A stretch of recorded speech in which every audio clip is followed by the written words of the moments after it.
Yes, hello everybody, good morning and welcome back to Brands Hatch for day 2 here. Happy Easter to you all as well. I hope you are excited for an excellent day's racing amongst some exquisite cars. See what we did there. Yes, so much action coming up with pretty much wall-to-wall racing all day long for you. Classic touring cars back in action. We've got junior saloon cars there, back out 3 British Truck Racing Championship races to bring you as well, and Track Action have joined the party today too. Don't forget the comment section is open. Make sure you get your comments in. Dave Goddard is monitoring those as well, so if you want to shout out, make sure you get your comments in the YouTube channel. Right, yesterday we kicked things off today with the pre-03s, 93s and Boss for the Classic Touring Car Racing Club. Yesterday, Piers Grange took the win in the Boss category. Ian Bowyer picked up another win in the pre-93s. He's absolutely flying at the minute. And this man here, Don Hughes, picked up the win in the 03s, but we didn't talk to him yesterday. So let's go have a quick chat with Don. Don, can I open your door? Is that all right? Yeah, sure. I'm glad you sat down. Those of you who don't know Don Hughes, I'm 5'7", and he's about 3 foot taller than me. How do you fit in this car? It's very tight, mate. Getting in and out's a bit of a problem. Yeah, it's got to be said. Do you know what, Don? My producer just said in my ear, it's not hard to be taller than me, which is true. Right, I didn't see you yesterday. Well, I saw you briefly down here actually yesterday. Yeah. You did pick up the win in the 03s, but it looked like you had a bit of an issue at the end. Yeah, we had a temperature sender problem. So it thought the car was really cold.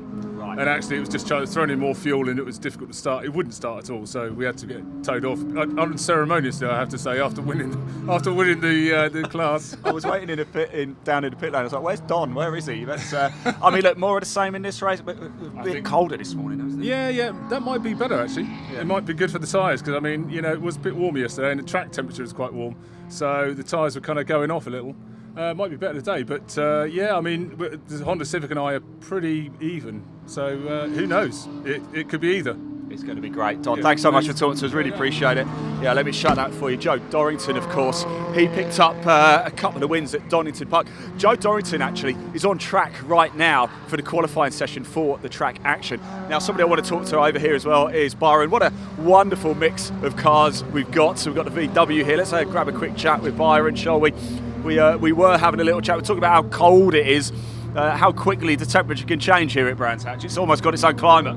Yeah, it's really noticeable. And this weekend, yesterday, it caught me out, the cold weather, especially the rear tyres. And so I just need to get everything nice and warm this time and not have such a massive moment around Surtees as I did yesterday. Well, you learned a lesson yesterday. We'll be good today. Look, the car, Byron, I'm absolutely in love with this. Tell us a little story about how you came to acquire it and how long you've had it. 20 years, nearly. 20 years? Yeah, 20 years. And then I decided to race it again about 4 years ago.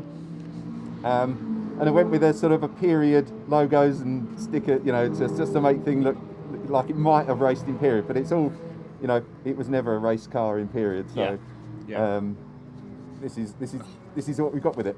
This is it. That's simple. Look, what's it like racing with a Classic Touring Car Racing Club? It's lovely. It's a great community. Everyone's so friendly, very helpful, and it's nice, clean racing. I just love this era of cars. All out together. It's fantastic. Top man. Look, best of luck for the race. Really appreciate it. Good luck round Surtees as well today. There we go. We'll just shut him up there and move along here. Let's grab a quick chat with Cliff, shall we, in the Fiesta here. Clifford, how we doing? How we feeling? I'd say it's cold today, this Easter Sunday, isn't it? It is a bit fresh, but hopefully when we get going, we'll warm up. Absolutely. Look, straight into it as well. You guys first out for the first. I know we've got a qualifying going on. Do you prefer that? Do you like to get out early? Yeah, I don't mind. I like to get over and done with, instead of hovering around all day. You can get home after this, can't you? I can do. I'll watch a bit of the truck first before I go. Do you like to do that? And on a weekend when you're out, do you try and maximise it, stick around, watch the other racing? I think that's all part of it. Make it like the weekend, Come down Thursday, you have a barbecue and do all your bits and pieces and a couple of beers. Yeah, not on Saturday night though. Not last night. Never drink on a Saturday. Never. Top man. Best of luck, Cliff. Really appreciate it. Enjoy it, won't you? Oh, here is Joe Dorrington. Let's grab a quick word with him. He's been a busy man indeed. Well, there's a look at the helmet as well. Look at this. Sorry, I'm just going to look at your helmet, Joe. Can we have a look at your helmet? Look at that. Fantastic. What's the story? My daughter's on one side and my son's on the other. Oh, that's really nice. That's really nice. You've been a busy man this morning already. I have, yeah. Just been out with the Track Action, qualifying for that. I think I'm third. I come in at third, but I'm not sure. Maybe they got a few more laps in, and then hopefully I've got a battle with Dot today. So yeah, it was a lovely battle yesterday. It's nice to have someone to battle with. It makes the race so much more enjoyable. It's nice to see a few more pre-03s because it was just you and Simon at Donington, wasn't it? But you had the legs on him there. I've just spoken to Don as well. He's expecting a tight battle here. I've just been told you were third as well in track action. That's brilliant then. That's a good start. Yeah, Don's a good driver. It's both clean driving. We're both trying to do our best. So it's a really good. Yeah, I'm hoping to try and pip him this time. Can we have a look at this side? I don't know if you can see that. Can you, John? I don't know. We will go around, see if we can get it and have a quick look.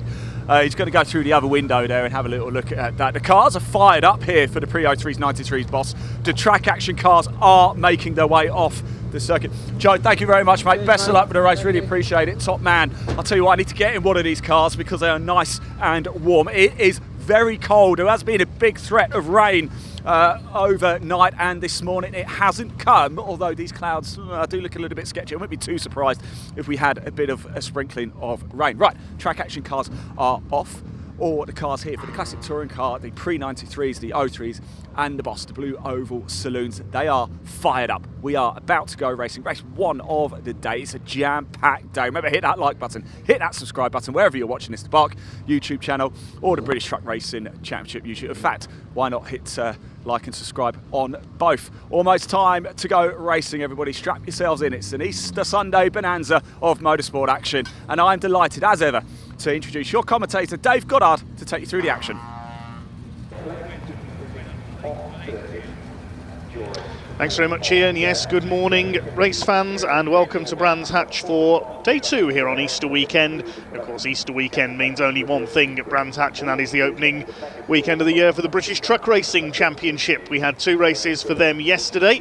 The vast majority of classes we're going to see out today did race yesterday, the only addition being the Track Action Racing Club, as Ian was telling you.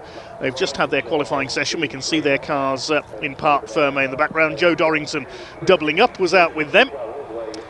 They've just finished qualifying. It was Adam Shepherd's Honda Integra that went fastest there, ahead of Paul Rodison in a new car for this year, the Skoda Octavia. We've not seen one of those out in British Club Racing before, I don't think. My name's Dave Goddard. I'll be taking you through the action across the day. We've got no fewer than 13 races to get through. We're about to get underway with the Classic Touring Car Racing Club with 3 of their championships in one. We've got the TrackHub.UK Pre-93 touring cars, mainly BMWs, as we saw down in the assembly area. We also had the Bertie Haulage Pre-03 touring cars. Don Hughes and Joe Dorrington, who we just heard from, had a good battle in those yesterday. And the Boss Championship, the Burton Power Blue Oval Saloon Series. That's for everything Ford.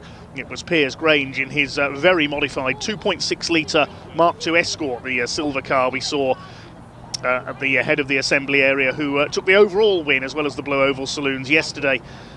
So he will start on pole for today's race because the grid for this race set by the results of the race yesterday. BMWs galore. There's Daniel Gandesha's M3. David Cave, a newcomer in his BMW 328s. Cliff Pellin in his Fiesta. That's the number 1 of Tim Mizzen, the reigning Blue Oval Saloon Series champion. Number of Fiestas down there. There's Simon Mann in the Cadbury's BMW. Quite appropriate for Easter Sunday. I bet he's got plenty of Easter chocolate. One car we are missing, I've noticed, is Andy Woods-Dean's Honda Civic. That should have been towards the back, but he broke down in yesterday's race. He pulled up on the grass on the Cooper Straights. But Colin Claxton's Mark I Escort, the Castrol livery car's back out. He had some problems and pulled into the pits in yesterday's race. Let's have a look at the grid then, set by the result yesterday. It's Piers Grange in the Escort on pole position alongside Ian Bauer, who won the pre-93 split in the Castrol BMW M3 alongside him. Second row, Martin Reynolds. Good to see the classic Ford expert back out in his Mark II Escort after some problems in another race yesterday. Will Davison's M3 starts alongside him. Row 3, Sean Morris and Kevin Willis, pair of BMWs. And then we've got our pre-03 battlers, Don Hughes and Joe Dorrington, renewing their rivalry from yesterday. Row 5, Graham Myers in his Jägermeister liveried M3 alongside Daniel Gandesha, 2 orange cars. Row 6 will be David Cave in his blue BMW, Cliff Pellin in the black Fiesta. Row 7, Tim Mizzen's green and yellow Fiesta, racing classic Fords for many years now. Byron Aldous in the VW Corrado starts alongside him. Row 8, Rob Taylor, Fiesta, and the similar car of Todd Hawkins. On row 9 we have Simon Mann, no Andy Woodstein, he's a non-starter, and Colin Claxton's Mark 1 Escort starts from the back. Blue Oval Saloon Series, anything Ford can be raced in that series. At the season opener at Donington, we saw Andy Robinson in his Australian Ford Falcon V8 supercar do the winning, but he's not out this weekend. Did very well to take a win in very wet conditions on the Saturday afternoon at Donington Park. Ian Bauer has had a great season so far, had a couple of wins in the Classic Thunder Saloon Championship at Donington. Let's give best in that championship yesterday to Adrian Bradley's BMW. We'll see them out a little bit later on. A full programme from the Classic Touring Car Racing Club here this weekend with saloon cars of all ages. The only cars we haven't got here at Brands Hatch this weekend are the Super Tourers, but they'll be out, of course, for Super Touring Power later on this year. So the cars head off on their green flag warming up lap. It'll be a standing start. It'll be a 15-minute race. All races today, 15 minutes. Head down the plunge into Paddock Hill Bend. So yesterday, it's not until you walk round Brands Hatch you realise just how steep the drop is down there, and then up the other side, up Halewood Rise into the 180-degree right-hander at Druids Hill Bend, the hairpin, and then it's down the hill on the other side into Graham Hill Bend, the left-hander, reprofiled several times over the years, good overtaking opportunities there. There is Graham Hill Bend, and then into the Cooper Straights. It's not very straight, it curves round slightly to the left. And then they go into Surtees Corner, where the Grand Prix loop peels off. This is Surtees. Most of the corners here at Brands Hatch named after famous motor racing figures of the past. And it's McLaren, and into Clearways, where the Grand Prix loop joins back in, and then Clark Curve, named after Jim Clark, of course, and into the Sir Jack Brabham Straights. 1.2 miles, the lap of the shorter Indy circuit here at Brands Hatch, named for when Indy cars visited in years gone by from the United States. Colin Claxton, that beautiful Mark 1 Escort at the back. He'll be out in a Triumph Dolomite Sprint in the Pre-83 touring cars later on as well. After this, we will have the British Truck Racing Championship for the third of their 5 races this weekend. Ryan Smith and Stuart Oliver, their Division 1 winners yesterday. It was Jake Evans who took a double in Division 2 on his debut. More on those a little bit later on. Piers Grange in the silver, Mark II Escort on pole. The Castrol M3 of Ian Bauer alongside. Row 2 in yellow and white is the Valvoline liveried Mark II Escort, another very highly modified car for Martin Reynolds. He's got several classic Ford racing cars in his collection, based up in Norfolk. Will Davison in the yellow BMW M3 alongside him. 2 more M3s, the Bastos livery car, the Team Bugatti lookalike of Sean Morris, alongside the yellow and black of Kevin Willis. The yellow Peugeot is Don Hughes, the grey Honda Civic is that of Joe Dorrington. The green flag is waved by the marshal at the back. It is time to go racing here at Brands Hatch on this Easter Sunday with the Classic Touring Car Racing Club. Revs are up and away they go, and a great start by the rear-wheel drive BMW M3s. A poor start by Piers Grange. He'll try and slot up the inside though into Paddock Hill Bend. It's Ian Bauer who's got the lead in his BMW. Grange nearly clips Will Davison there on the inside as they plunge through towards Halewood Rise. Grange having a look up the inside for a 2.6 litre engine under the bonnet of that Escort, and the power is telling from the PRG Trailers boss, and he takes the lead coming out of Druids. Davison side by side with Bauer. Kevin Willis has made a good start. He's up into 4th place, but Grange powers away. He's got 2 of his collection of Fords here this weekend. He'll be out in his Ford Mustang later on in the Pre-66 touring cars as well. Grange looking good out in front. Willis in 4th place. Martin Reynolds down to 5th, and there's a tangle further back. 2 cars off. Rob Taylor's Ford Fiesta and Byron Aldous in the Corrado have gone off at Surtees. A bit of contact there. Taylor gets going again. So does Aldous. Looks like everybody has survived that. Further back in the order, there's Graham Myers in the Jägermeister M3 all the way from Plymouth here this weekend. Bit of a lock-up there from, I think that was Sean Morris in the Bastos M3. Martin Reynolds up the inside. He's taken 4th place from Kevin Willis. Kevin, who had a bit of a shunt at Donington at the season opener, he spun off into the barriers at Coppice Corner. Martin Reynolds closing in. There's Morris. Don Hughes leads the Pre-03. Joe Dorrington's dropped behind Graham Myers. There's Cliff Pellin in his Ford Fiesta. That's a Mark 7 Fiesta, chased by Daniel Gandesha in his BMW M3. Joe Dorrington runs a bit wide at Surtees, over the curbs on the inside of McLaren. Dorrington, a busy day already. He took part in the qualifying session, line up on the second row for the Track Action Racing Club. They weren't here yesterday. One class that was here yesterday, but not racing today, the Moobob Caterham Academy. Just a single race for them this weekend for the novice racers, and they were in brilliant form yesterday. Do watch that back on BARC and Caterham YouTube channels if you can. Martin Reynolds is up into third place. He's taken Will Davis and the Escort, trying to make it a Ford 1-2. It's Ford against BMW at the front of the field. And look at the way Ian Bauer's going in the Castrol M3, the Italian Touring Car Championship lookalike. Ian Bauer, a former pre-93 touring car champion. It was fellow BMW pilot Stuart Waite who won the title last season. We've not seen him out yet this year. Blue Oval Saloon title last year went to Tim Mizzen in the Fiesta. Pre-03 champion was Gary Preble in a Honda Civic. And talking of Honda Civics, problems for Joe Dorrington. He's out of it. So Don Hughes will be left on his own up front of the pre-03s. We've also lost Byron Aldous into the pits, possibly a bit of damage after that spin down at Surtees, so the Corrado looks like he's out of the race. There go the leaders. Out of Druids, down towards this tricky left-hander at Graham Hill Bend. Ian Bauer tracking our race leaders every move.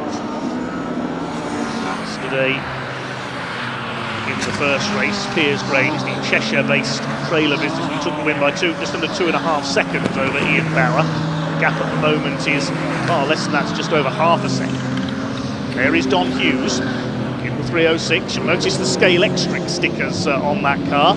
Classic Touring Car Racing Club has a sponsorship tie-in with Scale Extric this year. And you will be able to buy some of the cars you see racing this weekend for your own Scale Extric layouts. How brilliant is that? Be a classic touring car racer right there in your living room. The Scale Extric stickers are age appropriate for the era of each series, you'll notice as well. Hughes being chased by Graham Myers. There's Cliff Pellin. There are the three leaders, they're line astern. Ian Bauer is not giving Piers Grange any rest at all at the front of the field. Piers Grange also a sponsor of the classic Thunder Saloon series that we'll see out later on. Bauer has a look, the man from Southampton. So look down the inside. Martin Reynolds just keeping a watching brief in third in the Escort. Much closer than we saw yesterday. Reynolds got the headlights on to try and intimidate the two ahead of him, and Grange pulls away a little bit down the straight there. Sir Jack Brabham straight into Paddock Hill Bend. Martin Reynolds, you've seen him out in his Mach 1 Mustang in Thunder Saloons. You've seen him in his Ford Anglia. A couple of Anglias he's got actually. He's got a Ford Taunus from Germany as well. All manner of classics in his collection up in Norfolk. Runs a construction company, owns a holiday park and fishing lake as well. The Norfolk-based businessman based in Wisbech. Sponsor of Kings Lynn's Speedway team, the Kings Lynn Stars as well, racing over at the Adrian Flux Arena. There is the number 95 of Kevin Willis, who's dropped back a little from Will Davison now into 5th position, the two yellow M3s. Behind them is Sean Morris. Here's a battle further back, that's Tim Mizzen and the BMW of David Cave. They're in different classes, they're in different championships, of course, so they don't need to pass each other, but racing purely for fun, which is what the Classic Touring Car Racing Club is all about. So you can see on the back bumper of Tim Mizzen's car there, Boss Champion 2024. He certainly bossed it last year. This is the battle for 11th place overall. There's various subclasses down the order. We'll pick up on the class leaders, the class winners later on. And Tim Mizzen didn't see David Cave, was there on the outside. I don't think he nearly went onto the gravel. Mizzen defending from the BMW. We've lost Colin Claxton's Escort into the pits again, unfortunately. So no points for points for race finishes this weekend. You get a single point for starting a race in the Classic Touring Car Racing Club. Here comes Martin Reynolds, and Ian Bauer's having to defend now. The gap for the leads up to 0.6 of a second. The gap between these two, less than 0.2 of a second. We're coming into backmarker traffic soon as well. They've got Simon Mann in the Cadbury's BMW ahead of them. cream eggs, anyone? It is Easter Sunday. Simon moves out of the way, lets them through. Also lapping the Fiesta of Todd Hawkins, number 225. And, Todd briefly delaying Ian Bauer there. This could allow Martin Reynolds a chance to pounce. Hawkins had nowhere to go there, coming out of Graham Hill Bend, and Reynolds now right up with Bauer. Racing here for the 3 podium places. They're 3.7 seconds ahead of Will Davison in 4th position. Not even at half distance yet, so Ian Bauer's got a lot of pressure to soak up. Reynolds to the outside. He's up alongside the BMW. This could be a brave move, going for the outside into Paddock Hill Bend. It rarely works. It hasn't worked for Martin Reynolds. Bauer holds the place. Up the hills, Reynolds switches to the inside now. They're lapping Rob Taylor's Fiesta, the black car there. He had a spin, of course, early on down at Surtees. He moves out of the way. It's good racecraft, lets the quicker runners through. You see the marshals warning the back markers with the blue flag. This battle, you can see, is allowing the leader to escape. Because Ian Bauer's having to defend from Martin Reynolds, he's losing time to Piers Grange. It won't bother him too much because Bauer's in a different championship and he's hanging the tail out a bit there, coming through clearways. It's a big twitch from the M3. It is a cold day today, as we said in the build-up, so they'll be struggling to keep temperature in their tyres. David Cave has now got past Tim Mizzen up into 11th place. Did that at Paddock Bend, I think. Here come your leaders. The lead gap is up to 1.5 seconds now. Grange over Bauer. And still putting the pressure on. This is allowing Davison to close back up as well. He's less than 3 seconds down. He took, looking at the lap times, about half a second out of these two on that last lap. Fastest lap of the race is with Grange, 52.06 for that flying Escort. Needs to make up the points because in the second race at Donington for the Blue Oval Saloon Series, where they had their own separate grid, he failed to finish. Finished on the podium in the first race. Here's Cliff Pellet, Brands Hatch expert in his Ford Fiesta from Canvey Island in Essex. He's in 9th place. Daniel Gandesha, another local man from Kent, chasing him down. They've got Graham Myers ahead of them, the Jägermeister liveried M3, very famous motorsport sponsor, of course. BMW's in the DTM, even a Formula 1 team. So one stage is sponsored by Jägermeister, the Eurobrunn team in the 80s. Sadly, they were very much a backmarker team, so the livery wasn't seen too often. There's Don Hughes, and with Joe Dorrington out of the race, he's not really got anybody to race with this time. He's heading for his second win in the Pre-03 touring car, sponsored by Bertie Haulage. Gandesha having a look up the inside on Cliff Pellin there as they went towards Druids. Cave's pulled away from Tim Mizzen now. So it's Bauer from Davison and Willis in Pre-93. In Pre-03 it's Hughes from this man, David Cave. He's second of the Pre-03s. Third of Pre-03 is Simon Mann. There's only 3 cars left running, unfortunately, in the Pre-03s. We've lost Dorrington and Byron Olds. In Blue Oval Saloons, it's Grange ahead of Reynolds. Third of the Blue Ovalers, it is Cliff Pellin. Here he is. He's being chased down by Daniel Gandesha's M3. On the outside there, he goes into Paddock Hill Bend. One of the most spectacular corners in British motorsport, that is. Roller coaster section of this first half of the lap. Isn't Brands Hatch a great place to go motor racing? Gandesha to the inside down the Graham Hill Bend. Clifford Pellin's going to have to give him room. Gandesha locks his front wheel, and he gets the pass completed. Good move there by Daniel Gandesha up into P9. Black and white flag has been shown to the Fiesta of Todd Hawkins, number 225. Number 225. Warning for exceeding track limits. Now, we saw quite a few track limits penalties yesterday. Your first offence is noted by the stewards. The second, you get the black and white warning flag. Third offence for exceeding track limits, you are likely to get a 5-second penalty. We saw a lot of those yesterday. The offence after that is a further 10 seconds of penalties. The officials are clamping down this weekend. Piers Grange continues to lead. Now what's the gap? Ian Bower did the fastest lap of the race that time through, 51.737. 0.7 of a second lead margin, just under 3.5 minutes to go. Ian Bower wants an overall win. He took 3 overall wins at Donington at the season opener. Coming up to lap Tim Mizen's Fiesta, who's in 11th overall. Oh, Sean Morris in the number 36 BMW was pulled into the pits. He's out of it. That's allowed Don Hughes up into 6th overall. Between these three still at the front of the field, Reynolds with the headlights on, reminding them he's there. Bower's actually dropped away a little bit there coming through the last half of the lap. It'll be a slower lap this time, I think. Over the line goes Grange. He's responded with the fastest lap of his own, 51.674. Bower did a 52.0, so a bit slower on that last lap. And Piers Grange will be hoping Tim Mizzen gets out of the way. There's the blue flag on the inside of the circuit from the marshal. Thanks as always to our volunteer marshals. Wouldn't go racing without them. As Tim Mizzen lets the leaders through. The man from Sussex, racing classic Fords for over 20 years now. Grange with the new fastest lap. Bower still trying to close back up. Reynolds third.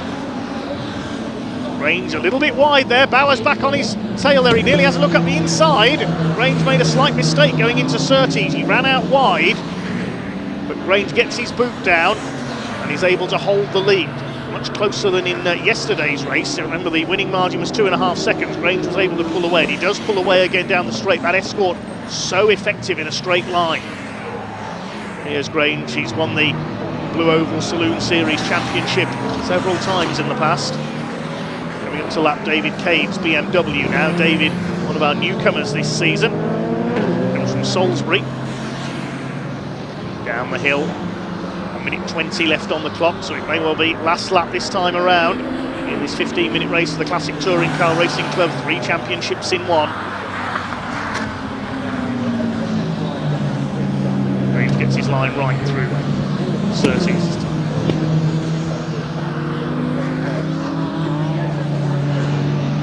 Now, will it be final lap this time? Let's see what the time is as they cross the line. They might get one more lap out of this. Grange has got the lights flashing on the front of the Escort. He's got several back markers ahead. Todd Hawkins and Simon Mann now 2 laps down. He's got Pellin and Gandesha ahead of him as well. He needs to get the flashing lights on the front of the Escort. And Bower's been held up there. Look, he's let 2 back markers in the worst possible place. That could have just decided it. And Bower's, oh, he can't get past David Cade. David doesn't know where to go to get out of the way. Ian Bower on the grass there on the inside. Martin Reynolds could snatch second overall here with a bit of luck. Now, will it be checkered flag this time, or will they get one more lap? It was touch and go as they crossed the line. Bower's sliding all over the place. He's angry, bashing the car around. He's gone very wide there through Clark. Martin Reynolds is up the inside. He could snatch second. The Escort's going through. He's up into P2. Piers Grange over the line. They will get one more lap. The clock went to 0 just as they crossed the line, so one more lap to go for Piers Grange, and he's nearly 3 seconds clear now because Bower and Reynolds met the back markers at the worst possible place coming through Druids and Graham Hill Bend, and Reynolds has got through into P2. It doesn't matter too much for Ian Bower because he's still going to win the 393 touring car split. 5-second penalty incidentally for Todd Hawkins in the Fiesta for another track limits offence, so that's our first penalty of the day. Bad luck to the Fiesta driver, but it's going to be a win for Piers Grange. It's going to be 2 out of 2 for the Escort driver. Martin Reynolds is going to make it a Mark II Escort 1-2. Piers Grange up towards the line, takes the checkered flag. He's our first winner of the day. Second place goes to Martin Reynolds. Ian Bower third, and he wins the pre-93 touring cars. We wait for Will Davison, who should be next through. He's negotiating back markers as well. There's the M3 over the line in 4th place. It'll be Kevin Willis in a very lonely 5th position. And the pre-03 split should be won by Don Hughes in the Peugeot. He's just coming through Surtees now. And just at the end of that race, the rears in Ian Bauer might have been sliding about there. We've had a report of a few drops of rain down in the pit lane. There may be a few drops of rain in the air as Don Hughes comes through to complete his double in Pre-03 touring cars sponsored by Bertie Haulage. Sadly, didn't really have anybody to race with in this one after Joe Dorrington dropped out. 7th goes to Graham Myers, and the rest of the field are lapped out.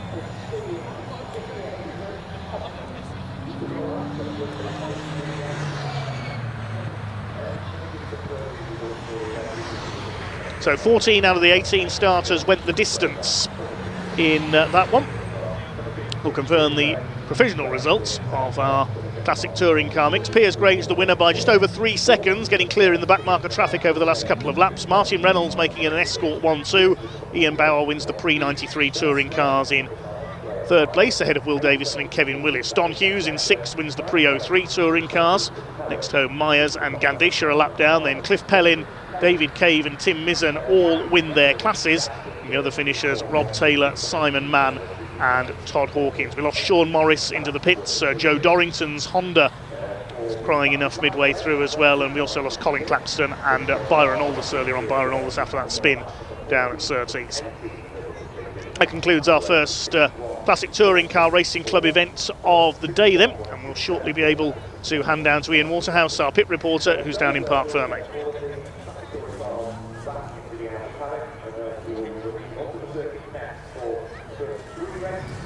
Yeah, hello everybody, welcome down to the pit lane. Normally we'd grab the drivers for a quick chat, but because we've got the British Truck Racing Championship race up next, they have to get to the outer paddock. Parc Fermé actually for all classic touring car races is in the outer paddock because you have to access it via a tunnel here at Brands Hatch to get into the pit lane. They have to get out before the trucks come in. So unfortunately there's not going to be any time to speak to anybody, but great racing again, of course. Piers Grange won yesterday overall, he's won again. There is our Pre-03 winner once again, Don Hughes. We just spoke to him. Congratulations to him. He won yesterday in the 03s, he's won again today. Ian Bowyer as well, picking up what I believe actually is a 4th straight win in the Pre-93s. A couple more cars just coming through. So yes, lots of action coming down. And guess what? Just ahead of this first truck race, it is raining here in the pit lane. It is raining. So great stuff indeed. There goes Piers Grange there. Off he goes back. That's an outright winner and winner in the boss category as well. Of course, Martin Reynolds did well in the end, didn't he? The car just behind the number 27 there. He was ended up getting past Ian Bowyer to finish second on track, second in the boss category as well. Rain falling here at Brands Hatch. This is going to spice things up a little bit, isn't it? What a corker we're coming for. I'm going to hand back to Dave Goddard because coming up right now is the first race of the day, the 3rd race of the weekend for the British Truck Racing Championship. Dave, over to you. Thanks very much, Ian. Yes, the circuit just being prepared for the big rigs in their 3rd race of the weekend, the season opener for the British Truck Racing Championship. We had hoped to have a full capacity grid of 20 trucks here this weekend. Unfortunately, Ricky Collett, number 95, the Yorkshireman, was a late withdrawal due to work commitments. So we have 19 trucks here this weekend. We had 2 races yesterday. And of course, the question on everyone's lips was... could Flying Ryan Smith make it 10 Division 1 championships in a row? Division 1 for the more powerful trucks.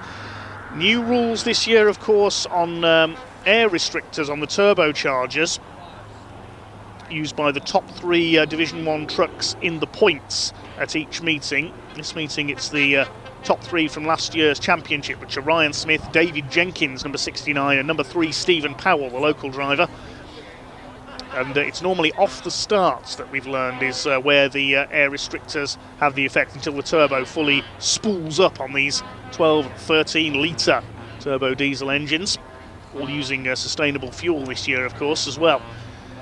Ryan Smith wasn't affected too much yesterday because he won the season opener, but he was pushed wide on the opening lap of race 2 and dropped down the order. He fought his way back up to 3rd place. It was Stuart Oliver, the 10 times British and 1-time European champion in his rebuilt Volvo VNL after its crash at Thruxton last season, who held off David Jenkins to take the win in race 2. While in Division 2, a lot of newcomers out this year. It was Simon Cole who set the pace in qualifying. Unfortunately, he lost his gears and went off at Clearways in the first race. And in the second race, Sami Ojanen from Finland in his Sisu crossed the line first, but got a penalty for track limits. And both of those races won by newcomer Jake Evans. His cousin Craig used to race the family MAN. I think Craig will be a bit frustrated because... where's Martin Reynolds going? Your race has finished, Martin. Because Craig Evans tried for a couple of years to win a Division 2 race, never managed it, and then Jake comes out, his cousin, on his debut and wins both yesterday. So he'll be going for a hat-trick in the MAN today. Mainly MANs who got out there, but several more makes on the grid as well. Ryan Smith in the Daimler Freightliner. Adam Bint has a new truck this year. He's moved up to Division 1 in his new Mercedes Actros. Had a few teething troubles with that yesterday, though. John Powell will be debuting a new DAF this year. Last year's Division 2 champion. He's moved up to Division 1. That truck wasn't quite ready, though, so he's in an older DAF borrowed from 333 Motorsport. Stephen Powell, Neil Yates and Graham Poole, their new recruits team. We've also got Stuart Oliver's Volvo VNL. The older Volvo of Archie Handy, son of Simon Cole. He's in the Volvo FM12, previously raced by Paul McCumiskey. Simon Cole's in an Iveco TGS. Sami Ojanen from Finland in the Finnish-built Sisu SR300. And of course we've got Tom O'Rourke in his International Navistar, the American bonneted truck. 3 bonneted trucks out there this weekend. And Bradley Harvey, another of the newcomers in the Weaver Motorsport DAF LF. That's a truck John Powell won Division 2 with last season. So 2 races yesterday, 3 today, and the grid for our first race today determined by the results of the opening race yesterday, but with the top 8 finishers flipped around. So the 8th place finisher will start on pole, and that was Tom O'Rourke. Looking at the results of race 1 yesterday, Tom O'Rourke be on pole, and Martin Gibson, who's back in the championship this year for Team Oliver Racing after 3 years away, will be alongside him in his MAN. Sami Ojanen, incidentally, was excluded from race 1 yesterday for a tyre infringement. So he lost his Division 2 points from that one. Graham Poole and Simon Cole were non-finishers in that one as well. Hopefully we'll have the full complement of 19 trucks that are here this weekend out in this one. The grid lines up like this. Tom O'Rourke on pole in the International Navistar alongside Martin Gibson's MAN. Row 2, Stephen Powell, number 3, will be alongside his teammate Neil Yates, number 33. John Bowler in his MAN goes from row 3, number 14, alongside 69, David Jenkins. Then row 4, Stuart Oliver and Ryan Smith, 2 men with 19 British titles between them, and it could be 20 if Ryan Smith comes out on top, or indeed if Stuart Oliver comes out on top this year. Could he win an 11th title? Row 5, David Smith in his MAN, returned to racing last year after a few years away. Starts alongside the new Mercedes of Adam Bint. Then on row 6 we have Archie Handy in his Volvo alongside Michael Oliver. He's got a grid penalty in this one of 2 places for contact in yesterday's second race, son of Stuart Oliver. Row 7, Simon Cole in the Iveco. Sami Ojanen on the grid will start... on the grid sheet, he's alongside Simon Cole, but he may be moved to the back because he was disqualified from the first race yesterday, which sets the grid for this one.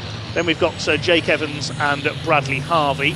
And at the back of the field, 2 more newcomers. Callum Eason in his MAN, the ex-Mini Challenge racer. His parents have both raced in British truck racing in the past. Wayne and Joanne Eason, and Graham Poole will start at the back. Had a couple of spins yesterday on his truck racing debut. Here they come. Aren't they magnificent? 5 tons, almost 1,000 horsepower each. Electronically limited to 100 miles an hour. 12 and 13 litres in the engines, all running on sustainable fuel, supplied by one of the championship sponsors. That's BWOC, nationwide bulk fuel supplier. The other championship partners are Napa Auto Parts UK, GT Tyres, Neil Yates Recovery, MV Commercial, that's Tom O'Rourke's business, Total Care Vehicle Lifts and Testing Equipment, Sylvie Fleet Management and Fuel Cards, Transport Monitoring Solutions, Truck and Driver Magazine, Freuhauf Trailers, Valvoline Oils and LTS Global Solutions. Thanks to all the partner sponsors of the British Truck Racing Championship. The Napa Auto Parts Daff leading the trucks around to the grid where they will form up. Maximum capacity for truck racing is 20 trucks. We have 19 here this weekend. Good to see John Powell's out there. He missed the first race yesterday, so starts at the back for this one. I think Sami Ojanen will start at the back as well after that exclusion yesterday. There's the Sisu, sponsored by Mad Croc Energy Drink. John Powell, as we say, in a borrowed DAF this weekend. You can see drops of rain on the camera lens. You can also see there the tyre marks. That's where Simon Cole went off in yesterday's race after he lost his gears. He went straight on at Clearways into the tyres. Thanks also to Trackside Recovery for their support this weekend, bringing in some heavy artillery for truck race recovery. Not very easy to pull one of these out of a gravel trap. You may have seen parked by the race control building, Mick Gould Commercials, massive American Peterbilt. We saw that on track yesterday.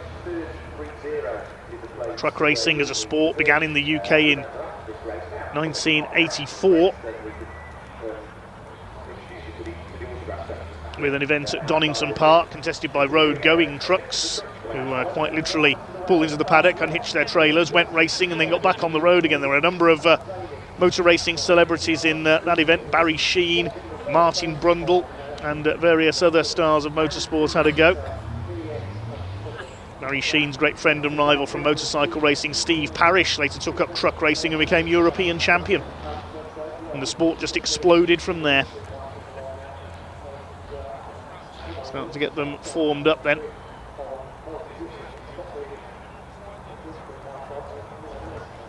With Tom O'Rourke, the Scotsman, on pole. Haven't seen very many truck racers from Scotland over the years.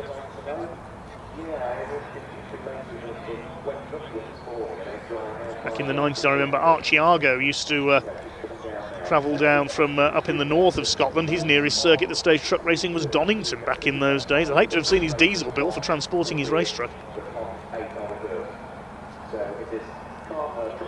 Martin Gibson alongside. He's done a lot of development work with championship sponsor GT Tyres over the years. Done a lot of testing for them. He's raced cars as well. We've seen him in the Fun Cup Endurance Series. Stephen Powell on Road 2, a rather different occupation. He owns a pub just down the road from Brands Hatch, the Portobello Inn. If he has a win here, there'll be a party there tonight. And Neil Yates, his teammate alongside him, runs a recovery business. He's taken up truck racing over the last couple of years as teammate to Stephen Powell. Had a big crash at Thruxton a couple of years back.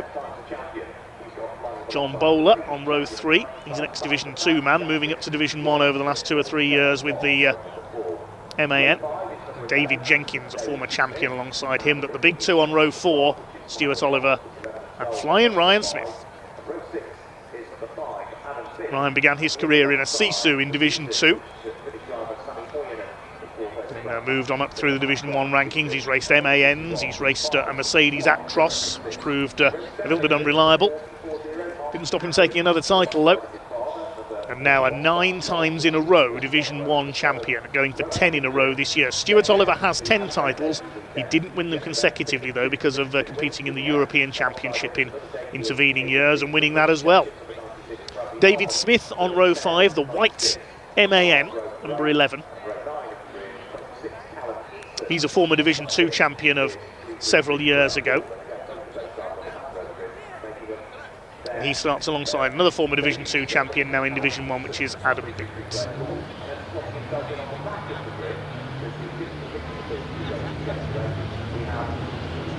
Here we go then, rolling starts. 15 minutes of racing. Race 3 of the weekend for the British Truck Racing Championship. What a magnificent sight they make. Graham Poole in the third of the Treble 3 Motorsports trucks towards the back. And the fourth of them is the truck on loan to John Powell. Raining a little out there. It's going to be slippery, so nobody goes sliding off at Paddock Hill Bend. And a couple of red flags yesterday. First for Simon Cole in the tyres at Clearways, and in race 2 after Graham Poole had spun off at Surtees.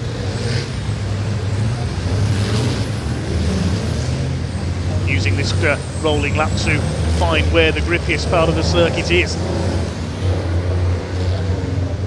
All trucks on GT tyres. See, the circuit has got pretty damp very quickly here. This is going to be an interesting one.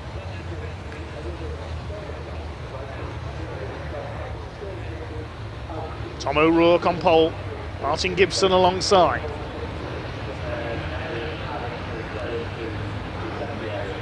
Around 18,000 horsepower about to be unleashed here at Brands Hatch.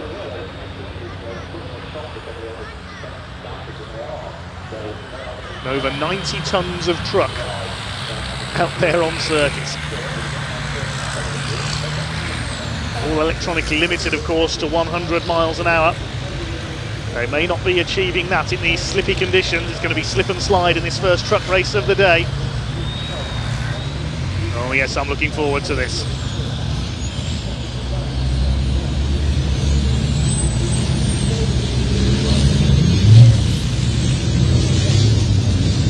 Watch for Ryan Smith and Stuart Oliver from the fourth row of this partially reversed grid.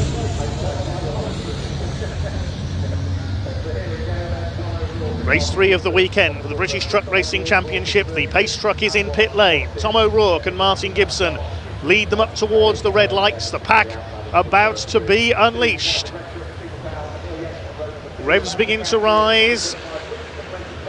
Lights go out now and away they go. And already Neil Yates getting a bit sideways. He tries to get the power down. He's clipped David Jenkins, who goes around. He's tagged John Bowler. They didn't even get to Paddock Hill Bend. Into the gravel goes Bowler. He's into the tyre wall. Jenkins off. Another one goes off. That's Simon Cole. That's surely going to be a red flag straight away. They didn't even get as far as the first corner. They just couldn't put the power down in these damp conditions. And that's surely going to be a race stoppage straight away. The race is still green, but the truck's going very slowly up towards Druids there. And yes, the red flag now does come out. There's John Powell. He's hit something. The front bumper ripped off. But you could see it, the moment the power came on. Neil Yates was the first to go sideways. They just couldn't put the power down on the damp tarmac, and you've got nearly 1,000 horsepower under your right foot. It's impossible. There's John Bowler. He's gone into the tyre wall at Paddock, just went straight through the gravel, but the tyre wall has done its job and stopped him. That's going to have to be towed out by the heavy artillery. David Jenkins went around as well. He was clipped by Neil Yates, I think. Simon Cole we saw spinning as well.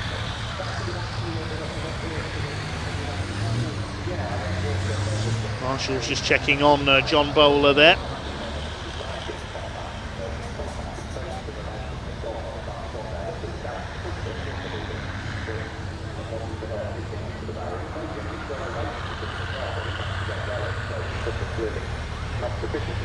Look at the state of David Jenkins' truck. Whether that's just dirt or whether it's coolant that's come out of the radiator, I'm not sure. I don't think he'll be restarting. Yeah, coolant everywhere. We can see it glistening there. So that's the end of David Jenkins' race. And there'll be a big repair job to do for the first race after lunch. Here comes the heavy artillery. There's Mick Gould's massive Peterbilt.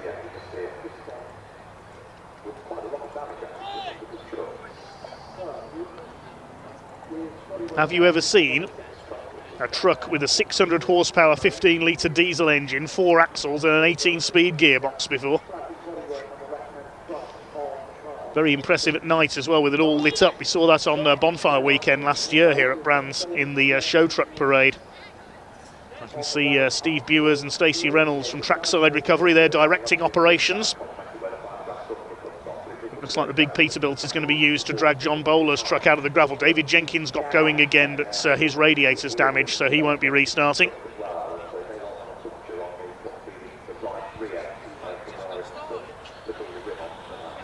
The winch being brought into operation. Let's have a look again. Watch for the second row. Neil Yates, he twitches sideways. David Jenkins tries to get the answer, but Yates is just skating around. He clips Jenkins. He goes into Bowler. Bowler goes flying off into the gravel trap, Jenkins onto the edge of it, Bowler into the tyre wall, and then on the inside Simon Cole spins as well. I don't think he had any contact, he just spun around going into paddock. Luckily no one collected him. Jake Evans managed to get the anchors on in his MAN. That could have been a lot more serious than it was. It was John Powell who hit the back of Bradley Harvey, I think, there. Let's have a look at it from the other angle. There's the tangle. Jenkins and Bowler after a bit of a tap from Neil Yates. Tom O'Rourke was leading. The first three got away okay into paddock. Now, did anyone else go off further round? Simon Cole spinning on the inside. Everybody managed to avoid him. Everybody else just coming to a stop at the back.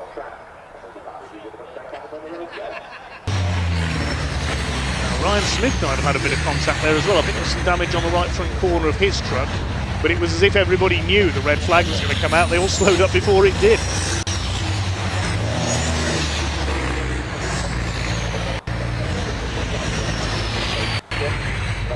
And now they've got to clear the wreckage.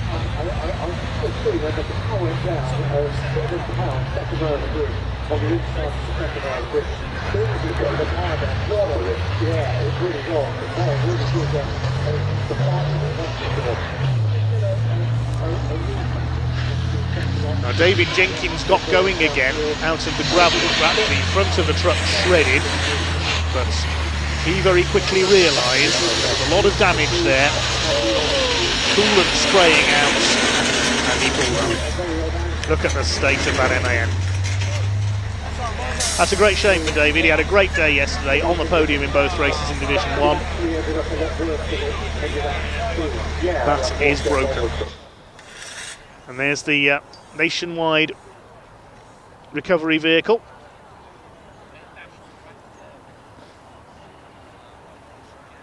That's 2025 DAF XF, a brand new 3-axle recovery vehicle for Nationwide Vehicle Assistance this week. It was only added to their fleet on Monday, just gone. So getting its first job in here. Nationwide Vehicle Assistance, they offer recovery services not just in the UK but across Europe as well. Meanwhile, Mick Gould's truck driven by Richard Tier is busy with John Bowler at paddock.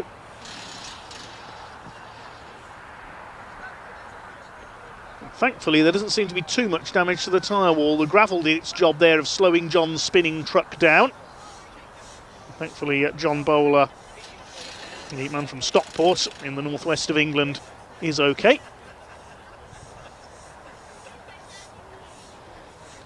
I don't think his truck will be restarting. That'll be full of gravel. David Jenkins' truck definitely won't be out with that broken radiator. And it looked like Simon Cole escaped without major damage. The medical team in attendance just as a precaution there to give John Bowler a check-up. Let's have a look again. Started with Neil Yates getting sideways. David Jenkins and John Bowler tried to go either side of him, but Jenkins just sliding about all over the place. He clips Jenkins, who spins, cannons into John Bowler, and off they both go.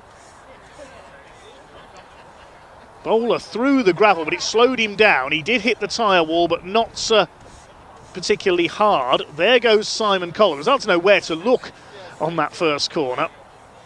And luckily everybody avoided Simon. Jake Evans just pulling up there ahead of Callum Eason to miss the spinning Iveco. Poor old Simon Cole, he's had a disastrous weekend. Off in the first race with no gears. Had problems in race 2 as well, and now this. So the initial tangle between the two at the front. Yeah, Simon Cole, I don't think he hit anybody looking further back. He just hit the brakes and he saw the trucks going off ahead of him and just lost the back end.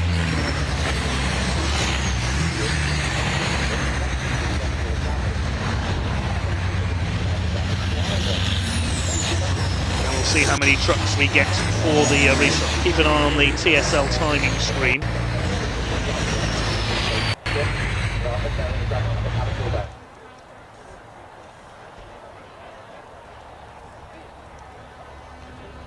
Looks like the scene of the incident is almost clear already. Good job by our marshals and our recovery crews. Now it should be a full restart because they haven't completed a lap. But we'll wait and see. We've got repairs to the tyre wall first of all. We've got a pool of coolant being cleared up on Halewood Rise from David Jenkins MAM. We've got to recover that yet as well.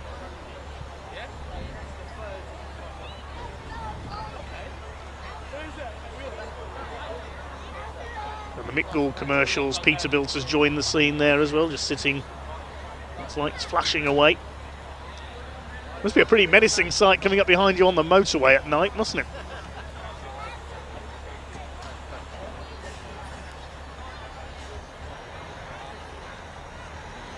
The Ford Ranger pickup, that pickup pulled Simon Cole's truck out of the gravel at Clearways yesterday, so that's got some power.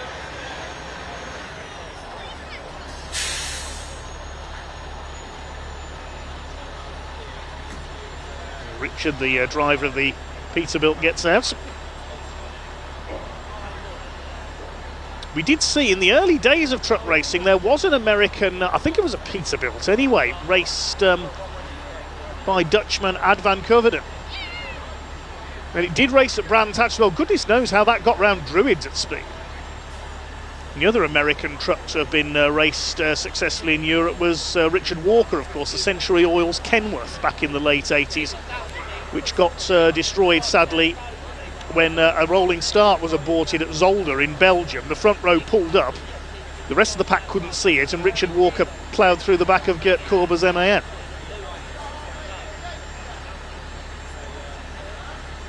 A lucky escape for Richard there, certainly.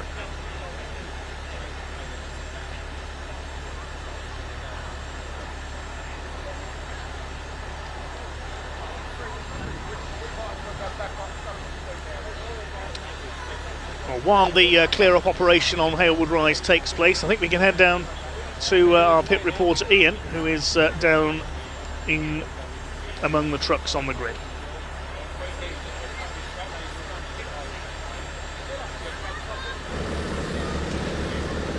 Well, on a chilly, windy and possibly rainy morning, that's not the start we were hoping for from the second day of the 2025 British Truck Racing Championship, but it's what we've been dealt. John Bowler currently getting recovered, looks like he'll be on his way. I do believe John Bowler might still be driving. Bad news though for Dave Jenkins, who does look in a terrible state. He's lost all his coolant, he's definitely going to be missing this race. I'd like to hazard a guess he'll be out after lunchtime though, hopefully in time for the grid walk, which of course will be down here, giving you all some great shots up close with the drivers and the trucks. We can see here though, everyone's having a little look because we saw some issues from a few drivers then. The coolant must have come out of Dave Jenkins' truck very quickly. We've been told that's what actually caused Simon Cole to spin out further back in the pack. Massive kudos, of course, to the Division 2 drivers there in the start of that race, because, you know, usually much further up the pack when the incidents happen, we have huge issues further back. But luckily, not too scathed for the rest of the pack. What does he want? What does he want? Ryan Smith wants to chat, ladies and gentlemen. Ryan, what can I do for you, sir? I was just going to explain what happened there. Oh yeah, did you see? Let's get on track. Here we go. So I was right behind it. So what happened was, as everyone's on a dry setup, the track started to go greasy because the rain started to come. Neil got a little bit of wheel spin, dropped the back end a little bit. I saw his back end come out, yeah. And Dave had already made the move, and it was just the slightest contact, which then Dave lost it because there's no grip, and then unfortunately it bowler. But yeah, the conditions was a little bit worse for wear when the rain come early. They're just it's changing, isn't it? Just now it's cold, it's possibly a little bit greasy, and we actually saw, I mean, from the replay, I've seen it a few times now, as you can imagine. Yeah, it's like you see Neil Yates just lose the back end a bit. Jenko's 7/8 past him though, like almost completely clear. But I don't think Neil saw him, no. And I don't think Dave realised he was still on there. And you know, do you know what? I think everyone come away with that the best they could, because that could have been a big one, and I think, you know, as long as everyone's safe, that's all that matters there. Well, Dave's already out. I think John has been recovered now, so it looks like they're all okay. No sign of any paramedics on the track, which is always a win, especially when we've got these ever-changing conditions. Now, this is the thing now, when you're coming out into a race like this, it was cloudy this morning, much colder than it was yesterday. What kind of, do you take a gamble? Is it literally down to that, or do you kind of think, no, I'm going to stick it with dry or change to wet? Well, I think it's very difficult. Some people would just take a little bit of damping out, soften it off a little bit. Some people would say, well, it's not 100% wet, so it's still fully dry, and go on the dry setup. And that's where even the trucks at 5 ton, they have anti-roll bars, they have everything a racing car does, and it's to maximise the tyre, and we're with Gitty tyres, and that's what it's about. The team make a decision and may grab 2 tenths. But in these conditions, when the track's changed, and like you just rightly said, with the temperature dropping, I like to get a feel for the track, let the truck and tyres come in, get in single file, then have a look at things. I don't think you can win the race at the first corner, but you know, this is how good the championship is now, and people make moves, and you know, look at Neil Yates, the improvement over the winter. It's great, but we have to be mindful of the conditions. We have to be careful with the changing of conditions when we've got 5 ton.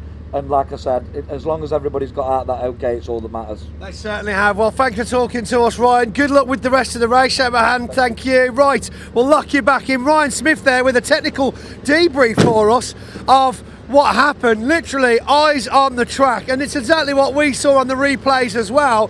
These things happen, unfortunately. And as he said quite rightly, it's that everybody walked away from it. Dave, of course, losing some crucial championship points, because again, another fine note that Ryan just made is it's going to be very, very tight this year with regards to the points. Every point makes a difference.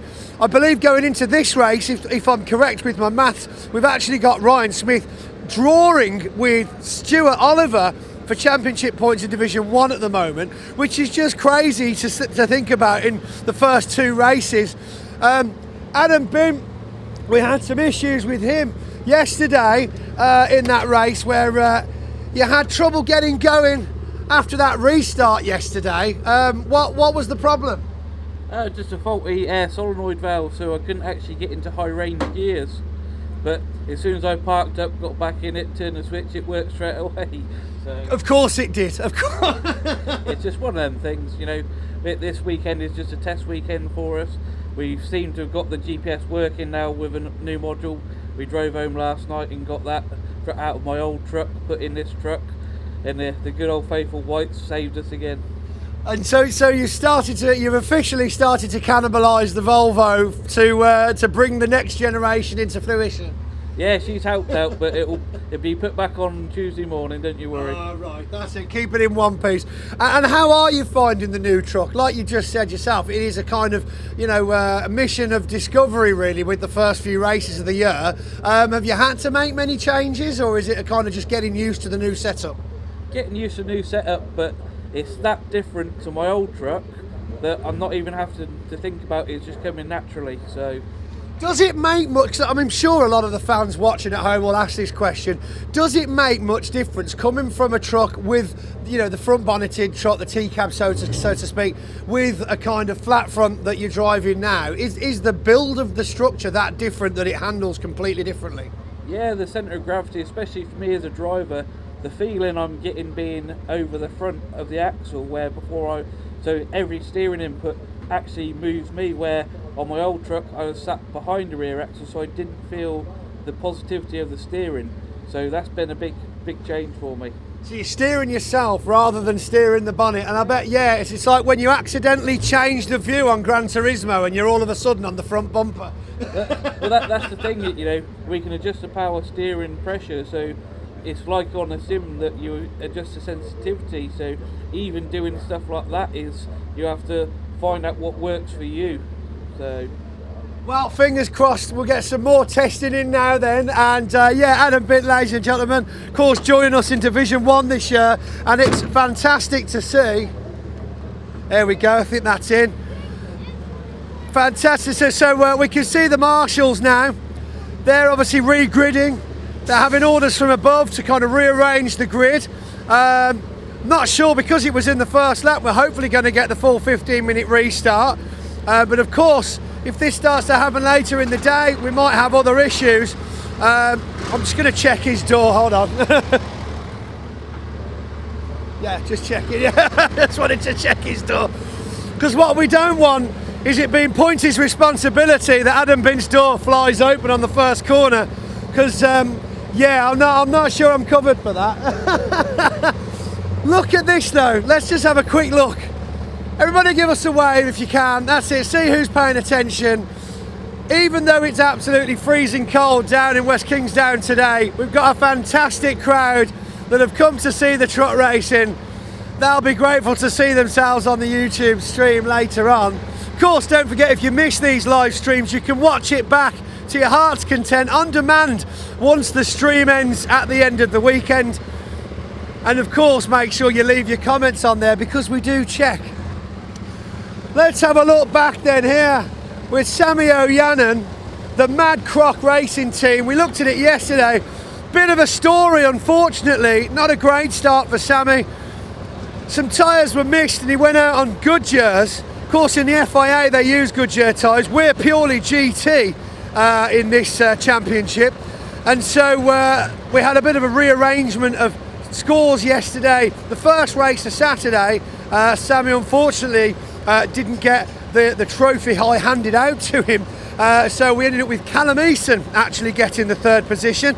And I believe it was Bradley who got moved up, Bradley Harvey who got moved up into second place. So not the results you saw as they crossed the line, but they of course were very happy to get those. So Callum Eason over here in the number 26, Green Group sponsored. Oh, it's time, we're leaving. We'll just look left, look right. We've got a couple of trucks coming in. But we have been requested to get off the grid now. So we're going to make our way back to safety as we hopefully go for another restart. So it's back to Dave Goddard in the commentary. We've got horns. Back to you, Dave. Well, thanks very much. We were told it was going to be Ian down on the grid, but apparently Pointy finished his breakfast and decided to join us. To be fair, they do a very good breakfast here at Brands Hatch in the Kentigan restaurant. And we are nearly ready for the restart. Great to see that John Bowler's back out. His truck not too badly damaged by that off. Simon Cole's back as well. Yes, Pointy's going to be finding people to ambush for interviews throughout the day in the truck racing paddock. He'll be joining us on the grid walk at lunchtime as well. We are almost ready for a restart by the look of things, and I think it is going to be, we'll check the timing screen, it is going to be the full 15 minutes because we haven't completed a racing lap. I think, fingers crossed, the rain may have eased off a bit because the tarmac looks a little drier down there now. So away we go on the rolling restarts. Second attempt at our third truck race of the weekend.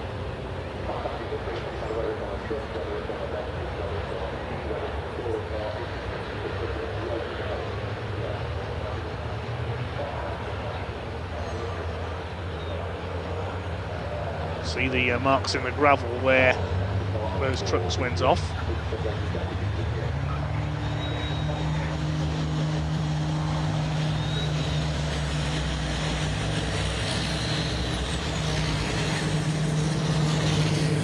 Obviously we're missing David Jenkins, just seeing if anybody else is absent down there.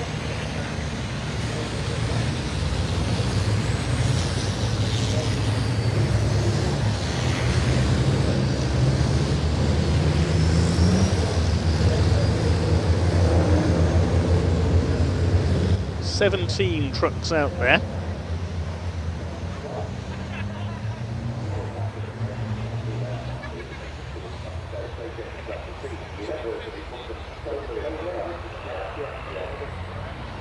Bradley Harvey's not there, that's the other truck we're missing, the Weaver Motorsports DAF. 17 trucks then for a 15-minute restart.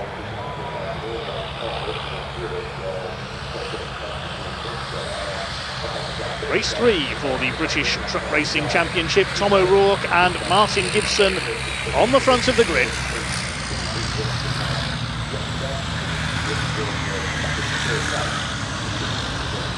Drivers will be a little more circumspect this time. It'll be rather slippery out there still.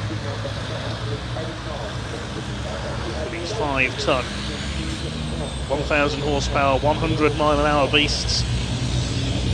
John Powell looking rather battered at the back of the field there. Had a bit of contact in the run into Paddock Hill Bend.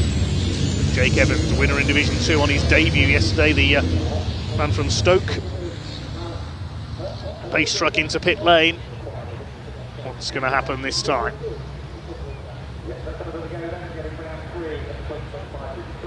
Revs begin to rise. Racing for the red lights to go out. Here we go. Second attempt at our third truck race of the weekend, our first today. Off they go. It's a good start by Tom O'Rourke from pole position down in that first corner, side by side for second place. Are they all going to make it round? They're just a little careful this time through Paddock. It's definitely a little drier out there now. It is O'Rourke who leads the way. The powder put down on the coolant from David Jenkins' truck is kicked up into the air. Running out wide is Neil Yates. He's had a good run round the outside in the early stages. Bit of push and shove there in the pack. That's Adam Bintander. Round goes Michael Oliver. David Smith, the man he tangled with. Look out. Jake Evans finds the track blocked in front of him. He gets round. Michael Oliver, hopefully he can get going and the race will continue. Lead is with Martin Gibson. He's got past down the Cooper Straight, past Tom O'Rourke, but I've got a bad feeling that Michael Oliver's stranded there on the exit of Druids. That will lead to another red flag if so. Hopefully he can get that truck going again. Yes, he has. That's good to see. Michael Oliver's having a pretty disastrous weekend. Had a couple of incidents yesterday. His teammates from Team Oliver Racing, Martin Gibson leads ahead of O'Rourke. Neil Yates, John Bowler is in fourth. Ryan Smith has already made up 3 places. He's up into 5th position from the 4th row of the grid, helped by the absence of David Jenkins, creating a bit of a hole in the field. Behind him is Stephen Powell. Then we've got Stuart Oliver, and then Division 2 is led by Simon Cole, who's had a good first lap as a result of that little schmozzle up at Druids. He's been able to make up a few places. Next through is David Smith, who tangled with Michael Oliver down the hill. Tom O'Rourke under fire from Neil Yates. Martin Gibson has the lead, looking for a comeback victory this weekend here at Brands Hatch, but it's Flying Ryan Smith giving chase. Chasing down John Bowler. Sliding about there is Neil Yates. Of course, you've got the fully dry setup on all of these trucks.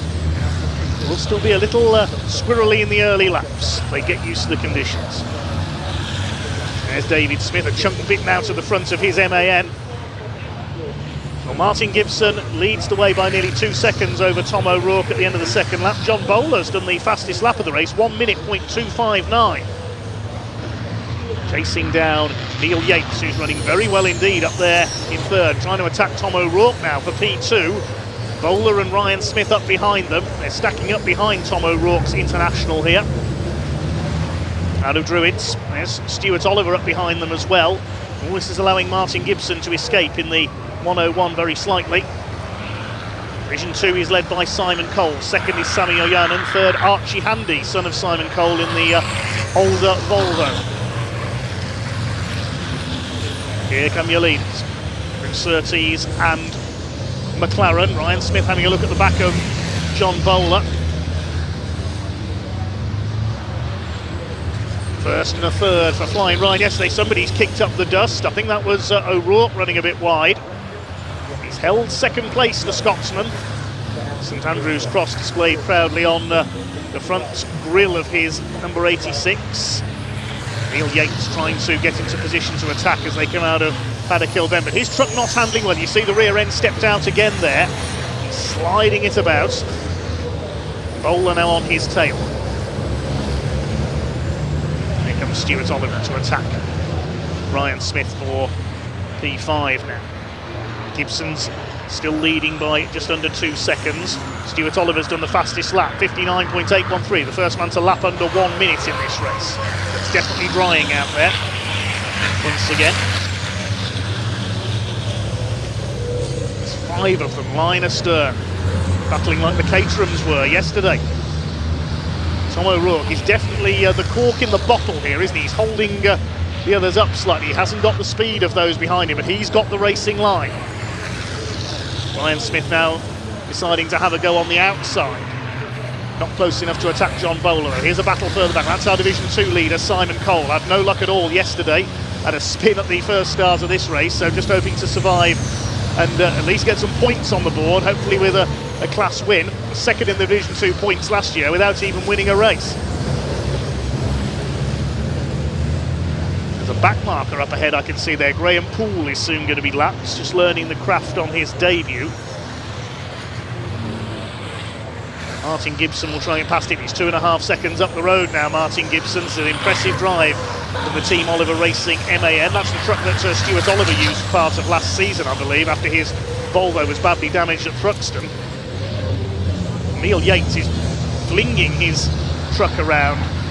Not doing full-on power slides. That was the preserve of the great Swede Kurt Göransson in the late 80s and early 90s, and truck racing had its biggest boom period. He used to drive his Volvo absolutely sideways.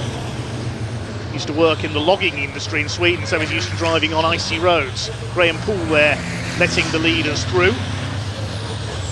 Gibson still leads by over 2.5 seconds. This is very impressive from Martin Gibson. The GT Tyres Tahuna Honey sponsored MAN.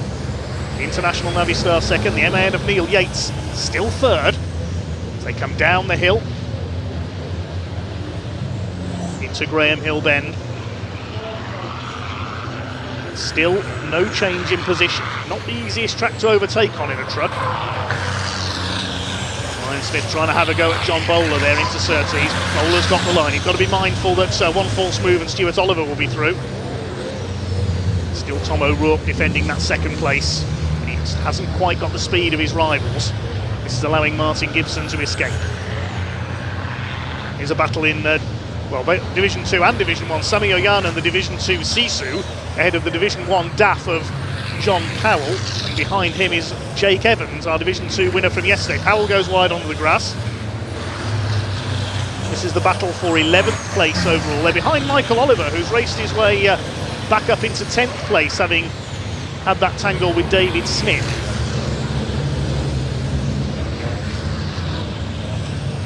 I think we may have lost Adam Bint again, unfortunately. The Mercedes haven't come through. Still some teething problems with that machine.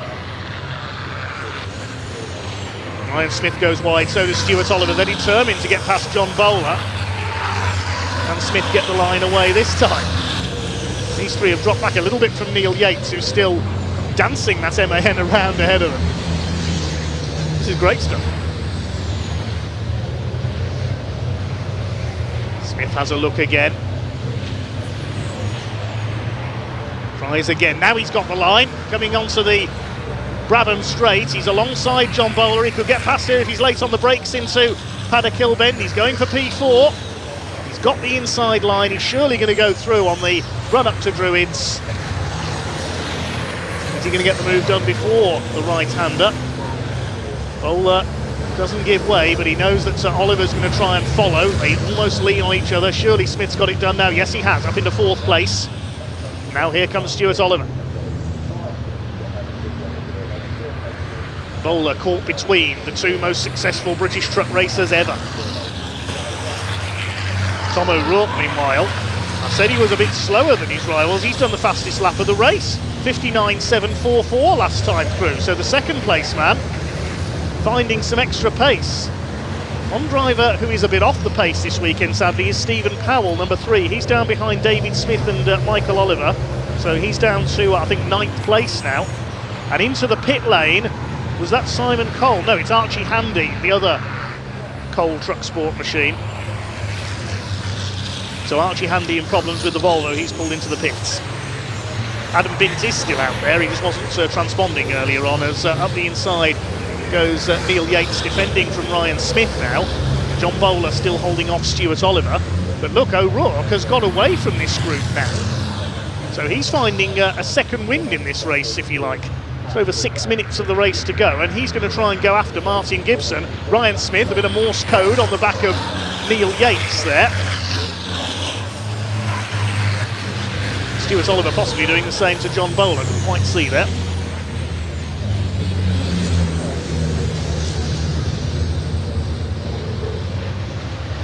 Yates in the number 33, the heavy recovery boss on his local circuit, and he's trying frantically to hold back Ryan Smith. He wants a podium. Smith's going to try and go to the outside into Paddock Hill Bend. I don't think he'll get round there. Try and get the cut back at Druids. There's Gibson still leading. O'Rourke's going after him, and the gap is going out. Another fastest lap for Tom O'Rourke. 59.698 for the International Navistar. Now, I thought the Scotsman was holding his rivals up in second place. Suddenly, he seems to have found a higher gear. Maybe it's because Neil Yates has dropped off the pace a little. Yes, the gap is definitely coming down for the lead of this race. It's over 5 minutes to go. Can Tom O'Rourke catch Martin Gibson? I don't think the International Navistar has taken a win yet in this championship. Tom's had a couple of wins in his old MAN. There you can see how the gap has come down, slowly but surely by a few tenths a lap. Across the stripe they go. Comes down again. It's 2 seconds, 0.06 now. Second, another 10th out of it. And still Ryan Smith can't get past our third place man. Back markers coming into the equation. Stephen Powell incidentally has pulled into the pits. I thought he was off the pace. He's had a problem. So Powell's in the pits. Not a happy day for the local man. Not a happy meeting so far. Now there's back markers up ahead. Callum Eason is one of them. Ryan Smith tries again, coming onto the Cooper Straight. Stuart Oliver just biding his time behind John Bowler. There's Callum Eason about to be lapped, and treble 3 being lapped as well. Graham Poole. Oh, Graham Poole, he's clipped the race leader, he spins. Ooh, lucky escape there, Martin Gibson. He was nearly taken out as Graham Poole was trying to get out of the way, but he's lost it. Can he get going again? Let's hope we don't see the red flags come out again. Graham Poole spun at Surtees and brought out the reds yesterday. And that's created a little bit of a hole in the field. Graham's getting going again. Churns the grass up. That'll incur the wrath of Dr. Jonathan Palmer, the boss of Motorsport Vision, who own this circuit. Please replace your divots, gentlemen. 3.5 minutes to go. And Tom O'Rourke has almost caught our leader as a result of that. I thought Martin Gibson was going to be sent spinning. He's gathered it up, but he's got O'Rourke on his tail now. And still, Ryan Smith cannot get past Neil Yates. Yates block defending again towards Surtees. He almost threw the block on him there as the leaders lap Callum Eason. Smith's going through at Surtees. Has he got him? Yates on the curve. Smith up to P3. We're in for a grandstand finish in this one. Certainly the best truck race of the weekend so far.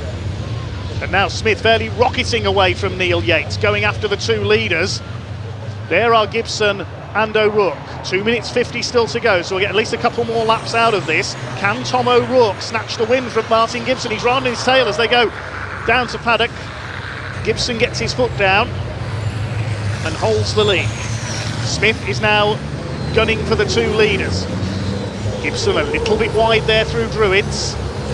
Yates still there in fourth, and still Stuart Oliver can't get past John Bowler, the truck that was in the tyre wall on the first start. This is cracking stuff. Ryan Smith has just done the fastest lap of the race. You'd expect that now. He's in clear air, 59.431. And the gap is going to come down to our two leaders. But Tom O'Rourke is in attacking mode. So is Ryan Smith. Can he get past these two? I don't think they've noticed. They're so busy with their own battle, they haven't noticed Ryan's coming up behind them.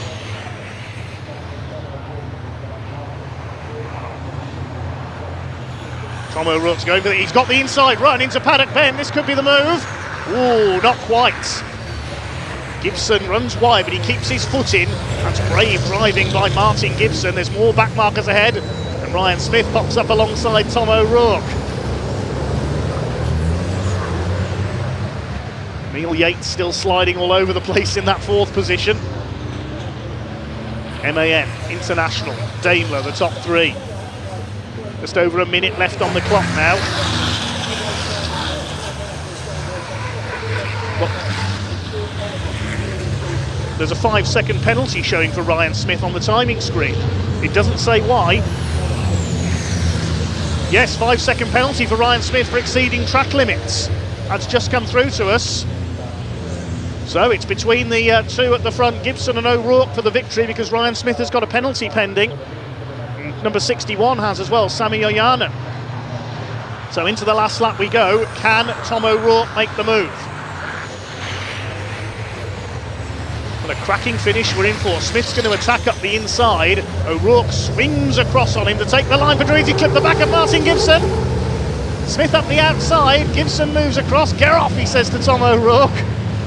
Oh, they could finish side by side, these two. O'Rourke's trying everything in the book, but he's left the door open at Graham Hill Bend. Smith goes through, he's lost his chance. And well, with the penalty provisionally pending for Ryan Smith, it looks like it is going to be a win for Martin Gibson. They're in heavy back marker traffic, they've caught the Division 2 boys. Jake Evans just ahead of them there, he needs to be careful here, Martin Gibson. Smith lunges for the inside, they're side by side on the run in. Martin Gibson doesn't give way, Smith forces him out wide. Well, and O'Rourke could get up the inside here. Smith's going to take the flag in front. Look at O'Rourke up the inside, he's got him! Out of clearways for the last time. Smith's going to take the flag in front. O'Rourke gets ahead of Gibson, and Gibson in a photo finish with Neil Yates. My goodness! Well, the back markers came into play there. Let's have a look though. Yes, the penalty is applied to Ryan Smith, so Tom O'Rourke has won it. Tom O'Rourke takes the first win for the International Navistar. He won't know it yet, but Ryan Smith, a penalty there for exceeding track limits, and that's dropped him provisionally to 6th. What an incredible race. That's one of the best British truck races I have seen in a long time. We never even got a chance to look at Division 2, unfortunately. The Division 2 victory, they're just coming through clearways now, is going to go to Simon Cole. Michael Oliver's finished 7th. I'll take you through the results in a moment. There was so much going on at the front there. Here comes Simon Cole. After his problems yesterday, he makes up for it. He wins Division 2. At long last, Simon Cole has a race victory in Division 2. Having come so close last season every time. Now 2nd place in Division 2. We're going to have to wait because Sami Ojanen has got a penalty as well. I think Ojanen is 2nd, yes, and 3rd is Jake Evans, 4th Callum Easton, and I need a cold shower. We'll confirm the results in a second, but Martin Gibson celebrates. He's finished 2nd. He was boxed in behind a back marker there on the run to the line, and Tom O'Rourke pinched it. What an incredible race.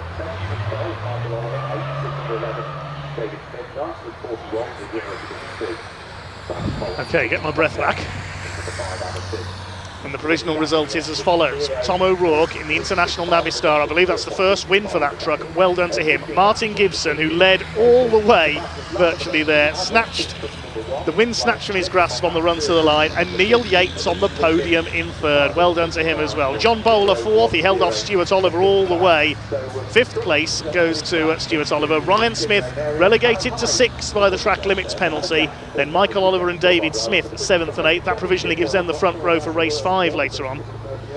John Powell 9th, Simon Cole at long last gets a Division 2 win in 10th, then Adam Bint, Sami Ojanen, Jake Evans, Callum Easton, and the final finisher was Graham Poole, because we lost Stephen Powell and Archie Handy into the pits. Bradley Harvey and David Jenkins didn't take the restart. Pointy, over to you to sum that epic up for us.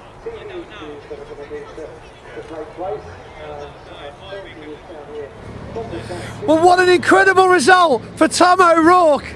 I can't remember the last time he'll be this happy. I'm racing Alan to pole position. It's a race for the commentators as much as it is for the drivers. Get out of the way! Unbelievable. Got his bum on camera. So Tom O'Rourke, a fantastic race. Come on round, here we go, let the camera in, get him on. Tom, look at the smile on your face. What a race. That was brilliant, really enjoyed it. At the first kind of interval I thought, I'm away, I'm clear. Martin just stepped in. You know, I was just being a wee bit too cautious. He was obviously a bit braver. And then I just caught him in the last lap there. Just I know, in the we last saw lap. that. I mean, Martin got bogged down. You just sailed through, kept your momentum. It was a beautiful take. Yeah, good. It was, no, good. we've had a lot of bad luck in the last couple of years. It's great to get a win, you know. Absolutely fantastic. Weekend engines, gearboxes, you name it. But Well, this is it, to come from having an engine floating in the air Friday night to a first place Sunday morning. What a journey. Yeah, the team have been absolutely unbelievable. Just worked all weekend heartlessly. Great, you know. Well done, buddy. We're going to let you go. They're whistling and tooting at us. Congratulations, Tom O'Rourke. What a result. What, you got the door? What an absolute result. I tell you what, he won't forget this anytime soon, ladies and gentlemen. And we've got John Bowler further back as well, with Martin Gibson finishing in third, I believe. Just check these results. Everybody's out of the trucks, trying to clear the pit lane now.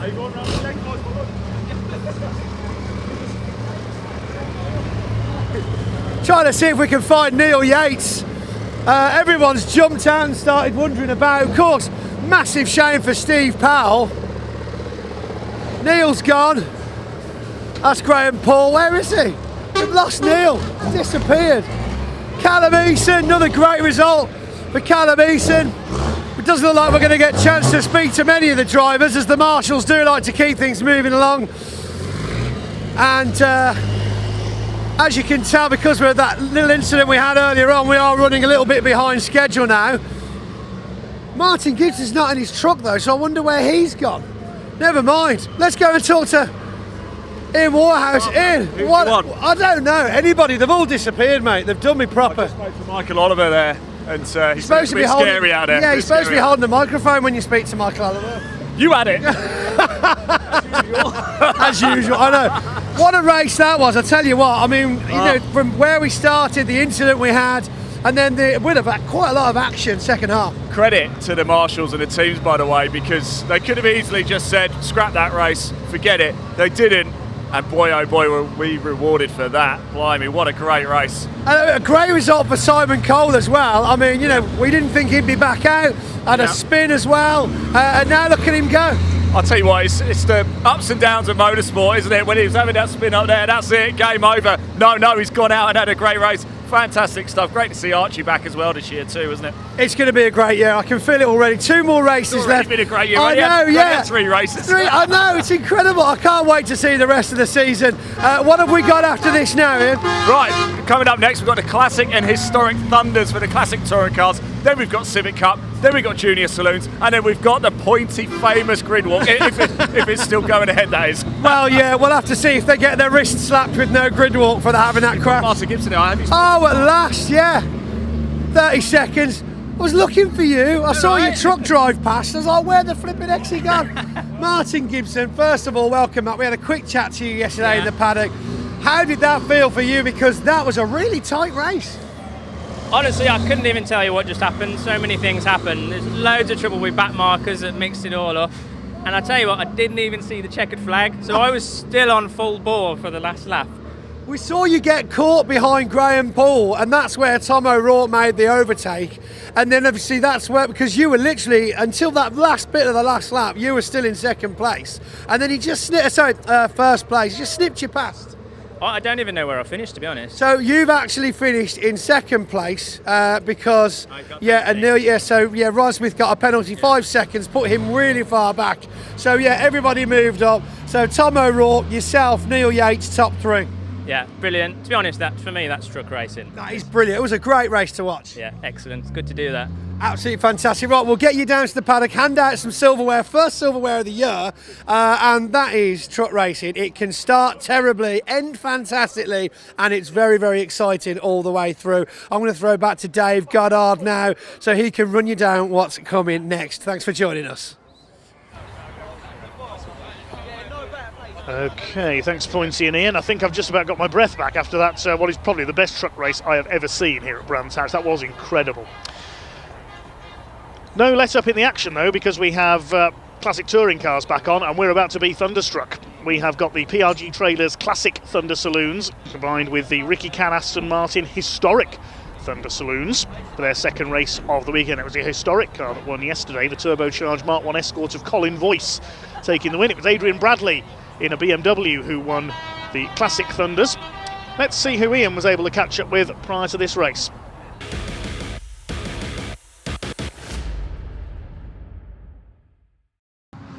Right, everybody, here we are in the assembly area, one of my most favourite grids of all time. You know when you're a kid and you've got all your toy cars and you just line them up in any random order for a race? That's what we've got with Classic and Historic Thunder. It is remarkable. One of my favourite cars ever. The Skyline here. We've got James. I'm just going to quickly jump in. Sorry, chaps. I'm going to interrupt you guys. Sorry. I have to talk to James all the time. Just say, James, you know when you're a kid, you got a load of toy cars. Yes. Right. Did you always dream of having one of these? I didn't, believe it or Did not. you not? No, I didn't. It's just sort of something I saw and I fell in love with it at the time, I suppose. I'm not surprised. What's it like to drive? It's a bit of an animal, especially rear-wheel drive. So you've got to sort of tame your right foot and try and keep it under control, I suppose. Okay, right. You didn't want a Skyline. What did you want when you were a kid? I don't know. I don't know. You put me on the spot now. I always wanted an F40, but yeah. Yeah. I think Ferrari. It probably would have been a red Ferrari, wouldn't it? I mean, all us kids, Look, cold conditions here at Brands Hatch today, a little bit different to yesterday. What are we expecting? If I can get some heat in the rear tyres, then we're laughing. But it's just getting the tyres warmed up before we, get the right foot down. James, thanks for bringing it out again. You know, I love it. I love it. Before we go as well, look at Ricky Cairns Aston here. Absolutely thing of beauty. For this race, everybody, make sure you turn the volume right up. Right, enough from me. Let's go racing. Let's see these cars on track. Dave, over to you.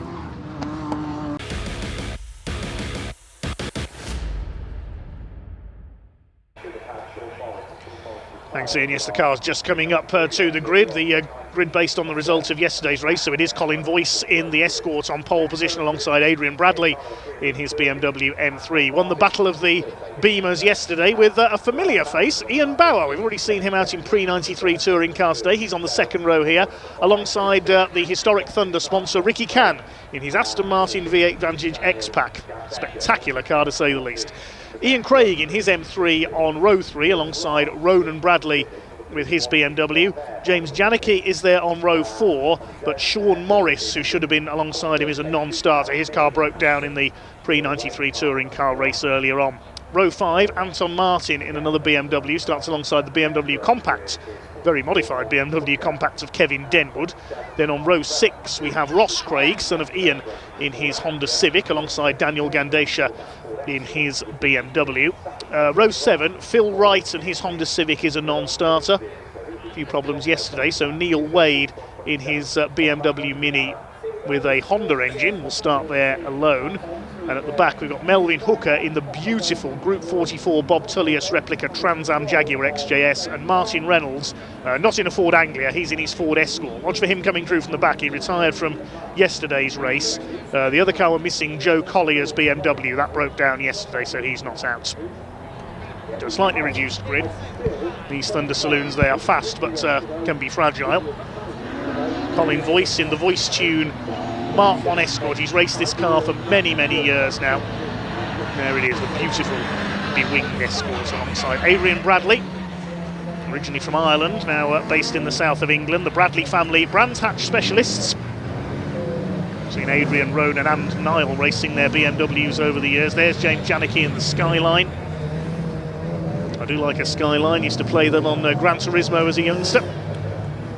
Martin Reynolds in the Escort coming through from the back. Watch for him charging through the field, along with Melvin Hooker at the back in the XJS he's owned for over 20 years, the replica of the Jaguars that raced in America in the hands of Bob Tullius and the Group 44 team. He always used British cars, did Bob. He raced MGs and even a Triumph TR7 at one time as well.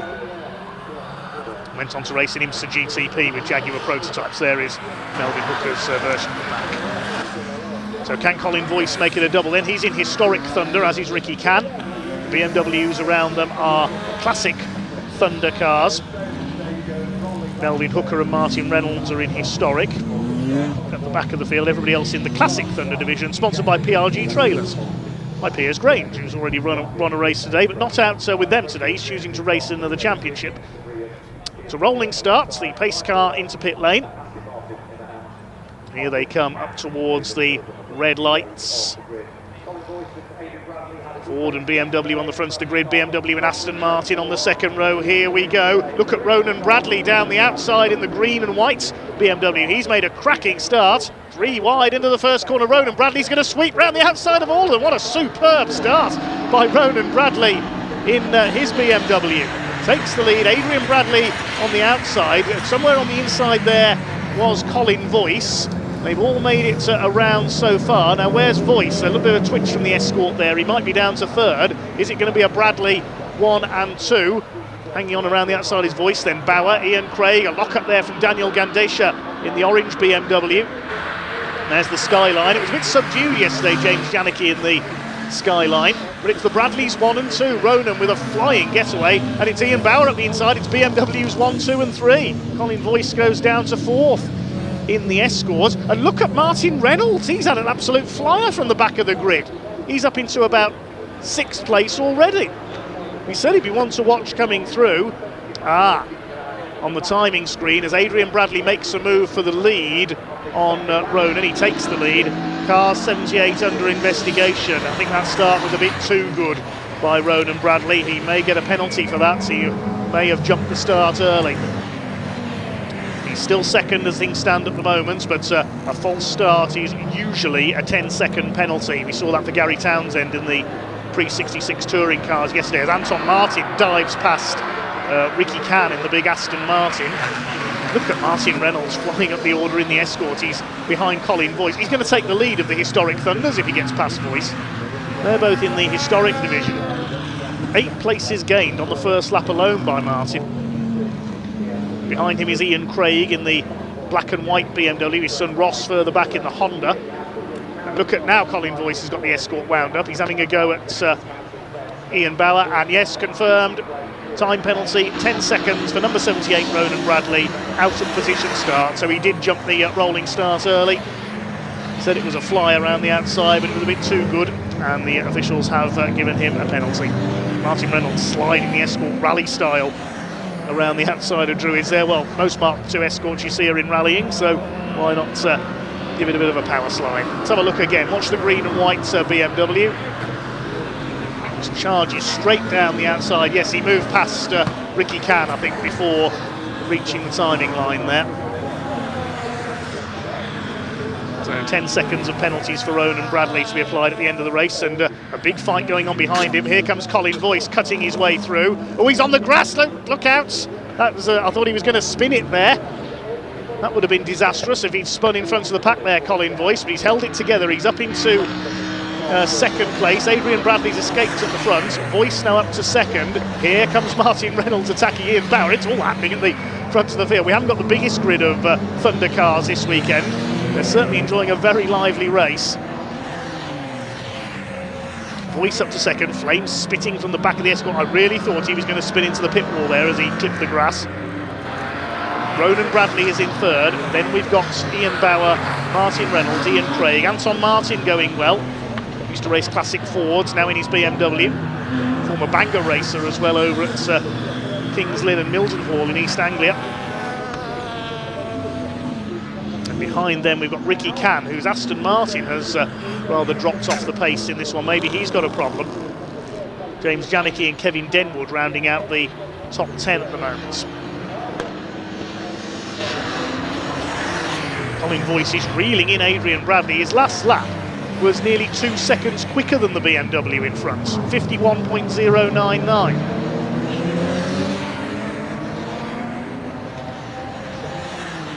Bradley did a 52.9. Ronan Bradley still third on track. Team will drop down to about 9th or 10th with the penalty applied as things stand at the moment. 10 seconds, a sizable penalty.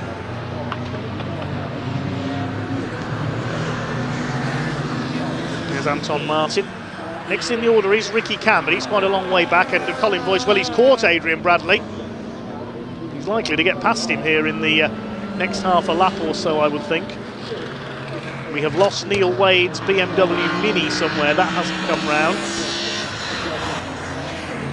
Look out for yellow flags out on circuit because he hasn't come into the pits, according to the timing screen. Adrian Bradley's actually pulled away a little bit again there through Druids. Here's the fight for third. Ronan Bradley, Ian Bauer, Martin Reynolds. Little gap back to Ian Craig and Anton Martin. There's Can in the Aston, we just caught a glimpse of in the background. Ian Bauer to the inside at Clearways. Ronan Bradley leaves him a bit of room. And Ian Bauer up into third position. Is he going to try and catch Adrian Bradley and Colin Voice at the front? They're going to go almost 3 wide towards paddock. Look at Martin Reynolds. He's got through past Ronan as well. He's going for Ian Bauer. Ian Craig trying to get involved as well in the black and white car. Ronan Bradley fights back. 5 of them jockeying for position. 4 BMWs and Martin Reynolds escorts.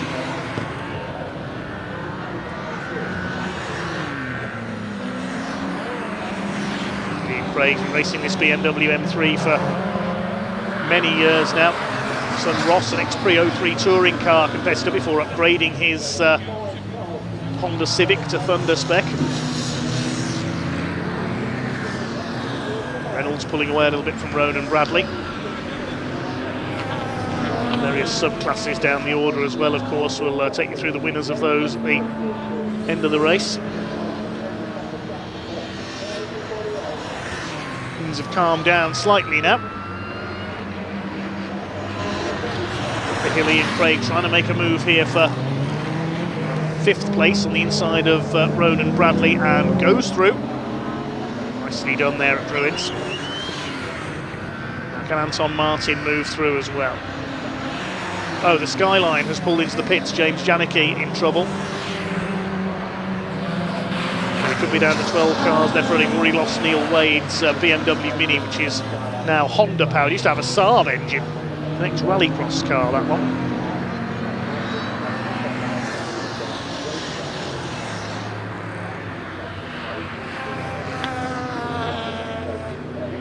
The outside comes Martin Reynolds. He's trying the outside. He's tried the inside on Ian Bauer. But the outside doesn't work either. Now, what's the gap between the 2 leaders? Bradley still leads by 3/4 of a second. Adrian Bradley, that is. And still side by side, these two. BMW versus Ford. And now Martin Reynolds will have the inside line for Graham Hill-Bent. He's gone around the outside of Druids. He's through. Good move, Martin Reynolds up into 3rd overall. Now he's in the same class, I think. No, they are in different classes, I think, Colin Voice and Martin Reynolds. Yeah, Voice is class 2 of Historic Thunder, and the Escort is class 3.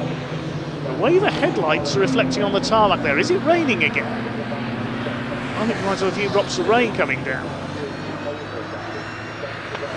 So we're down to a dozen cars left running. Yes, James Janicki has pulled in.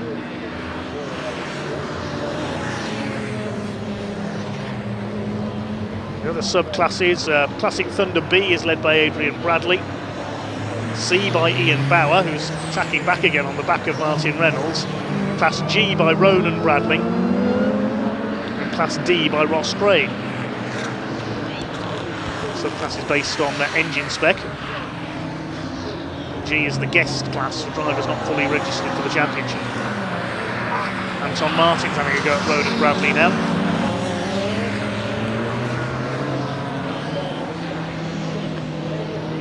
Colin Voice still has the fastest lap of the race with a 51.099. His last lap was a 51.8 though.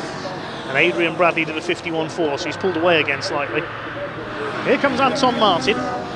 Seen him out in Ford Escorts among other things at the time. And here's Kevin Denwood under fire from Ross Craig in the black and white camo liveried Honda, and he goes through past the BMW Compact. Kevin Denwood, the ex Kumho BMW Championship it was, then it's the Ram Air BMW Championship now, racing with another club after past years with the BARC.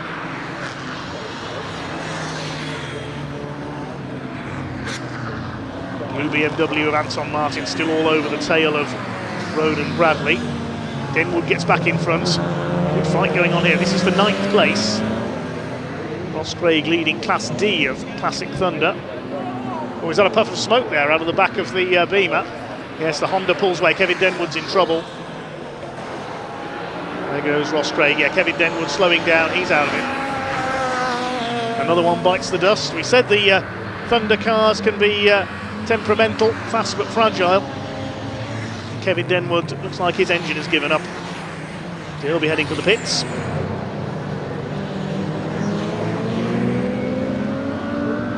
So the closest battle on track now is between these two BMWs. Adrian Bradley still leads in his, well, it was plain red at the Donington season opener, that car, that's now in a very impressive wrap livery. The Irish-born racer continues to lead with 4.5 minutes to go, chased by Colin Boyce. Kevin Denwood into the pit lane. The gap has closed up again now, but Adrian Bradley did a personal best on that lap, 51.465. Boyce did a 51.178, so he took about 0.3 of a second out of it. The gap seems to be fluctuating here between these two. They're both leading their respective divisions, classic and historic Thunder. There's the Jaguar being lapped of Melvin Hooker.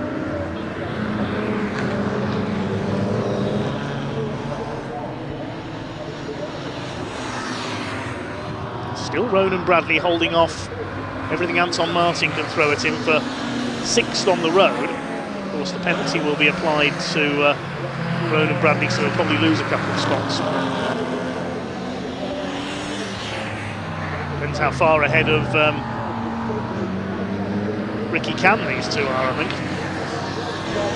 Black and white flag has been shown to number 612 as a warning for track limits. That's the race leader, Adrian Bradley. So he needs to be careful here. There's one more track limits offence and he'll have a 5-second penalty, and it will be Colin Boyce who will be in the overall lead on corrected time. 3 minutes to go. The Escort now is starting to close in. He's starting to put in that final push, his finishing move, if you like, as you'll know there's only a couple of laps left to go. It's PRG Trailers Classic Thunder and Ricky Can Aston Martin Specialists Historic Thunder Saloon race. And here comes the Escort, now he's closing him down. New fastest lap that time through, 51.094. Only a few thousandths quicker than his previous fastest lap. And the Escort is on the attack. He wants a second overall win. They're 11 seconds clear of Martin Reynolds in 3rd place now, these two. Down into the left-hander at Graham Hill Bend. Adrian Bradley will be able to see the Escort in his mirrors and know what the score is. Still at least a couple of laps left to go yet, lapping in the 51s.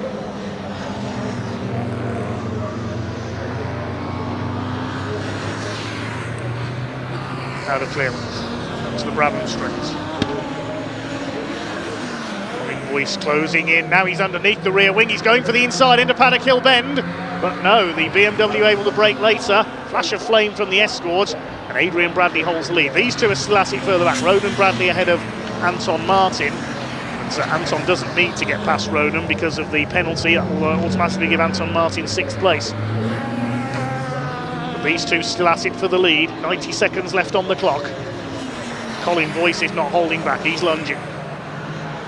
Can Adrian Bradley hang on for an overall win? They're coming up to lap Daniel Gandesha's BMW, he's in 10th place. Second in class. Playing class as Ian Bauer, that car. Will it be last lap this time? I don't think it will. Boyce goes to the outside, Adrian Bradley moves to block him. Yes, they'll get 2 more laps out of this. Again, Adrian Bradley holds the lead into Paddock Hill Bend, increases his lead a little bit down the drop. Great stuff at the front of the field, but again, it looks like through the tighter turns, the Escort is slightly stronger. Through Graham Hill Bend, seems sizing him up there, Colin Boyce. He's got a lot of experience. Along the Cooper Straight, he has a look on the inside at Surtees, he's not close enough. Coming through to start their final lap this time. Pressure is on Adrian Bradley here. Here comes Colin Boyce, can he have a look on the inside? He's up alongside the BMW, this time he's got him, and he goes through. into the final lap. Voice leads. Well judged there, coming out of Clark Curve, but Bradley is fighting back. What a tremendous race between these two. Adrian Bradley has a quick look on the inside. He can't get the line away from Colin Voice. It's going to be all on the last corner. They could finish side by side, these two. Voice is now going to try and pull away a little bit. He's done so by a couple of car lengths. Along the Cooper straight they go. Can the BMW fight back? Has he got anything left in the tank? I don't think he has. Colin Voice has pulled away. It's going to be a double for the Escort. A superb drive by Essex's Colin Voice in the turbocharged Mark 1 Escort, coming to the line for a double in our Thunder Saloons here at Brands Hatch. Colin Voice the winner. Adrian Bradley dropping back on the last lap there in second place. And Colin Voice does the fastest at 50.39 seconds on the final lap. Third place will go to Martin Reynolds after his charge through from the back. Ian Bauer is fourth. Now what about these two? Ian Craig has come over in fifth. Anton Martin, he's going to get past Ronan Bradley. Is he on the run to the line? They're side by side. This is going to be a photo finish between the two BMWs. Here they come. Ronan Bradley will get it at the line, but of course he'll have the penalty applied for the false start. So 6 goes to Anton Martin. Ricky Can, a very lonely race for him. He comes in 7th. So I think Ronan Bradley will drop to 8th. Ross Craig is 9th in the Honda. He wins his class. And the other finishers, Daniel Gandesha and Melvin Hooker, a lap down. What an excellent race there between Colin Voice and Adrian Bradley at the front of the field. Voice timing it to the start of the last lap to take the win. 2.3 seconds, the winning margin. I think that's the furthest apart they were all race long. They both win their divisions, of course. Martin Reynolds third, he wins his class, as does Ian Bauer. The other class winners down the order. Ricky Can in the Aston. Ronan Bradley, despite that 10-second penalty, wins his class. Ross Craig as well. 11 of the 14 starters going the distance. We lost Kevin Denwood and James Janicki into the pits, and Neil Wade also retiring early on in the Mini. Another excellent race here at Brands Hatch on the Indy circuit this weekend. We'll soon be able to go down to Ian in Parc Ferme, hopefully, to talk to our race winner Colin Voice.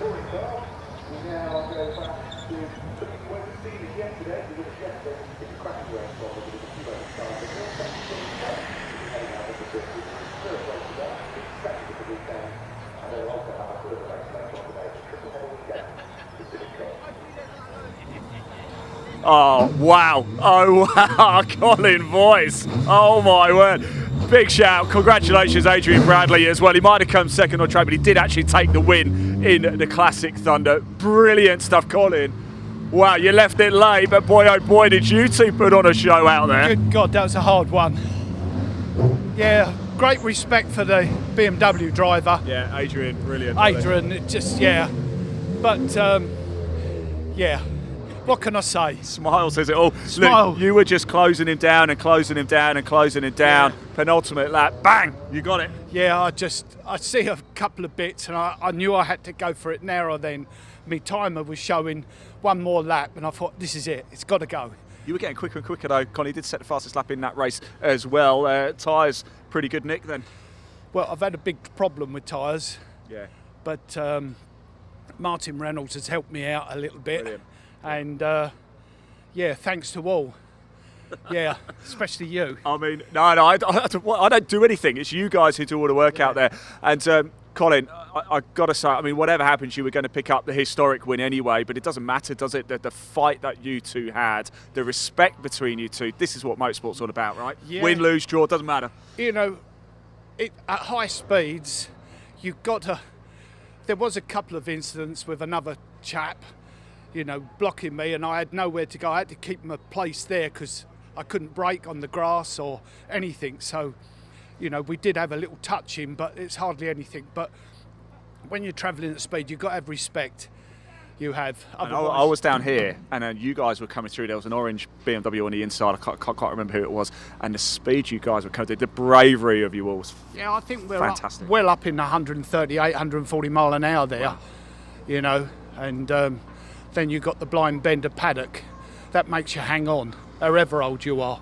Yeah, I don't know how you do it. I'm too scared.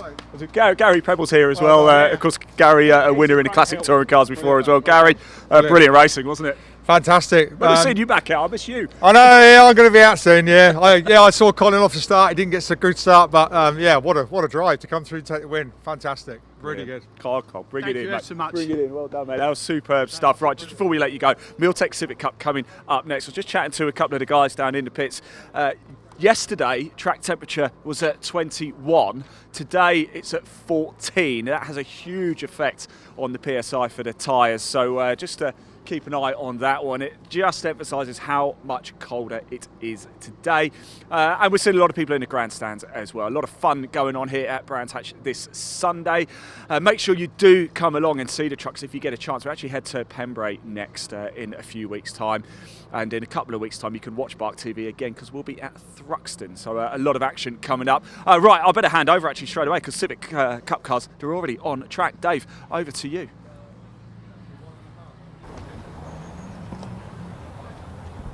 Thanks, Ian. Yes, good to hear from Gary Preble as well, the reigning Pre-03 touring car champion. Hope we see him back on track soon.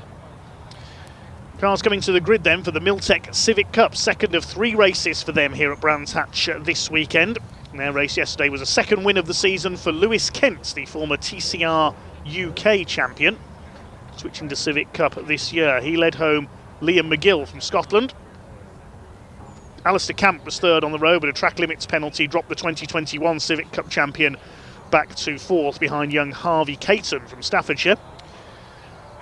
So this is a reverse grid race, partially reverse grid race, race 2. The top 10 finishers from yesterday will start in reverse order. So it was Jack Riddell who was 10th yesterday. He'll start from pole for this race. We're hopefully going to see 27 Honda Civics out there for this one. We've got 2 classes, EP3 and FN2, 2 different shapes of Honda.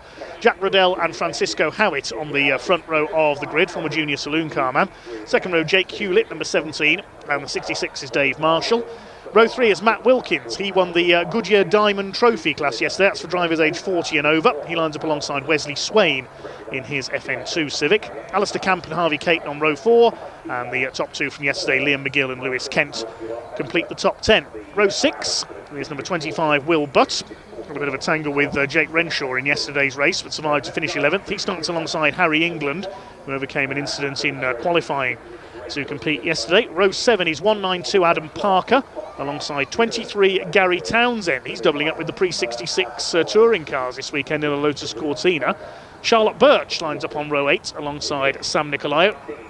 Row 9 is 495 Mark Hughes alongside 6 Charlie Constable, another graduate of the Junior Saloon Car Championship. We'll see those out in our next race.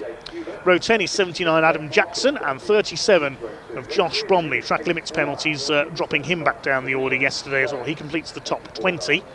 Row 11 is 93 Ben Bateman, ex-short oval racer. He's done mini stocks and Formula 2 stock cars. Raced the last couple of years in a Vauxhall Nova in the classic stock hatch series. Starts alongside 74 Anthony Gannon. Then we've got 76 Simon Welch alongside number 90 Jake Renshaw. He ended up in the gravel at Clearways in yesterday's race. 322 Jamie Petters is next alongside 14 Aidan Mitchell. He ended up on the infield Surtees yesterday. And at the back of the grid, a driver who missed yesterday's race, Daniel Petters, number 86, the ex-pickup truck racer among others. He had to change an engine in his car yesterday and missed qualifying in the first race, but he starts at the back here. He practiced out of session this morning with the Track Action Racing Club cars. Let's see who Ian was able to catch up with in the assembly area prior to this race.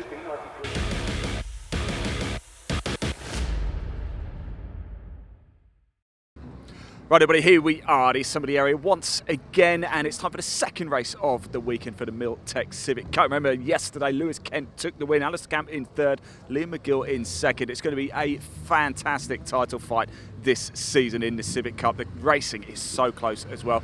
I've just come down to chat to Charlotte Birch. Oh, Charlotte, didn't see you there. It's almost as if we hadn't planned this at all, had we? How did yesterday go? It was good. I don't think the results reflected the race that we had. It was probably one of the spicier races I've had in Civics, which is good. Yeah.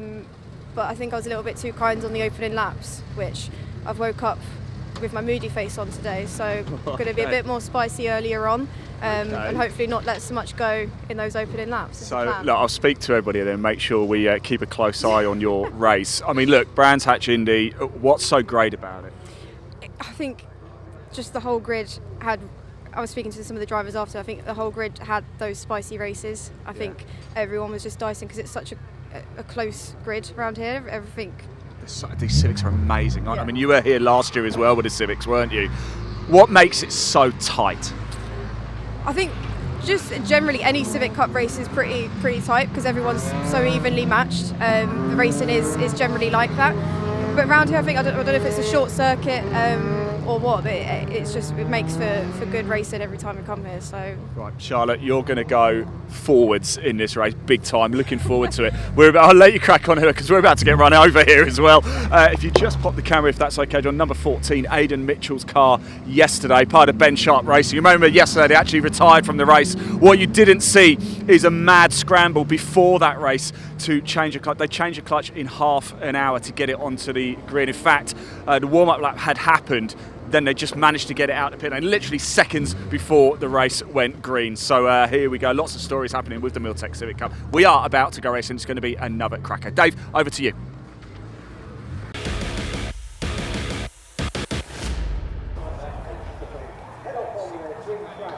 So the car's just about to head off on their green flag lap then, the second of 3 races this weekend for the Miltech Civic Cup.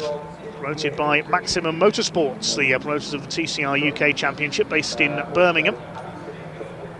I know Stuart Lyons and his team have done a lot of work over the years to bring this championship up to such a high stature. First held in 2020 and won by Bruce Winfield. Since then we've seen the most successful driver in the last 2 years, Max Edmondson. He's been champion in 2023 and 24. Alistair Camp won it in 2021. He's on this grid, the only former champion out there. And Matt Luff was the winner in 2022, now campaigning, I believe, an Audi TT elsewhere. The opening rounds of the season were at Donington in March. It was Alistair Camp who took the win in the first race, Lewis Kent taking race 2, and it was Lewis who won here at Brands yesterday. The grid for this race, we'll quickly take you through it as they come round. Jack Riddell and Francisco Howitt on the front row is the maroon and black car of Jack Riddell on pole. Francisco Howitt alongside him, number 50, is in white and red. Jake Hewlett is in black and green. Dave Marshall is an FN2 car, he's in red. Now we see the leading cars on the grid. Matt Wilkins, the winner of the Diamond Trophy for the over 40s, in blue. Wesley Swain in blue, black and day-glow yellow. Alistair Camp, the green, pink and black car, same colours as his Hyundai he races in the TCR UK Championship. There's our race 1 winner, the silver and orange car there of Lewis Kent. The other award in the championship this year is the Paul Winfield Trophy, which is contested by the highest placed rookie driver in his first year, in his or her first year in the series, or who has not finished in the top 10 positions in the championship in the past. It was Francisco Howitt who was the top runner in that division yesterday, and he starts on the front row here. So I think we've got all 27 cars out there. I saw Daniel Petters at the back having changed an engine yesterday. With Jack Riddell in pole position, number 19. It's the MJB Sports Cars machine. Francisco Howitt alongside. The FN2 class headed up by Dave Marshall, who's competed for a number of seasons now in his Civic, the KA Car Sales sponsored car. Wesley Swain behind him. Alistair Camp, the quickest of the FN2s, usually he's there on row 4. And there's a car in the pit lane. That's Lewis Kent. Lewis Kent's pulled into the pit lane. Problems for the championship leader. The bonnet is up. So Lewis Kent, if he starts, he's going to have to start late from the pit lane because the race gets underway. Well, the championship leader in trouble. We get the race underway then. And down towards that first corner, a bit of a slow start for Gary Townsend there in the 23. He's made a bit of contact with Josh Bromley. So we are underway. It's cars sliding all over the place on cold tyres. It is Jack Riddell who leads ahead of Jake Hewlett, and Dave Marshall is in third position. Oh, a tangle there. Liam McGill, Francisco Howitt's gone around. Look out, wallop. Harry England has hit the spun car of Francisco Howard. I think that was cold tyres, as it is a cold day here at Brands Hatch. Unfortunately, we've got a number of cars in toll. They're sliding all over the place. Harvey Caton goes off. Will butts into a slide there as well. Well, they're just about going to make it round the first lap. I wouldn't be surprised if we see it. There's another one going sideways. That's Gary Townsend. There's more cars going off. The 495 of Mark Hughes has tangled up with, I think that's Charlie Constable, the number 6. Well, everybody's hit problems there in the opening exchanges. Jack Riddell has got the lead, and the order completely jumbled behind them. There's Jake Hewlett, Alistair Camp in 3rd place. And beyond them, Dave Marshall. 5th position is Wesley Swain. The race has continued. They've all got going again up here at Druids after that earlier contretemps. Alistair Camp round the outside of Dave Marshall. He's up into 3rd position. It's Jack Riddell who leads the way. They slide their way through Granville Bend. There's hardly any grip out there in the early stages. It is only a short lap. They only had a short green flag lap to try and get heat into their tyres. I think that's the problem there. First 5 have broken away. Matt Wilkins, a bit of damage on the front of his car. He's in 6th position. Harvey Caton 7th. Then Will Butts, the Welshman. Charlotte Birch. Adam Parker under fire from Josh Bromley. He made contact with Gary Townsend off the grid. Liam McGill's got going again in the 62. He gets ahead there of Sam Nicolaou. Now, have we lost any cars in all of that? Yeah, well, we know Lewis Kent didn't take the start. Francisco Howitt's in the pits. I think everybody else, though, has survived. Francisco Howitt took a hit in the front wheel in that spin when at Druids on the first lap. He was collected by Harry England. So the race now settling into its rhythm. Jack Riddell leads the way from Jake Hewlett in 2nd place. There's a battle further back. Josh Bromley and Will Butt at it again. They were inseparable in yesterday's race as well. Liam McGill trying to race his way back up the order, 2nd yesterday. He's got ahead of Charlotte Birch. There's one car pulling to the side there. I think that's Mark Hughes, the number 495. We saw him go off at Surtees on the opening lap. Somebody charging through up the inside there. That's Adam Parker. Wesley Swain takes Dave Marshall. That's a change for 4th place, the 2nd of the FN2, the later shape Civics. 2 EP3s out in front, the early 2000s on the Civic shape. The FN2, the late 2000s example. The gap coming down slightly. Jake Hewlett giving chase. Gets a tighter line. He nearly cut the corner there at Graham Hill Bend. He's taken the marker post with him. Riddell, who continues to lead, looking for his first win of the season. He's sliding his way through. They really are cornering on the edge of adhesion here. Alistair Camp up behind them. There goes that marker post off the front bumper of Jake Hewlett's car, and he's tagged by Alistair Camp there. Alistair Camp, who began his career in short oval racing, before moving up into hatchbacks on the circuits. And there's more contact. That's Ben Bateman, another ex-oval man. Sent sideways, a bit of contact with Aidan Mitchell coming through from the back after a retirement yesterday. Riddell's continuing to lead. Alistair Camp on the tail of Jake Hewlett for 2nd place. Alistair Camp, a construction company boss from Derbyshire. Busy season, doubling up with TCR UK in his Hyundai as well. Side by side, that's Josh Bromley and Liam McGill. Sam Nicolaou in behind them, and he's got one of the Petters boys up behind him, the blue and yellow car. McGill through on the inside at Graham Hill Bend. Will Butts, Gary Townsend and Adam Parker behind them. Townsend, an ex-ovaler as well, used to do Formula 1 stock cars. He's raced everything, classic touring cars to Mazda MX-5s over the years. Liam McGill somehow just about staying ahead of Josh Bromley there. Jamie Petters, 322, another junior saloon car graduate in behind Sam Nicolaou. Will Butts, the Welshman, behind them. The colours of the Welsh flag, the green, white and red. 10 minutes of this race just over, still to go. The lock up there for Sam Nicolaou. He runs out wide on the exit, so does Josh Bromley. No change for the lead at the moment. Still Jack Riddell looking for his first win in the championship. Charlotte Birch under fire. That's the number 90 of Jake Redshaw. Another man coming through from the back of the grid after failing to finish yesterday. He went into the gravel after some contact at Clearways. In race 1, another race to come for the Miltech Civic Cup later on, of course.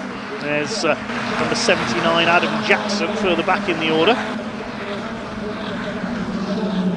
holding off, I think that's Charlie Constable, and a bit of contact there. Adam Parker clips the back of Will Butt. It's going to allow Gary Townsend to go through.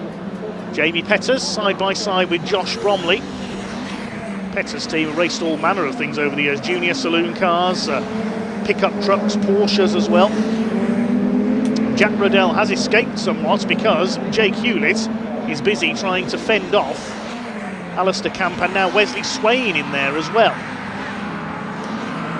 Jack Riddell, the leader, is also the leader of the Paul Winfield Trophy eligible drivers. What about the over 40s club? We'll check that a bit later on, because it's getting very busy towards the front of the field. I think the leading Diamond Trophy driver is Matt Wilkins in 6th place again. There's 5 eligible drivers in that category. Down towards Paddock Hill Bend they go. Still Jake Hewlett holds off Alistair Camp, still allowing Riddell to get away in front. He's just done the fastest lap, 53.332. Fastest lap for Jack Riddell in the number 19, the man from Rusper near Crawley in Sussex. Hewlett holding second, comes from Stevenage in Hertfordshire, just north of London. Wesley Swain in 4th place behind Alistair Camp. Oh, Matt Wilkins has come to a stop at Druids. That car on the edge of the circuit, that could be a safety car. Just coming up to half distance in this second race of the weekend for the Miltech Civic Cup. And Matt Wilkins has stopped. So who's that going to give the lead to in the Diamond Trophy? We'll have to check down the order for that one. Josh Bromley, meanwhile, side by side with Sam Nicolaou in the Rough Living Furniture car.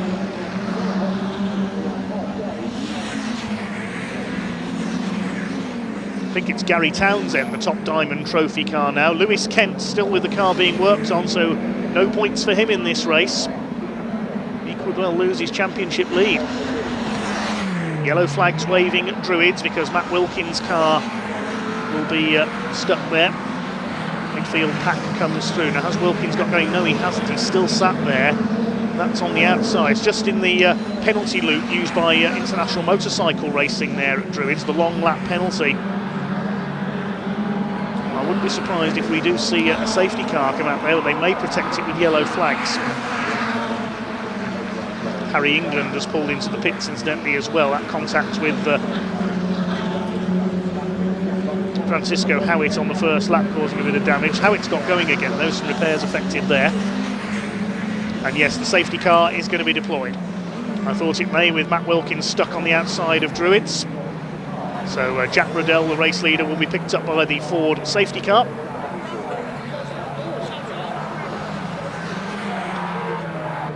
While the marshals move the number 84 car of Matt Wilkins, the Motion Motorsport car. Unfortunately, lack of motion at the moment. Something's happened to the 84. Now, he picked up a bit of damage in the bit of chaos on the first lap. I noticed some damage to the front of that car, so whether it's a legacy of that, I'm not sure.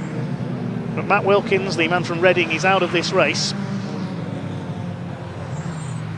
And his hopes of a double in the Goodyear Diamond Trophy have disappeared as well. That's now being led, I think, by Gary Townsend, the number 23.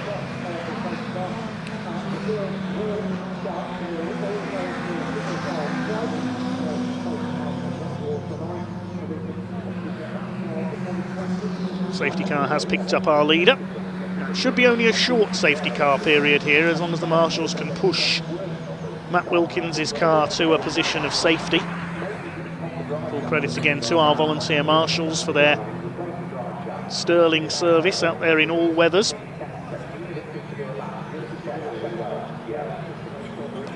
Still work going on Lewis Kent's car. We can see there in pit lane, pulled in at the end of the green flag lap.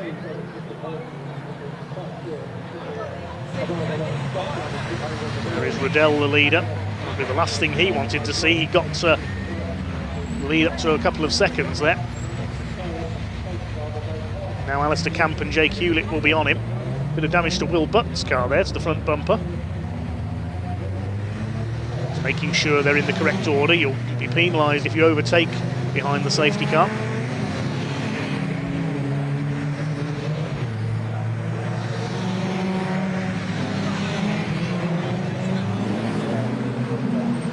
Take a look at one or two moments from that race. Well, there's where Matt Wilkins picked up the damage. He tangled with Liam McGill. Francisco Howitt spun and got collected by Harry England. That's put Harry out of the race.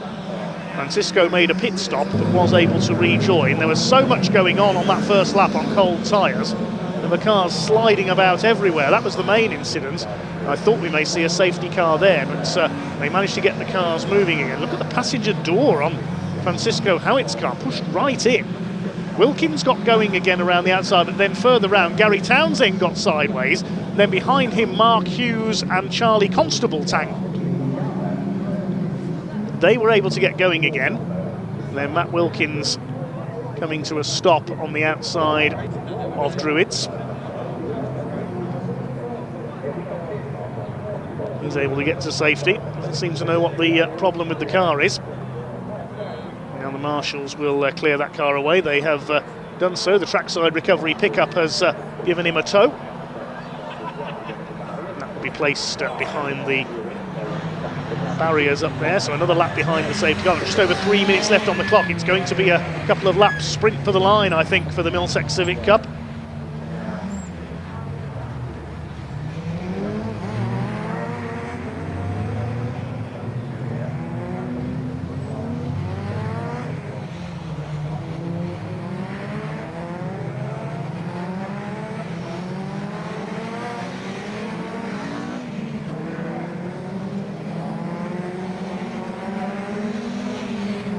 So can Jack Riddell hang on for victory?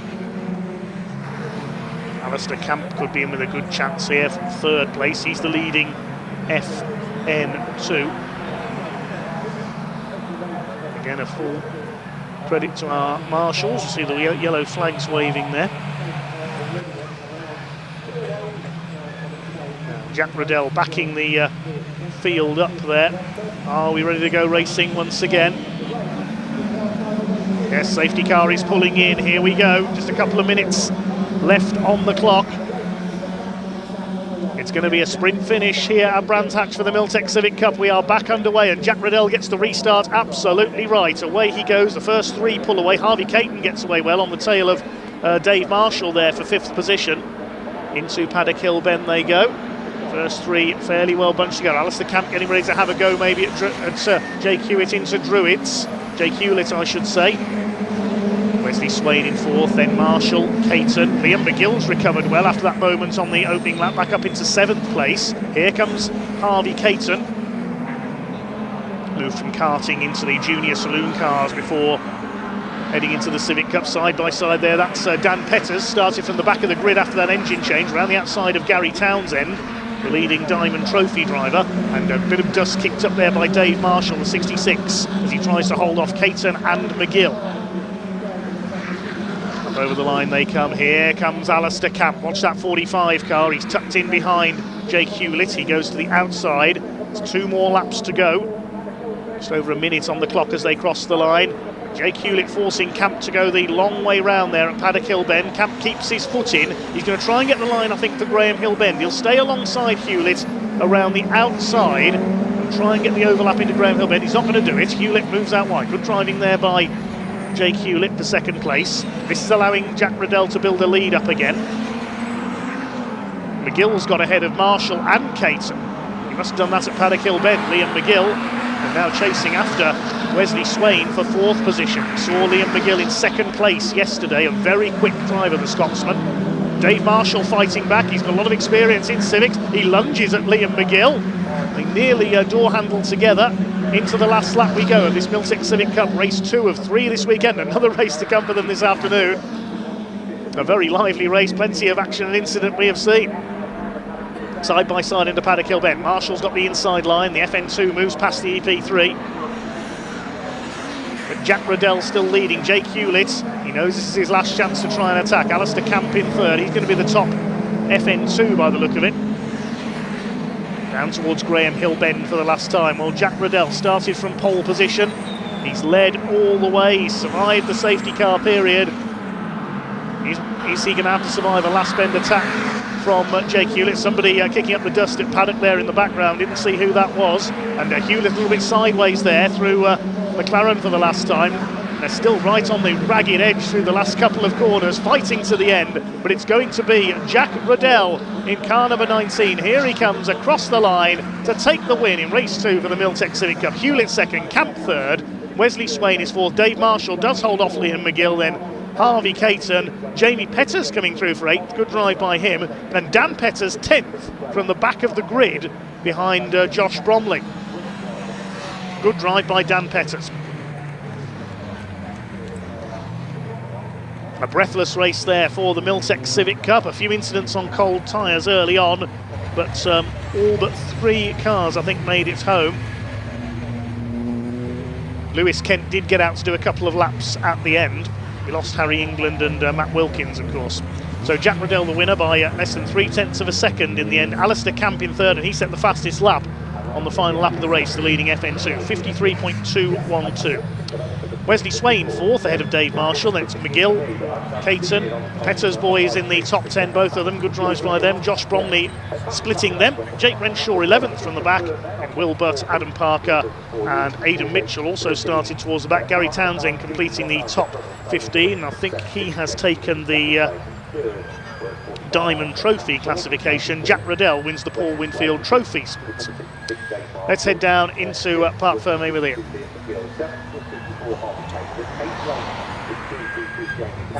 Oh, well, it's a race of firsts. It is Jack Riddell's first win in the Miltech Civic Cup, and look at what it means to him. He's a very happy man. Mate, how does that feel? Feels awesome, honestly. Like, yeah, I don't know how I did it. It was a bit of a nervy finish as well. Were you kind of hoping it might finish under the safety car? Honestly, I was hoping. Like, I got a good start off the safety car, but yeah, I was really hoping that it finished on the safety car, honestly. Well, I'll tell you what, you look like a serious seasoned campaigner. You were cool, calm and collected. You deserve that. Well done. Thank you very much. Fantastic. Awesome, yeah. Enjoy it, won't you? It's also a first ever podium for Jake Hewlett as well. Let's get him out. And of course, he had a great battle with our third place man, Alistair Camp. Third place on track, but actually a good day so far for him in the championship. Let's grab the boys here. Jake, congratulations on the podium. But I'll tell you what, got a bit nervy near the end, didn't it? Yeah, thank you. Yeah, just like obviously really happy to be here. That's why we've come here, because the competition's really great. I think that's quite clear to see out there. Obviously, just want to say a massive thank you to Tim and Michelle at Mill Street Motors and Lewis and Ryan at Europa Crash Centre. They're our title sponsors. Without them, impossible. Obviously, Area Motorsport for giving us a great car. My brother Ashley, the missus for putting up with me, of course. But yeah, no, super happy with that one. I thought we could have had it, but we had to defend, of course. So yeah, it was really tough. I thought we might have got it, but mega race from Jack, and yeah, great all round. It's going to be a good season, isn't it? It is. They're all rapid. Well done, mate. Well done, and congratulating the missus as well, because very important indeed. Let's grab Alistair Camp, third on track, just like he was yesterday. Alistair, very quickly, third on track. You almost got him near the end, but actually with Lewis Kent pulling off, pretty good day for the championship so far. Yeah, it's never nice to see it, but yeah, I've seen it in the mirror. I think it was Liam got out of shape, and I just seen him on the grass. Probably got tagged, I don't know, but yeah, I just seen Carnage and I thought, right, now's my time, and then I rolling roadblock Jake. I couldn't get around him, so I was like, no way. I thought you're going to have to work for this, aren't you? Yeah, well, I thought if I could get him, then I could attack Jack, but yeah, hey, Jack lives to fight another day, tell him. He lives to fight another day, I will tell him. Nice one, Alice. Cheers, mate. Alistair Camp, great day. Look at what it means for Jack Riddell there. Fantastic stuff. He's just chatting now with Jake Hewlett, our top two, and of course Alistair Camp in third place. Magnificent racing overall for the Miltech Civic Cup. It never ever disappoints, and great news as well. We do have a third race coming up later in the day. Next up, more thrilling, more close racing as well. The Citroen Saxos, as you can see, the Junior Saloon Car Championship. They are about to head out on track, so I better hand back to Dave to take you through the action. Enjoy.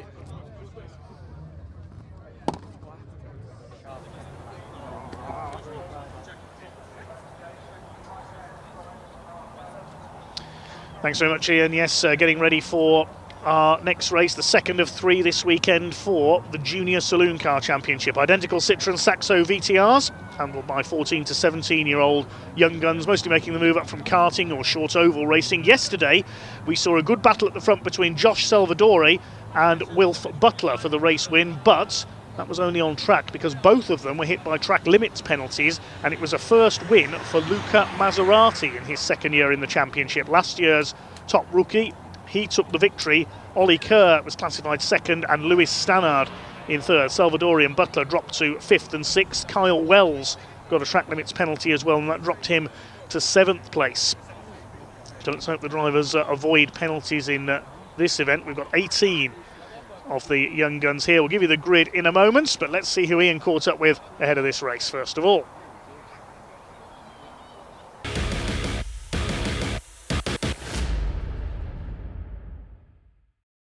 Right, everybody, almost time for the Junior Saloon Car Championship. Second race of the weekend for them. An absolute cracker yesterday. Well, in fact, it was a little bit confusing. It was Luca Maserati who ended up taking the win despite finishing third on track due to a couple of penalties ahead of him. It also means it's 4 races in a row on the podium for him. But somebody else who had a very special day. We've got Lexi Powell here. Let's just have a quick chat. Congratulations, because you were the Goodyear driver of the day yesterday. Tell us about your experience. Well, getting the driver of the day was a very good thing because we've had problems all weekend. Other than the race one yesterday, I've literally done about 10 laps, including Friday and qualifying, because just had no power at all. Even in the race, I've not got past 90 miles an hour down the straight, got no power. Wow. Yeah. What's your expectations from this race then? Well, hopefully the car will be a bit better. I know it's not perfect yet, but just to finish again, really. It's still about building a lot of experience, only still very new to this championship. But what's it been like so far being part of the Junior Saloon Car Championship? It's been really good. I've really enjoyed it. Yeah. Had ups and downs, but it's been very good. Great stepping stone to bigger things, maybe? Yes. Great. Right. Good luck for the race. Thank you for talking to us. Really appreciate it. Yes, here are the rest of the Junior Saloon cars. We had an absolute cracker yesterday. We're in for an absolute thriller right now. It is the second race of the weekend for the Junior Saloon Car Championship. Dave, over to you.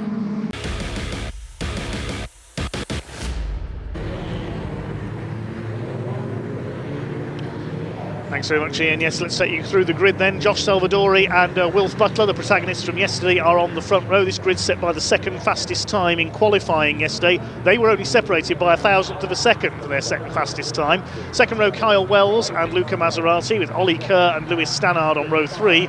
Row 4, 2 of our rookies this year, Ollie Smith and Louis Austin. Completing the top 10, Max Scharfegger, and scholarship winner of the winter, Martin Wright, all the way from Cornwall. Row 6, the Kersley Motorsport car of Matthew Swatton, starts alongside Leon Holly, who rolled his car in testing on Friday. That's been repaired. Sherry Ann Powell and Joe Wood on row 7. Bailey Roberts, making his debut this weekend on row 8, starts alongside Tom Algar. And then on the final row, we have Tim Leonard, another debutant this weekend, and Lexi Powell, who we just heard from. Lexi Powell, if she finishes here, that'll get one over on her father Steve, who retired from the truck race earlier on. Bit of father-daughter rivalry possibly here this weekend. That's good to hear from Lexi. She was a bit nervous to talk to us, I remember, at Donington on her debut at the season opener, where it was Wilf Butler, Josh Salvadori and an overjoyed Lewis Stannard who divided the wins up between themselves. And yesterday it was Luca Maserati who inherited his maiden win after the top 2, who are on the front row here, were penalised. Josh Salvadori in the red Lightning McQueen lookalike car on pole position. It's not number 95 though, sadly, it's number 110. Wilf Butler in black and white alongside him. The white car with the Dayglow yellow flashes, that's Kyle Wells. You can see he's pointing towards the middle here. Away we go then with our second race of the weekend for the Junior Saloon cars. These identical 1600cc Citroen Saxos down towards the first corner. Salvadori it is who's made the stars ahead of Wilf Butler. Side by side for third. Looks like Kyle Wells has just got his nose in front of Luca Maserati up into P3 with the yellow mirrors there. Maserati with the black bonnet in fourth. Behind them, Lewis Stannard as they head into Druids for the first time. Ollie Kerr in the Simpson Race exhaust car is 6, and off goes Maserati onto the outside, but he keeps his foot in. He could get third here. They bang wheels down the hill. Luca Maserati and Kyle Wells together. Kyle Wells began his career in Ninja Karts on the short ovals. Raced those when he was only 6 years of age. And Luca Maserati, they're still side by side. They won't get through there. Over the grass goes Wells, neither of them giving an inch. Maserati is now up into third place, and ploughing wide there, Max Scharfegger nearly loses the number 23 car. Kyle Wells lost momentum as a result of that trip over the grass. Lewis Stannard up the inside in the number 19, and Ollie Kerr tucked in behind him, got second place. Yes, Ollie Kerr's bump drafting Lewis Stannard. This is not NASCAR. We don't need to bump draft each other, I don't think. Goodness me. So Maserati up to third, comes from a famous GT racing family. His father Piers, a former British GT champion. Up the inside, Ollie Kerr, past Kyle Wells. Then we've got Ollie Smith, the green and blue car, and just behind him is Louis Austin, one of our debutants this season. Ollie Smith and Louis Austin currently battling for the honours of top rookie. Behind them, Max Scharfegger. Patrick Scharfegger, the name many will know. He's a former Caterham Academy champion. Scharfegger family have raced in the Citroen C1 Enduro Series as well. Starting to settle down now in this second lap. There's Martin Wright, who won the scholarship for the series over the winter, under fire from Matthew Swatton in the Kersley Motorsport car. Alex Kersley, the Hyundai Coupe Cup racer, runs that team. St Harvey drove the car last season. Harvey now in the Hyundais, had a very good debut recently at Alton Park. Up the inside there goes Kyle Wells, retakes Ollie Kerr into P5. It's Josh Salvadori who leads the way in the 110 Saxo. Wilf Butler in behind. He won the season opening race at Donington Park. 4 different winners from 4 races so far. Squeal of tyres as they come through Graham Hill Bend. Maserati third, Stannard is fourth, Kyle Wells holding off Ollie Kerr. Louis Austin's got ahead of Ollie Smith, and a tangle there. Leon Holly and Joe Wood have tangled up, and just avoiding them on the inside, I think that was Tim Leonard in the green car. Leon Holly gets going, his wing mirror's hanging off. That car has already been rolled this week in testing. Joe Wood rejoins at the back of the field. We've also lost Sherry-Ann Powell into the pit lane. Problems for her. So the 2 tangled cars have rejoined. Wilf Butler's getting closer and closer to our race leader Josh Salvadori, who holds the inside line into Druids. We saw this yesterday. We're never separated by more than a few centimetres. But too many off-track excursions took their toll, sadly, on the race results. Lifting a wheel there, Josh Salvadori, as he goes through the left-hander at Graham Hill Bend. So in third is Maserati, then we've got Louis Stannard, and a gap back to the Kerr and Wells battle. It is Kyle Wells with the yellow mirrors ahead of Ollie Kerr. Then we've got Louis Austin, Ollie Smith, Patrick Scharfegger under fire from Max Scharfegger, sorry, under fire from Matthew Swaffer. Over the line come the leaders. There's 0.2 of a second in it between the 2 of them. Wilf Butler is all over Josh Salvadori here. Salvadori from Chelmsford in Essex on his local circuit. Butler in his wheel tracks. He comes from Tadley, over in Berkshire.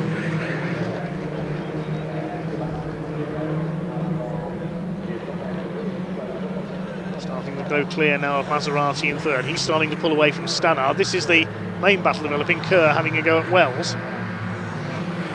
Matthew Swatton moving up on Max Scharfegger. Nearly lost it on the opening lap in that grey number 23 machine, the CSC racing car. Things calming down after the opening exchanges now. They're into their rhythm at 1/3 distance. It's a 15-minute race for the Junior Saloon Car Championship.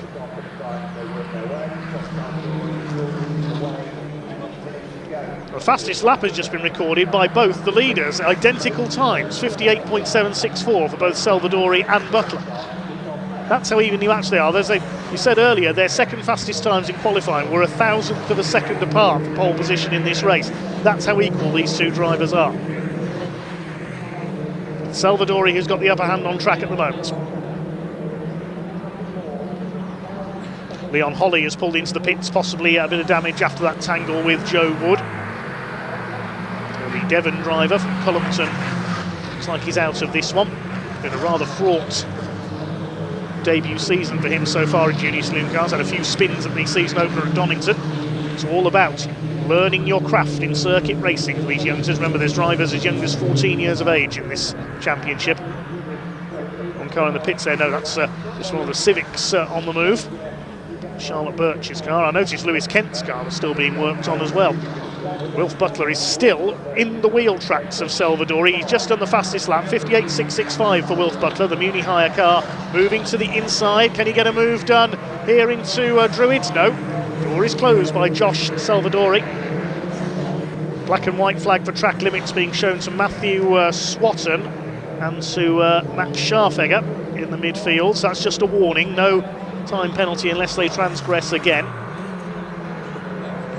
There's Scharfegger on the tail of Louis Austin, and where is Swatton? He was behind Scharfegger. Has he had a moment somewhere? Yes, he's dropped back, so Matthew Swatton, he must have had an off somewhere, I think, or whether he's got a problem, he's dropped away in the Kersley Motorsport car.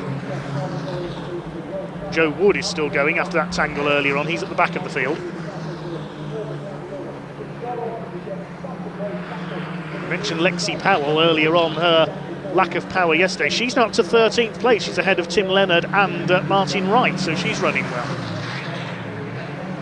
Still the two leaders, absolutely line astern.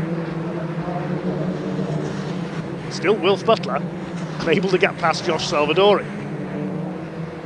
It's a wheel onto the curb there on the outside. That might lose him a little bit of momentum. Maserati still third ahead of Stannard. And a gap back to Wells and Kerr, who are still line astern.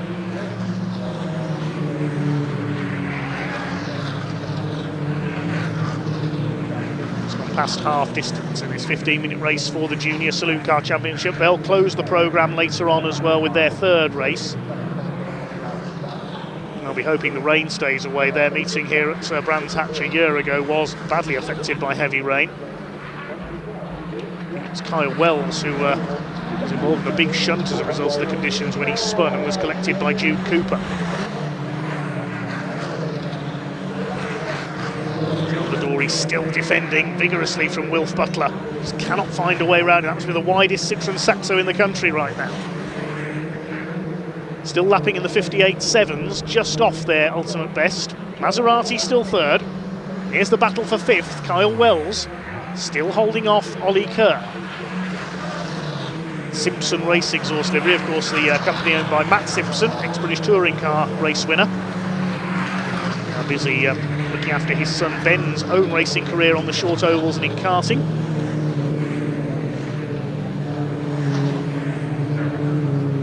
Ollie Smith going well in 7th place. What can Butler do this time? He's going to have a look on the inside. Now he's got a run on Josh Salvadori, has he? No, he hasn't. The door is closed again. Thought Wilf Butler was going to get his nose down the inside there into paddock. Still the battle rages on. Black and white flag has been shown to Kyle Wells, 448 as a warning about exceeding track limits, and the number 7, which is Joe Wood at the back of the field. He's got ahead of Tim Leonard now, incidentally. That's, I think, is the bright green car. That's the car Kyle Roberts raced last season. See it in the background there going down Paddock Hill.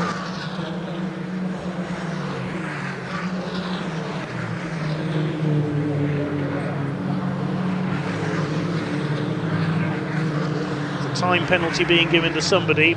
Max Scharfegger has got a 5-second penalty, so he must have offended again on track limits. So Max Scharfegger, who's in 8th place, will be receiving a 5-second penalty.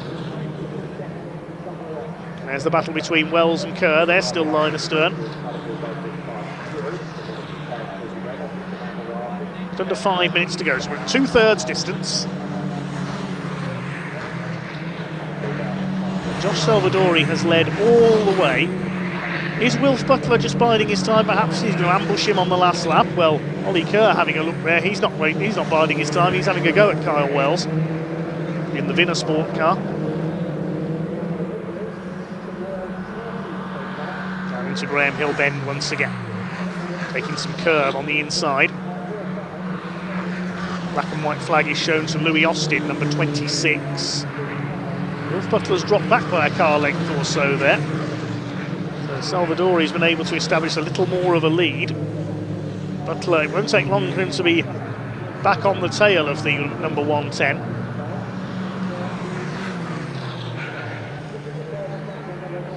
Who's back onto him there at Paddock Hill Bend? 0.318 of a second in it as they cross the line. That's the biggest gap I think we've had between these two all race long. Maserati in third place still, ahead of Stannard. Rolls ahead of Kerr. Back at the tail of the field, Joe Wood has got back ahead of Tim Leonard. In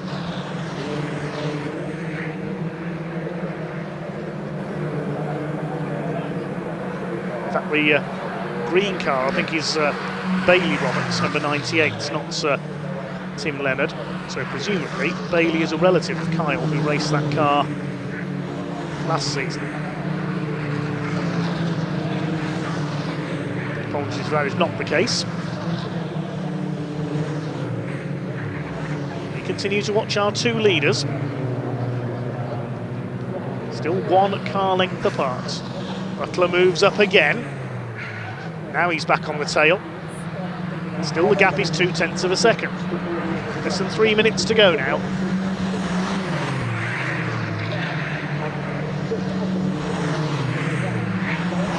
Maserati looking fairly safe in third ahead of Lewis Stannard. Looks like Max Scharfegger may have made a move on Smith there further back. Pick up the lower reach to the top 10 if we can. But Scharfegger's got that penalty, of course, to be applied.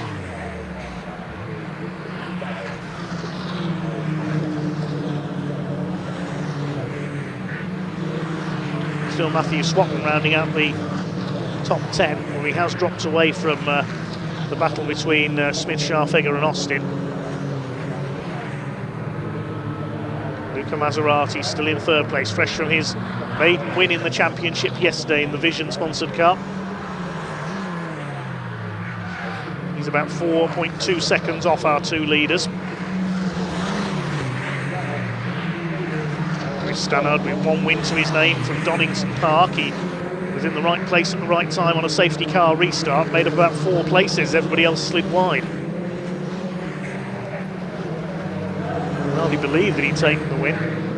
Car number 7, Joe Wood, has been given a 5-second penalty, and so has Kyle Wells.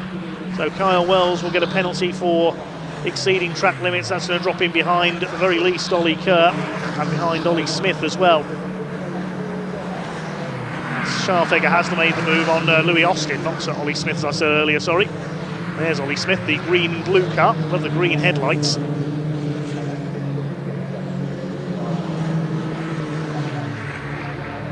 We're in the closing stages now, just 1 minute left on the clock. Leaders will be coming round to start their last lap this time. There's Scharfegger, ahead of Louis Austin. A battle between Louis and Ollie Smith for the Rookie of the Year honours this year. So here come your leaders. Where is Tim Leonard? Just ahead of the leaders, about to be lapped. Tim Leonard in the Orex competition car, the white and orange, not the green car I said earlier, getting our rookies mixed up there. Sorry about that.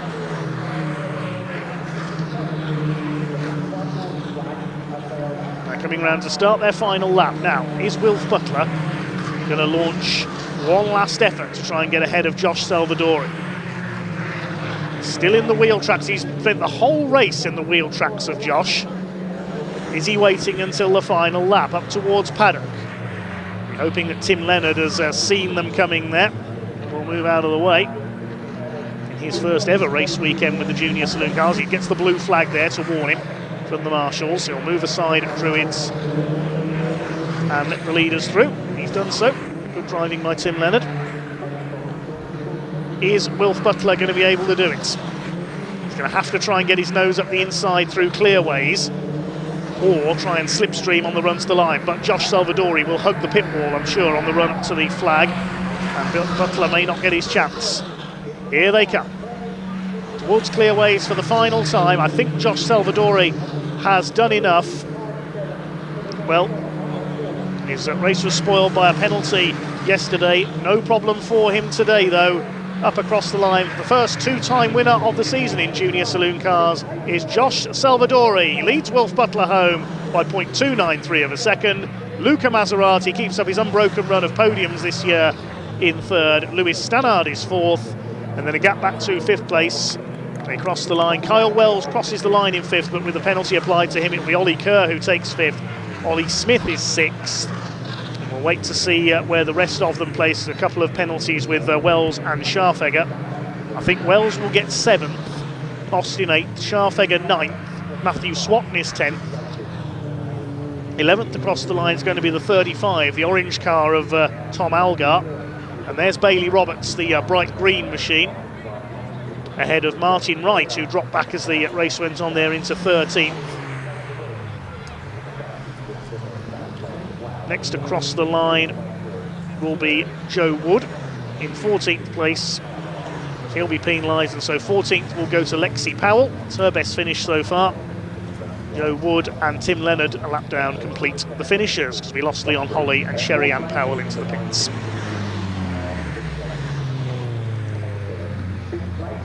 So Josh Salvadori the winner. They were never more than about 0.3 of a second apart, he and Wilf Butler, during that race. Butler gets the fastest lap of 58.665. Luca Maserati, that's 5 podiums out of 5 so far this year. Lewis Stannard 4th ahead of Ollie Kerr and Ollie Smith. Kyle Wells, the 5-second penalty, down to 7th place. Also getting a 5-second penalty was Max Scharfegger. He finishes 9th behind Louis Austin. Matthew Swatton rounds out the top 10 ahead of Tom Algar, Bailey Roberts and Martin Wright. And well done Lexi Powell, a fine 14th place ahead of Joe Wood, Tim Leonard, and we lost Leon Holly and Sherry Ann Powell. Let's head down to Ian in Parc Ferme.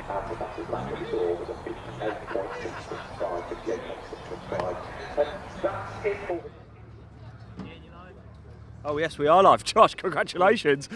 Great stuff. Look, I mean, that makes up for yesterday, didn't it? A couple of time penalties yesterday. Same match, a bit of deja vu. Same top 3 as yesterday.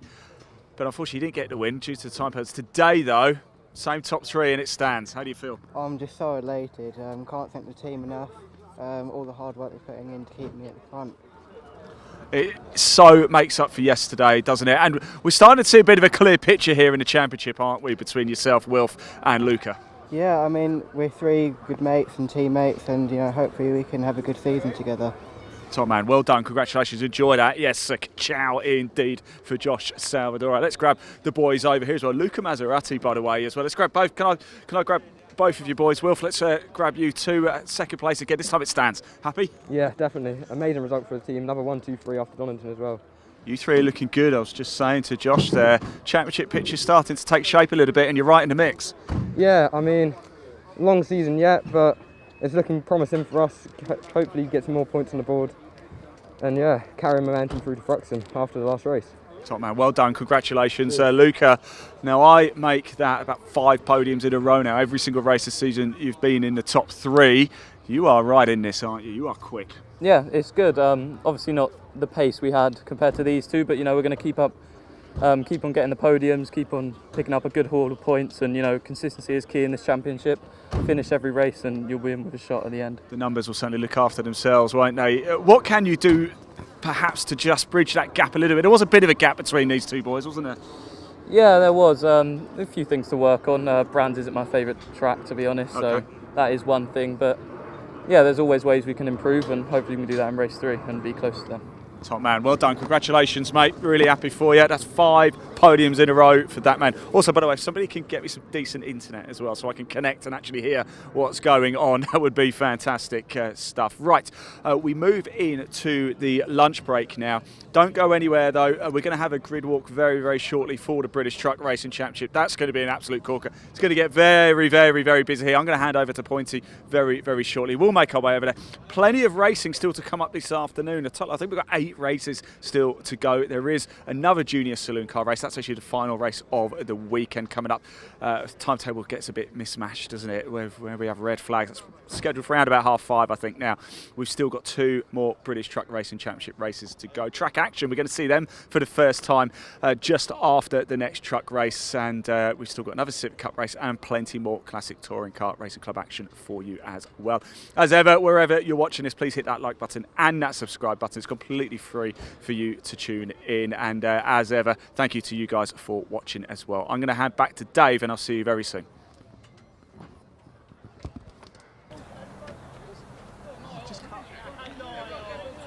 Well, thanks very much indeed, Ian. So we now go into our lunch break. take a look at what's happening this afternoon. We'll have the trucks out on track for the grid walk, and then their fourth race. The grid based on the result of race 2 from yesterday with the top 8 reversed. That was won, of course, by Stuart Oliver, the second race yesterday. That's followed by the Track Action Racing Club, and that's a bit of a mix, really. We've got all manner of different saloon cars out in that one of different kinds. A couple of more GT orientated cars as well. We've got a Toyota MR2 and a Nissan 350Z among the entry there. That is followed up by the Classic Touring Car Racing Club Everard's Pre-66 touring cars. They've got over 30 cars here this weekend, going right back in time to the 50s and 60s. The Civic Cup are then back out for their third race. That's followed by the CTCRC Pre-83 Group 1 touring car, sponsored by Shell Oils. They had a great race yesterday with the likes of the Escorts and Jonathan Corker's Datsun battling at the front. A final truck race is next up after that. Then the second race for Track Action, and the final race of the weekend is the Junior Saloon Car Championship.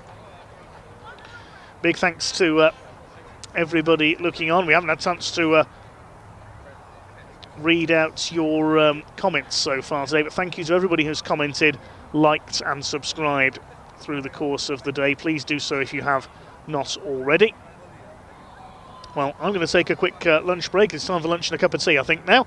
So we'll await our grid walk coming up with Pointy and Ian fairly shortly.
So, a bit of a different angle and a bit of a different truck as well. We are here with the all-new Adam Bin. Where have you got all this from? How's it happened? I mean, it's not an easy thing building a race truck, is it? No, and it's a task I wouldn't suggest anyone to do. Ever again. No, it's been a lot of hard work and hard times to build it.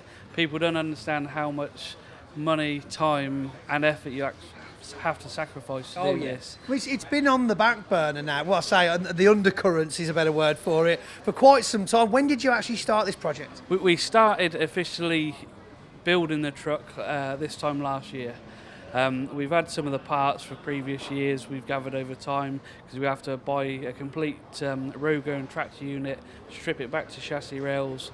And me and Gareth have worked endless nights, sacrificed everything we can to get here. We lost a major sponsor 3 weeks before coming here, but we still pushed on to get here, and driving this round now is absolutely superb. We've still got some gremlins because this is the first time we've tested it. Yeah, exactly, this is it.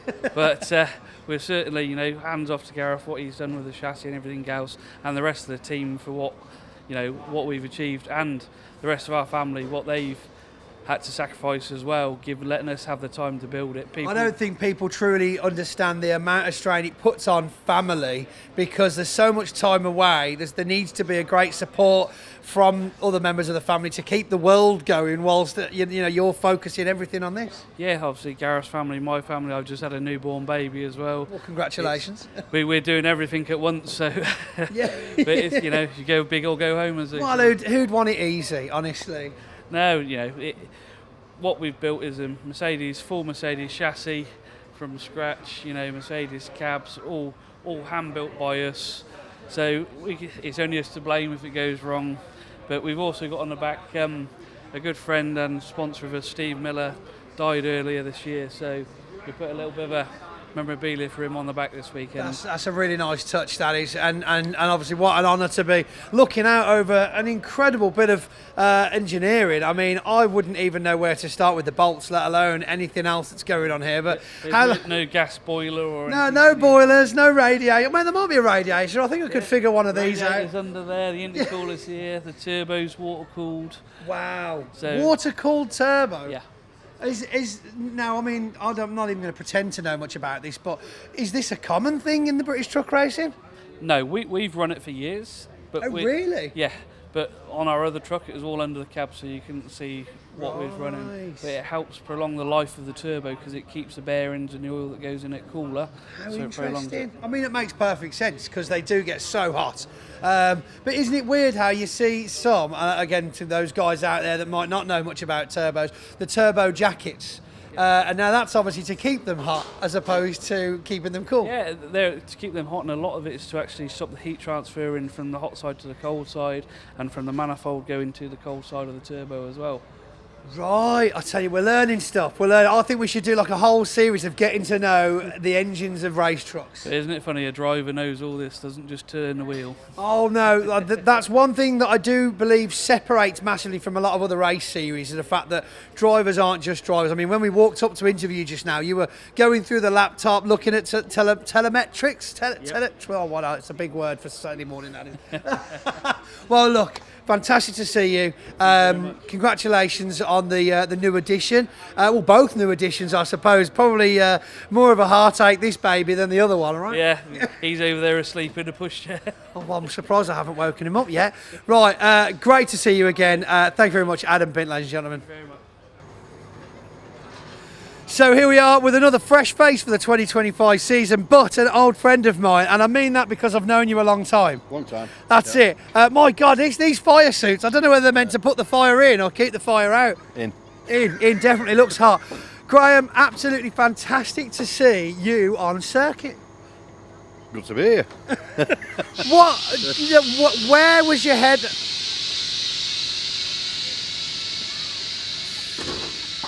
Rude. Unbelievable. We're leaving that in. As long as you got his face in it, we're leaving that in. Just so it's his fault. Sorry about that, Graham. Unbelievable. So, so what was going through your mind when you took what some would see as a dream come true opportunity to go from spectator/sponsor to actual driver? It's just something I've always wanted to do. So, I was talking to Neil, got the opportunity off Steve, phone call, we had a little bit of a meeting. Do you want to drive one of my trucks? And here we are. And here we are. Here we are, yeah, loving it. Is it fun? It is fun, yeah. Wasn't so much fun yesterday when I went into the gravel, but... Yeah, but you weren't the only person that went into the gravel. No, we won't mention any names there.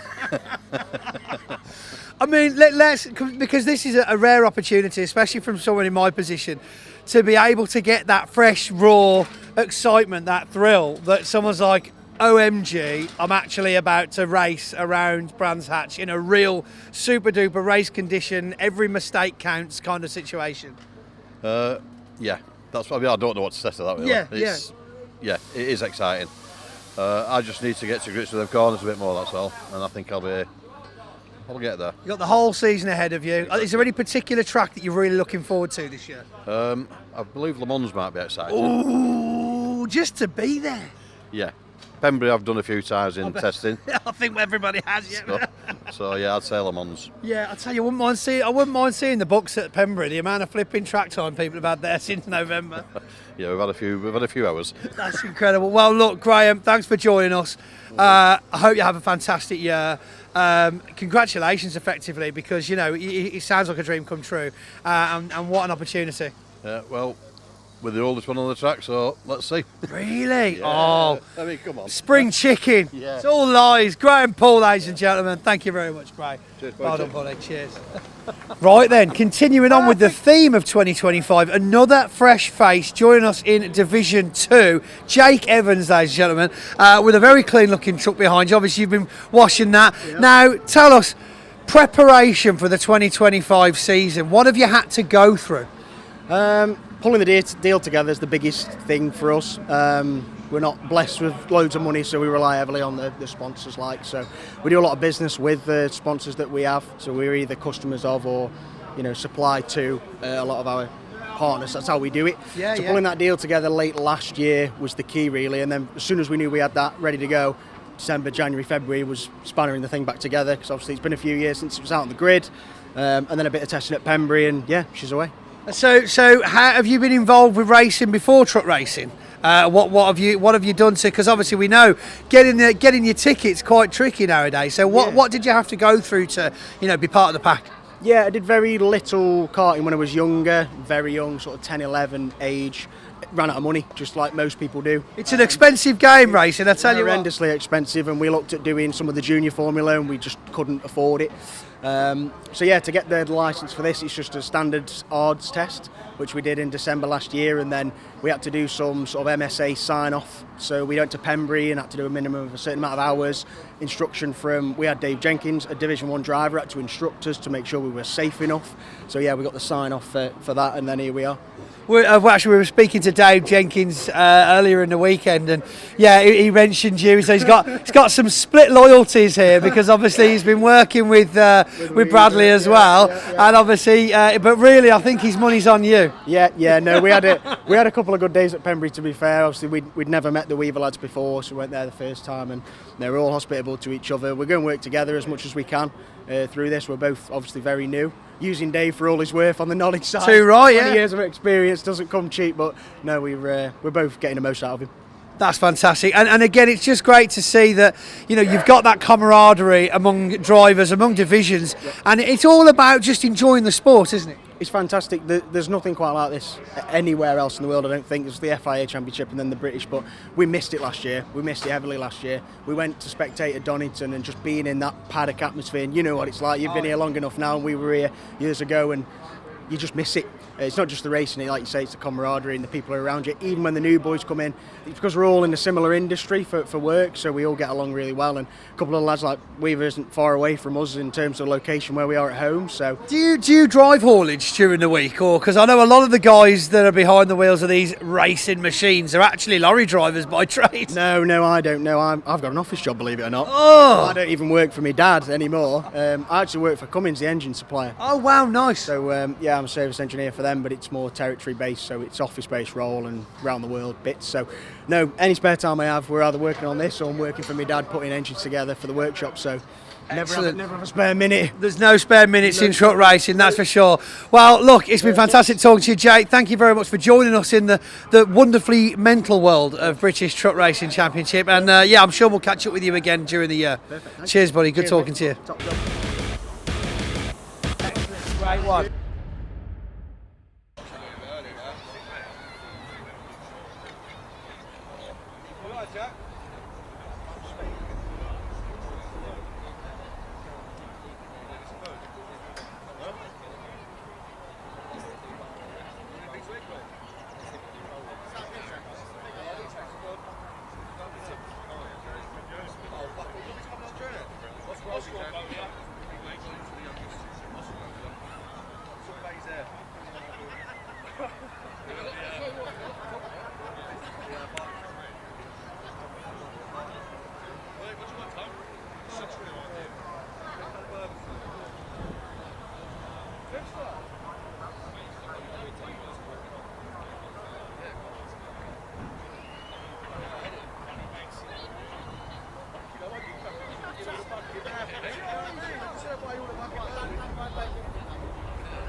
I'm not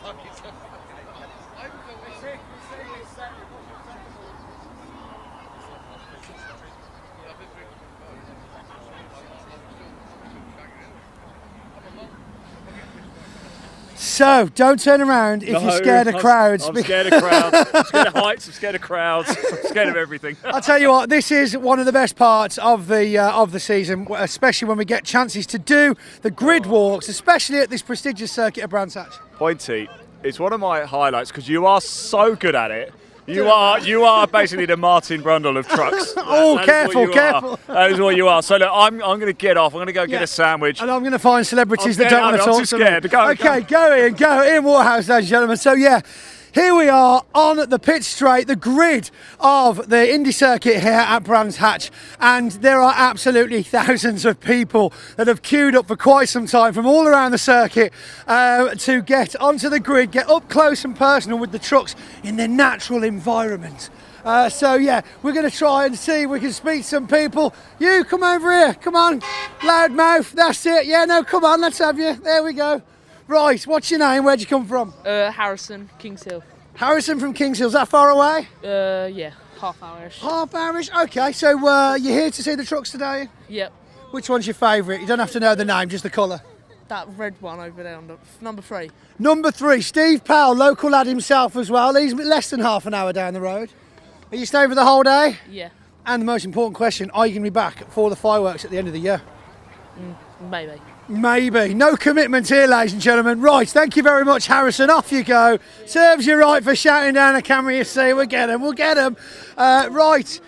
Alan, how we doing? What we got here? What's your name? Stanley. Stanley and? Sebastian. Stanley and Sebastian. And who's this? Stephen. Stephen. They like the S's in that family, don't they? My goodness. And who are we here to see today, Stanley and Sebastian? The racing. Yeah. The racing? Any particular racing? The truck racing. The truck. Which one's your favourite? And the car racing and the truck racing. Oh, which is your favourite truck? The safety truck and the Volvo one. The Volvo one and the safety truck. Well, I'm sure they'll be super chill. So Stuart Oliver and this one, my son calls them the Batman trucks. They used to be black and yellow, you see. The old GT colours, black with yellow stripes. Loved them, the Batman racing truck. So, yeah. Teeth back in. Henry, I'm here. Hello, sorry. Shout out to Henry, my son. Who else have we got? Come on in. Guys, SSS, have a great day. Thanks for coming to Brands Hatch for the British trucks. Who have we got here? I'll tell you what, come and stand over here. We've got a better background in, haven't we? What's your name? Frankie. Frankie, you look like a cheeky so-and-so. What about you? Ellie. Ellie. Billy. Billy and who? Ellie. Ellie. Right, okay. And who are we over here? Poppy. Hello. Harper. Wonderful. Right, and are you all excited to see the next race? Yeah. Yeah, what did you think of the first race today? It was really good. Yeah, were there any highlights for the first race? Anything big that happened that you noticed? It was in the game until it started. There was only 10 seconds in the game and it stopped. And then it stopped, right? And so what did you think of the result? It was alright. It was a good race and yeah. There you go. See, he knows it. He's on it. He's going to be the future me. He's going to replace me at some point. Right, kids, go and see the drivers. That's what you're here for. Make sure you say hello. Get lots of autographs. Thanks for joining us. Let's walk and talk. Do you want to be? Yeah. What's your name? Teddy. Teddy. Walk a bit quicker, Teddy. Let's go see some trucks, shall we? So, are you aiming for any particular one? I know Dave Smith. You know Dave Smith, the blue and white? Yeah, 11. Yeah? Do you know him, or do you just know that's his truck? I know him. He lives near me. He's my friend. Lives near me? Oh, I tell you. Oh, so you're support the local? Yeah. Excellent. And how do you think he's been racing this weekend so far? He's been doing good last race because he got 8th. He started 9th, but he's gone up a place, so he's just getting better. There we go. Dave is coming for your job as well, buddy. I tell you what, brilliant. Thanks for joining us. Great to see you here. What about you? You see anyone in particular? Here to support Steve, really. I've watched him a lot of years. Been all over the country. Watched him at Nürburgring, Donington, Thruxton, Snetterton. And it's good to watch the locals, really. Do you think we should get like a little passport thing that they can get stamped around all the different circuits? I'll just get me to any circuit, I don't care. He doesn't care, he just wants to see the racing, My right? target one day is to go to watch it in Le Mans. Mate, you get your tickets. I mean, you can go. It's happening again this year. We're all looking forward to it. 7 hours when you hit the French border, though. It's a long way. Yeah, I mean, when we did Nürburgring, me and my dad, when I was a kid, what an experience that was. I mean, just to see these guys going around the track, it is just immense. Yeah, and I mean, with the French as well, I mean, it's an all-truck event. So you guys, if you didn't see this last year, all-truck event, the French have got 29 trucks in one series, which is just incredible. And they had the FIA trucks there, and of course, hey, mate, you all right? The all-important BTRC there as well. Support the BTRC. I mean, what they've done over the last, 4 or 5 years, I mean, introducing the biodiesel as well, it's immense. So you've got new drivers coming in. I mean, you've got Jake Evans, who's won 2 races yesterday. It's immense. I think, give it his due, Division 2 champion, I bet. Legend. I like this guy. What's your name again? Brian. Brian, watch Brian's words. He just ticked a lot of boxes there. Green fuel, brilliant. Jake Evans, one to watch. Definitely. Enjoy the rest of your day, buddy. Thanks for joining us. Excellent. You can see straight away the passion that the fans and the spectators that have come to join us down here at Brands Hatch are up. So, hello, guys. I wonder which team you're supporting. Yeah, he didn't want to say hello. Grandad. Yeah. Grandad. Yeah. Oh, lovely. Number 7. Number 7. Oh, I think that might be cheating. Stuart, come here a sec. I'll borrow you. I was literally just about to say to camera, we were chatting to a chap there and he was absolutely infatuated with the sport. Loved to be at any circuit, get him there. I want to see it. Wants to be at Le Mans. Just going on the passion of the fans and the fact that, he even said himself the last few years how Truck Sport, BTRC, and all the circuits supporting have built this sport to what it is today. Absolutely, yeah. It's fantastic to see it, but I use the word unique, and truck racing is unique. There's lots of car formulas, not taking it away from any of them. Bike formulas, go-karts, everything. There's only one truck race championship, and this is what we've got here today. So if you're into trucks, or your kids are into trucks, or if you're just involved in the transport industry or anything at all, this is the motorsport to follow. And of course, the major difference that I've always noticed, unlike a lot of different motorsports, is that the open paddock, the talking to the drivers, it's so much more relaxed, so much more involved, I believe. And I think that's what grows the passion from the punters, getting involved, because they do get to put faces to names, don't they? They do, absolutely. And it's, we say one thing, with my other hat on, from Truck Sport side, we got live stream, which hence you're standing here now and everybody's there. And it was a little bit, that's going to take people away from coming through the gate and actually watching it. But yeah, live stream is very good and it's great to watch it. But to be here, to smell it, to hear it, rumble it, feel it, get it in your bones, it's worth coming to see. And once you've got it in, you can't get it out. Absolutely. Oh yeah, absolutely. Don't I know it? Few years. Thank you, Stuart. Go and sign some autographs. Thank you very much, Stuart Oliver, 10-time British champion. And of course, one and very important time European champion. Very, very difficult game to win that FIA championship. Right, let's have a walk up and see if we can find some trucks and some more punters to speak to. Hi, girls. Hi. You look excited. Yeah. What are you here to see? The trucks. Which are you supporting a particular team? Simon Cole and Archie Handy. Oh, lovely. Do you know the guys, or are those just who you follow? Simon's my uncle, Archie's my cousin. Blimey, so keeping it in the family. But so that means you're a little bit biased, I suppose. A little bit. Just a little bit. Just a little bit, and that's right. Support family. How do you think they've been driving this weekend so far? Good result for Simon in that first race Sunday. Yeah, really good. Yeah. Really excited for it. Excellent. Well, you better go and find where they're parked. Hey, go on, away with you. Thanks for joining us, girls. Right, as we still are welcome. If you just look, John, just look down there. Just look how many people. Not these three again. Look how many people are still making their way onto the grid. You can see why this is a firm fan favourite here at Brands Hatch when we've got the time, and it's fantastic that the circuit and Bark have made the time available to get involved with this grid walk. The drivers get a great opportunity to meet a lot more fans. It's quite rushed when we're doing the driver signing. They don't get a huge amount of time to chat. Right, I'll tell you what, let's just quickly speak to Neil Yates because he actually kind of rubbed earlier, I'll be honest. Just rubbed, So, yeah, we were meant to be handing out a trophy to you a few moments ago, and of course, things change, as is unfortunately the way in truck racing, but what a great race you had regardless. It was amazing from start to finish. The driving standards in that last race was just phenomenal. Yes, okay, we had a little bit of bump and tickle at the beginning, but, I think that the challenge, it was so tight, that top few trucks was incredible. Constantly, literally, it was cat and mouse right the way round. How I held Brian back. He thought Steve was driving. Don't know why that is. And how, obviously, you're one of the three amigos in the 333 tent.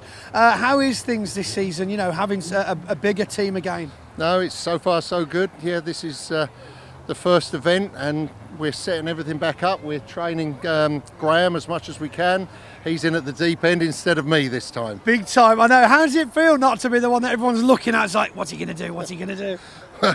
Well, I suppose now they're looking at other angles, aren't they? So let's do better. Well, that's it. Well, you've got plenty of room, plenty of time, so good luck for the rest of the weekend. Let's get a trophy this next race. I'll do my level best. You saw it here first. Neil Yates, ladies and gentlemen. Great driver, started with us next last year. Thanks, dude. Right, let's have a wander through the crowd.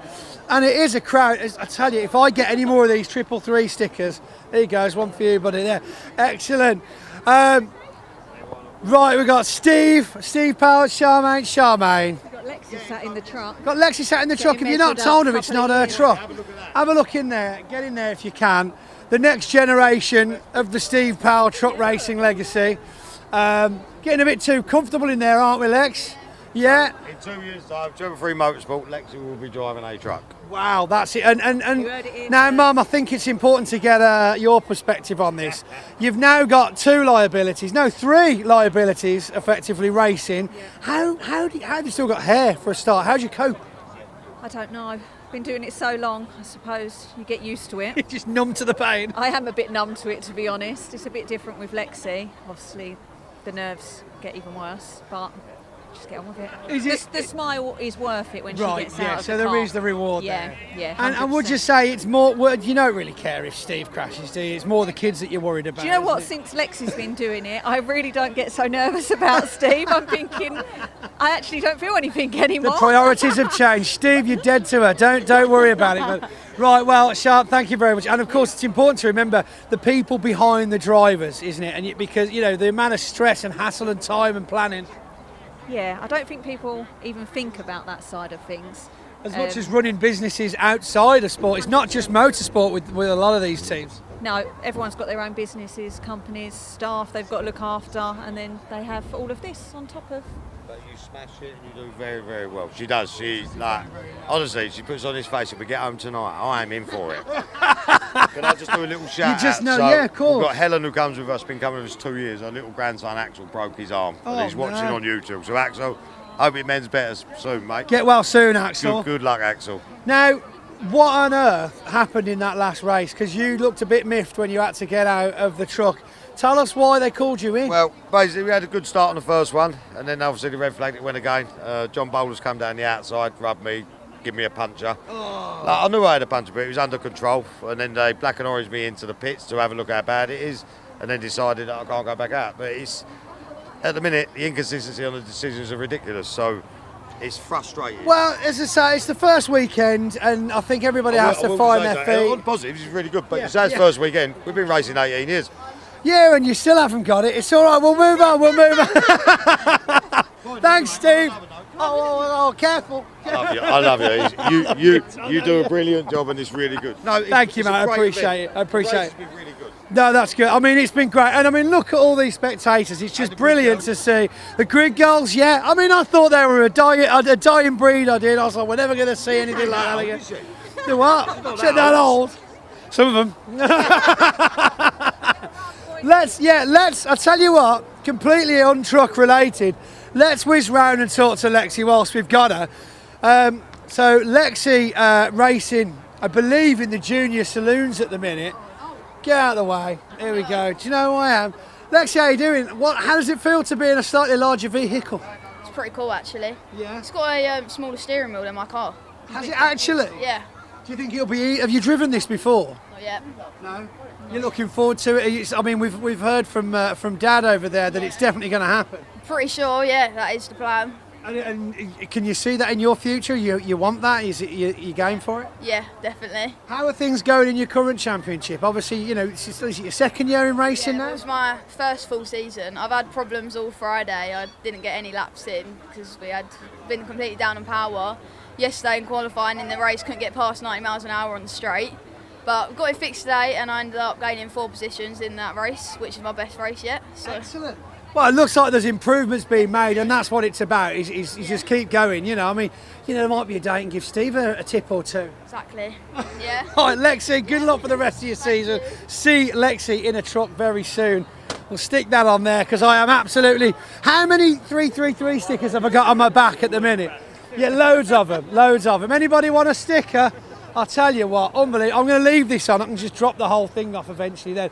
I like your bit. Oh, look at this. Look at this. Look at this. BTRC hat, pointy sign. Well, now you're on camera. And the inside. And the inside. Oh, sign it, my goodness. Super fan, ladies and gentlemen. I'm just saying, you get, will you stop it? Oh my God, you know what, I give up. I'm just a walking billboard. Have a look at the stickers on my back. How's the weekend been so far for you, buddy? Good. Good, yeah. Good, yeah, good, excellent. And which is your favourite team?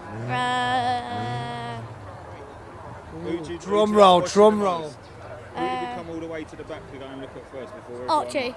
Yeah. Archie Loves Archie off. Yeah. And how did little one get into to truck racing? Was it through you? My dad's a lorry driver. Yeah, I used to come and watch it when I was younger. I grew up not far from Brands, so yeah, just in the blood, isn't it? It's crazy that there's still so many people out there that don't know about truck racing. Yeah, really, and I think it's one of the few sports you can get so involved in and be up close with. It's not. There's a lot of. Whoa, hear this. It's way better than F1. Whoa, you can't go close enough to the action, can you? Whereas this, who else is throwing a big vehicle around the track like that? It's Do true. you know what I mean? I've always said, when people ask me, they go, "Oh, point, you work with the film crew, it's motor racing. You must be really into the Formula One, the touring cars." I'm like, eh. No. And they're like, "Why are you not into?" I was like, "Not really into it. It's the atmosphere." The family vibe that comes with this as well that you just don't get in any other sport as well. No, it's true. This is it. I say without the guys and without the teams and without the way it is, it just wouldn't be the same experience for me. 100% for the kids, to the parents, to everyone. I think it's for all ages. Do you know what I mean? Excellent. Well, make sure you tell everybody you meet. I will, okay. 100%. Lovely. Right, follow the logos this way. We're going to move on a little bit. Don't worry, Graham. We're going to leave you alone for a bit. It's okay. Wayne, here we go. Right, just wait for photometography. 2 generations, come on in. We've done it before. Wayne, we need you too. With your dirty jumper on, covered in oil. That's it. And Mum, that's it. Now, he stripped her. You almost took out a shot. Scarred for life. Can we get that action replay at some point in edit? That'd be brilliant. Right, first of all then, Mum, let's have a word with Mum. Right now, we've got. You're going to take her top as well. Yeah, hands up. No, let's not. No, let's not. Yeah, not that show. Head over to our other channel on YouTube. No. Now, obviously, you've not been directly involved in racing for a couple of years now. Is it still a pretty big weight on your life? I take it, having this going on. Yeah. Yeah. Doesn't that? Yeah. Don't know what to do with them, do you? Constantly trying to fling themselves around circuits, and Do you enjoy not having to put up with them all the time? No, I enjoy watching Callum out racing because of the minis. But now he's doing the big boy racing. Big boy racing, and speaking of which, big boy, Mr. Wayneys, and how I always say. My reputation goes before me. You're right, mate. It does indeed. Now, obviously, working with the trucks for many years, your own haulage firm as well. Yep. How's it been transitioning between the Clios to the trucks, the Clios, minis, all sorts? It's quite easy, really. It's just surround yourself with the right people. Get yourself the right people. It's what we know. I'm a truck mechanic by trade anyway, so it's easy for me to adjust. Fairly easy. Same thing. Know the rules. Same thing, know the rules. Yeah. Well, someone that's not quite as used to chopping and changing then. Callum, now this is your first year in the trucks. And where have you come from? What's your motor racing journey so far? So we started in the Focus Cup back in 2021, was it? Yeah, 2021. Ended up winning the rookie championship in that one. Then we went over to minis for a couple of years. Did the 2 years of that, and then decided now's the time to come and have a go after we were drifting it around. A week and a half ago. Yeah. Well, that was your following in the parents' footsteps. Yeah. And how different is it for those guys out there that are racing in smaller series? How different is it to handle one of these to a mini or a Focus? So they are quite difficult, but as soon as you get your head around them, so like with the mini, you're looking to rev it as high as you can. and the power doesn't really drop off. But with these, you have to change quite early. Right. So once you get that out of the way and get that out of your head, other than that, they are on rails in all fairness. What about the other things that people don't automatically think about? So in cars, spraying water on your brakes would be a death sentence. So how do you fit that extra information into your head whilst you're racing around a track? Well, it's quite simple. It's labelled water on the dashboard. Oh, right, okay. He's got a lot of room inside his head to store that extra information. Right, well, look, another race ahead of us, 2 more in total this weekend. Exciting future for the 2025 season for Callum Easton. The truck racing is looking mega, mate. The way what the guys have done between last year and this year is fantastic, and to see a full grid of trucks again this year is outstanding, mate. It is great to see, and the support is here from all the spectators. In fact, let's hear from the British Truck Racing Championship for all the spectators. Excellent, well done guys, unbelievable, and it is all down to the spectators that make it happen. It does appear though, we can see the ambulance making its way down now. This is usually the cattle herding vehicle that they use to remove everybody from the grid. It's doing a fantastic job. They should probably just call it Spot and paint it black and white, yeah, just fantastic, isn't it? Hi, who are we over here? Nigel, and where have you come from today? South Wales. South Wales, so I take it you'll be joining us at Pembury in a few weeks? I shall do, sir, I shall do. And have we got any favourites? Yeah, Stuart. Oh, wonderful, very good. Yeah, you've been watching him a while then, I take it? Yes. Looks like you have been, yeah. Right, I think as they are making, cheers buddy, see you in Pembury. So with lots of racing left this afternoon, not just the trucks, hello. We're going to make our way now back into the pit lane. The trucks are about to go out now. And just before we go, Andrew. No, I'm not allowed to. I'm not allowed to. Just get you instead. I remember when they were cool. They've changed, man. They've changed. Right. As you can see, though, they are removing everybody from the grid line, so it's been an absolutely fantastic opportunity to get down with the drivers, put names to faces, and it really is so important for the involvement of the fans with the sport. I hope Dave has finished his lunch break, because Dave, we're coming back to you in commentary to run down how this next race is going to go. Thanks for joining us on the grid here at Brands Hatch.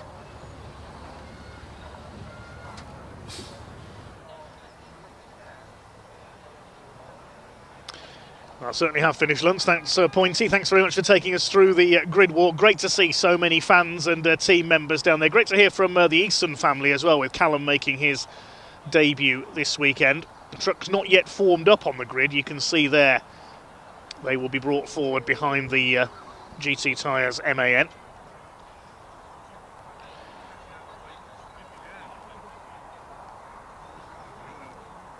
Thanks again for all your comments. We haven't had much chance to give any shout-outs so far, but big thanks to everybody for watching on today. Hi to Tim Saltz 3100, who says first time watching the trucks, supporting Lexi Powell as well.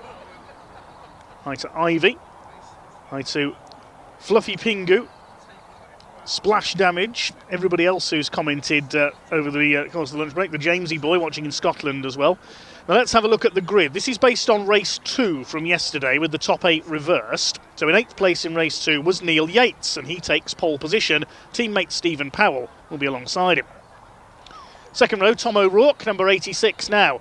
We initially said he got the win in the race early this morning, but Ryan Smith's 5-second penalty has now been rescinded, so Ryan Smith was the winner earlier today. He starts on row 3 of the grid for this one, though, because this is based on yesterday's second race. Tom O'Rourke and John Bowler, row 2. Michael Oliver, Ryan Smith, row 3. Fourth row, David Jenkins and race 2 winner Stuart Oliver. And then completing the top 10, David Smith and Martin Gibson. Beyond that, we've got number 6, John Powell should line up next, alongside 61, Sami Oyanen. Then Archie Handy and Simon Cole from Division 2. Adam Bintz had problems yesterday with the Mercedes. Then Jake Evans, the number 10. Hopefully we'll see Bradley Harvey back out for this one. Yes, I can see his truck in position there. He missed the restarted race earlier this morning. Callum Easton alongside him, and Graham Poole, treble 3, will round out the grid. So after one of the best truck races I've ever seen earlier on today, with Ryan Smith reinstated to victory, the only person I think frustrated at that will be Tom O'Rourke after winning on the road. Well, Ryan Smith won on the road, then it was taken off him, then it was given back to him, if you see what I mean. Been a fair few penalties this weekend, we have to say. Afternoon to Hannah Fulcher. Her father, Andrew Fulcher, an ex-truck racer, as mentioned yesterday. Hi to Tim Morgan, Ethan Dance, John Wilkins, Andrew Miller-Swan and everybody else.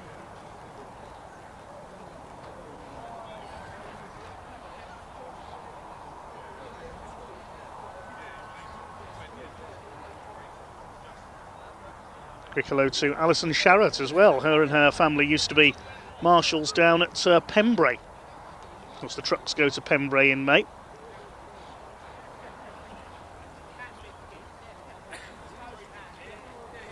Looking at the calendar for the British Truck Racing Championship before we get this race underway. We go to Pembrey in mid-May down in South Wales. We go to Thruxton the beginning of July. Then it's Donington Park in August for Convoy in the Park, the big truck show. We're at Snetterton in September. The week after that, it's the visit to Le Mans on the Bugatti circuit. And then here at Brands Hatch on November the 1st and 2nd for the bonfire weekend, the championship finals and the biggest firework display you will ever see.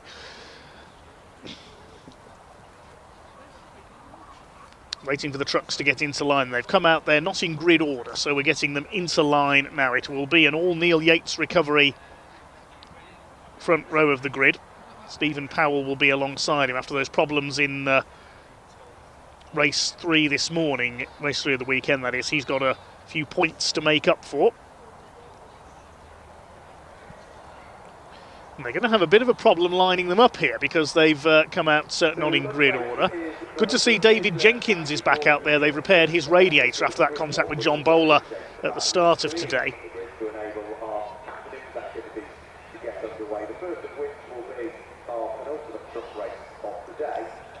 Truck races to go today. Last of them coming up around 4:15.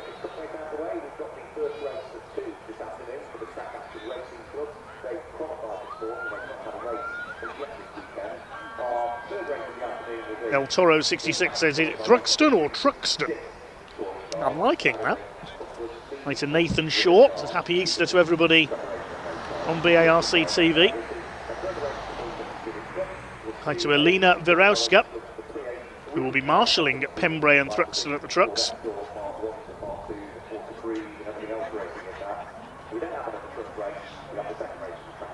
Hi to Mugsley as well, hoping to come to the truck meeting here at Brands in November.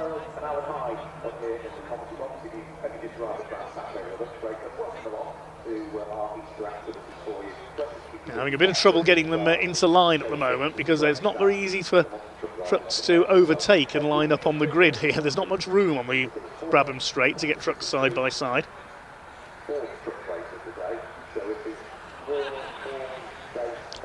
So Ryan Smith's got his win back. He's got 2 wins this weekend. That will mean he starts 8th for race 5 later on because the race this morning sets the grid for the last race.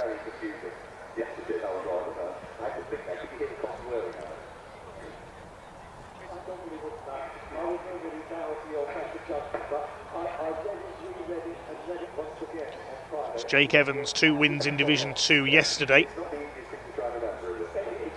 Simon Cole this morning, finally breaking his duck.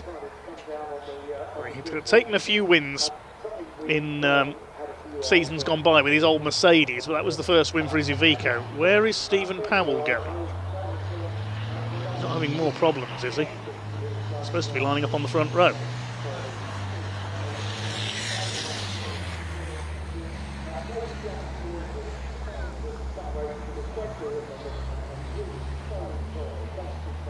Whether Stephen Powell's hit trouble again here.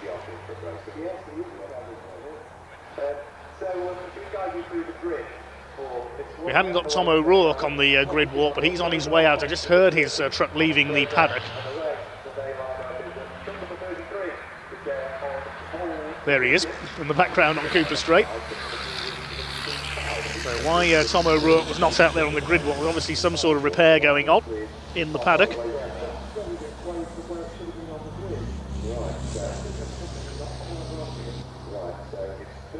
You're late, Tom. If you brought a note for the clerk of the course. Second row is Michael Oliver. Second row will be Tom O'Rourke, sorry, alongside John Bowler. Michael Oliver on row 3 alongside Ryan Smith. Not too sure what the problem is here for Stephen Powell, who's pulled up next to the pace truck.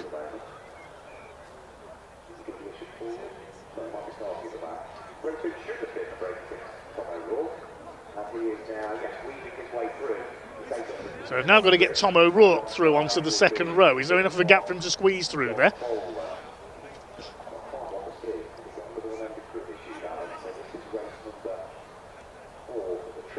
Is he going to get through those last pair? Only just.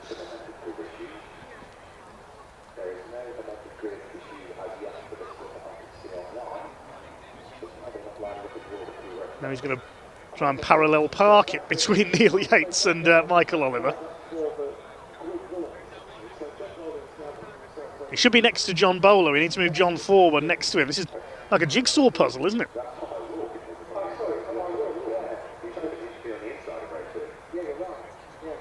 I thought we were going to see him try and parallel park. I've never seen a race truck parallel park before. Some work going on Stephen Powell's truck, so there may be another slight delay here. So at the bottom left.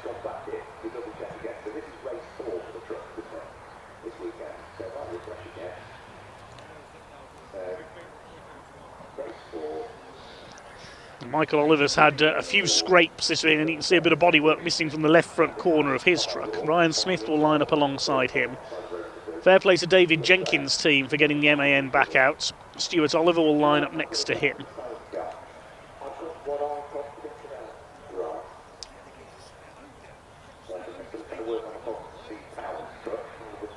Then we'll have David Smith, Martin Gibson.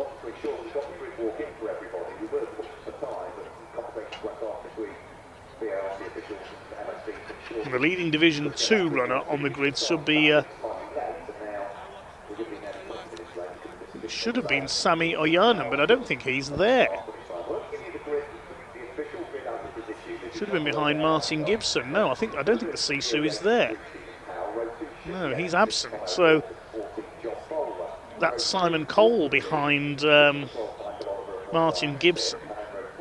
So he and Archie Handy are going to head up the Division 2 grid, ahead of Adam Bintz in Division 1. He's further back after problems yesterday. Jake Evans is there. Bradley Harvey's back out. Callum Eason and Graham Poole. So the grid is a little bit out of order to what we've got on the grid sheet in front of us at the moment. There's a conference taking place down there in front of Stephen Powell's truck to try and determine what's going on. Hopefully either Ian or Pointy can find out what's going on for us there. Well, the marshals have got the gate open next to the starting rostrum there, but the truck isn't going to fit through that. If they're going to remove it from the grid, they'll have to take it through the pit lane exit.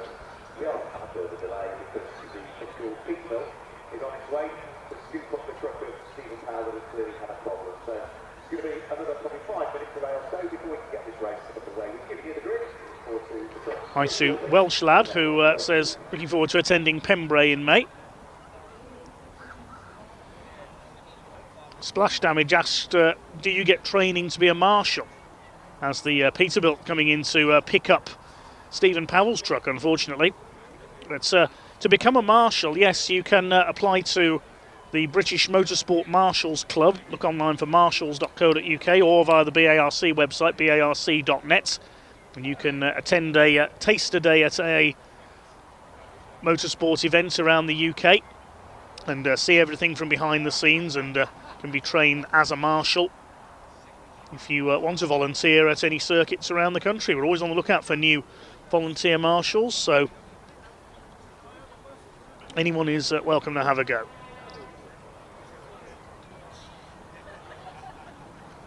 Stephen Powell, unfortunately, with further problems. It's not been his weekend at all. And the Mick Gould Peterbilt is being brought in. We'll take him back to the paddock, I think.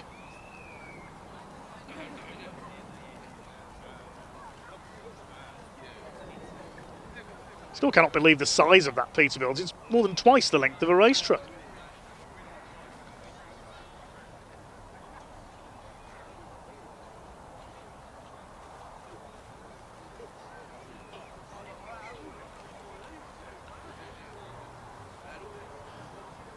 We think it may be a clutch failure for Stephen Powell, unfortunately.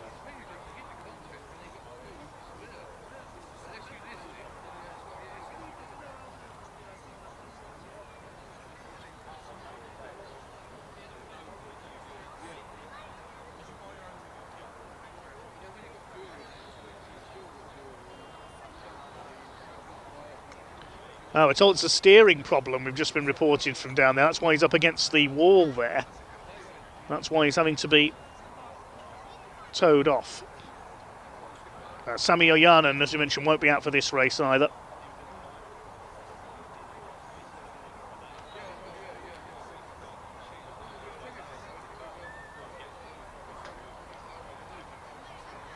Stephen Powell being towed off then. I hope Lexi doesn't get the blame.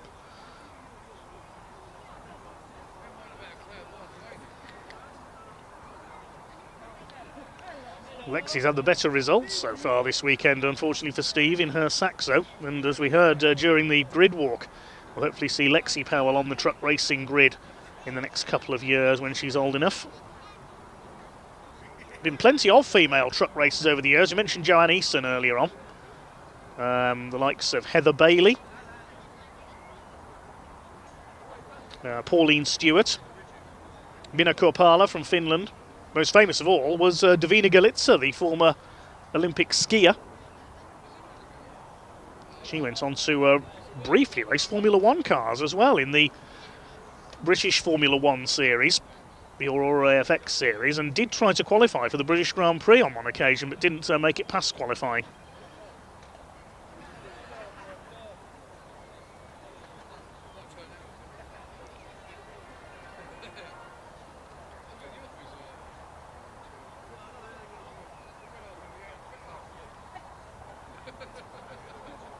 There was also Kaz Garnett, who raced alongside her husband Brian. As we mentioned yesterday, Brian sadly passed away during the winter. He used to race the BFL, British Fuels Limited truck. So I think it was Kaz Garnett who rolled one of those trucks here at Brands Hatch at Clearways many years ago.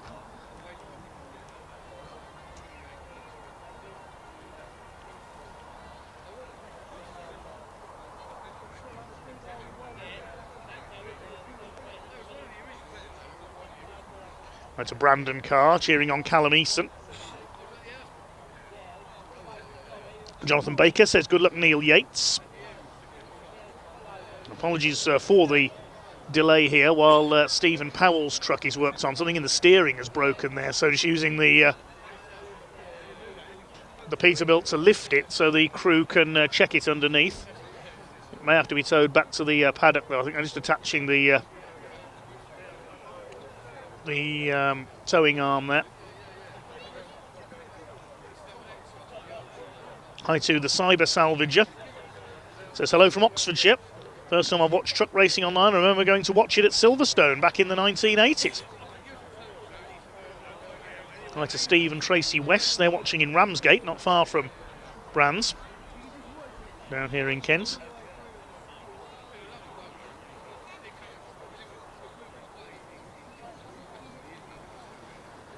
It's not a particularly warm day here at Brands Hatch, unfortunately. But certainly not as warm as yesterday.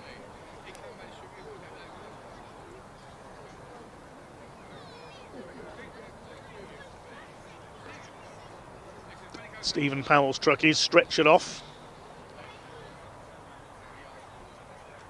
Wonder what lap time that Peterbilt would do around Brands Hatch.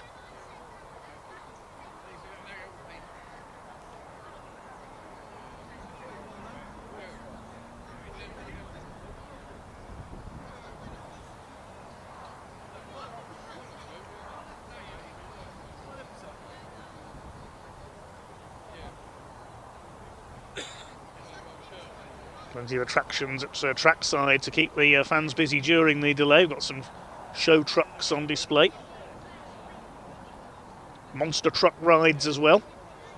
I rode in one of the passenger carrying monster trucks at Northampton Stock Car Stadium a few years ago. Certainly better than any roller coaster I've been on.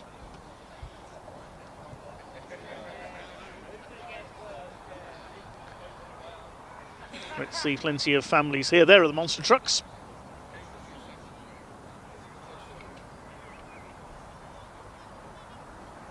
PG sweepers with a display of their vehicles as well. Could have done with one of them perhaps when David Jenkins dropped coolant everywhere earlier on.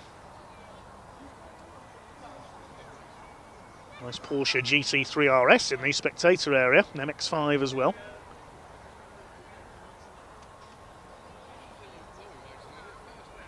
Our cameraman up on the top of the hospitality suites has been vehicle spotting. Just at the back of this shop, the other side of those Armco barriers where the cars are parked, that's where the rallycross course used to be at Brands Hatch.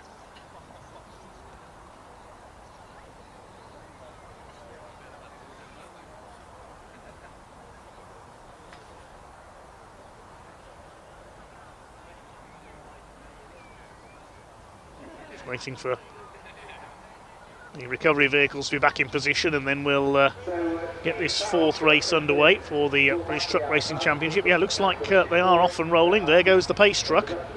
GT tyres MAN.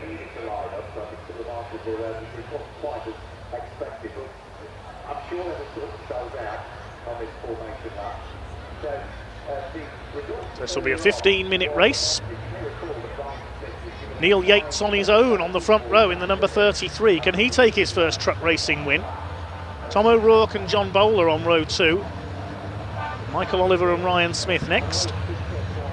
And of course, Ryan Smith and David Jenkins, the top two in the championship, have that extra air restrictor on their turbocharger. It does limit the power, certainly on the start of the race. The truck's running at lower revs. John Powell, not yet in his new DAF. We'll hopefully see that out at Pembrey. Callum Eason at the back, along with Graham Poole, one of our newcomers. And a few spins so far this weekend, just learning the truck, learning the track and learning the sport.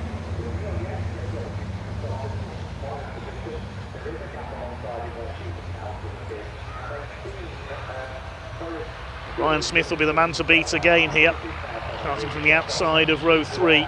Stuart Oliver immediately behind him.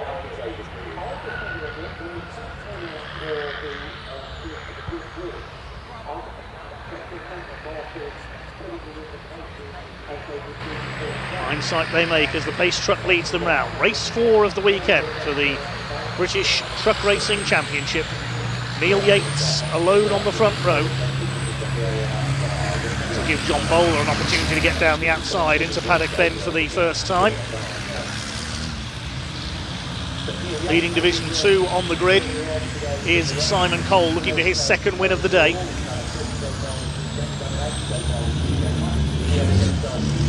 Pace truck about to head into pit road.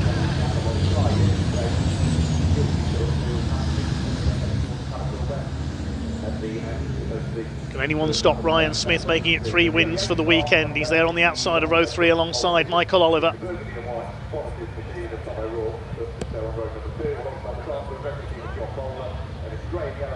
Here they come then, the revs beginning to rise, ready to rumble once again with the British Truck Racing Championship on opening weekend here at Brands Hatch. The power comes on and away they go, and straight away John Bowler gets up onto the outside of Neil Yates, using that empty space where Stephen Powell should have been. He's going to try and go round the outside of Yates at Paddock Hill Bend. They're all getting through okay behind.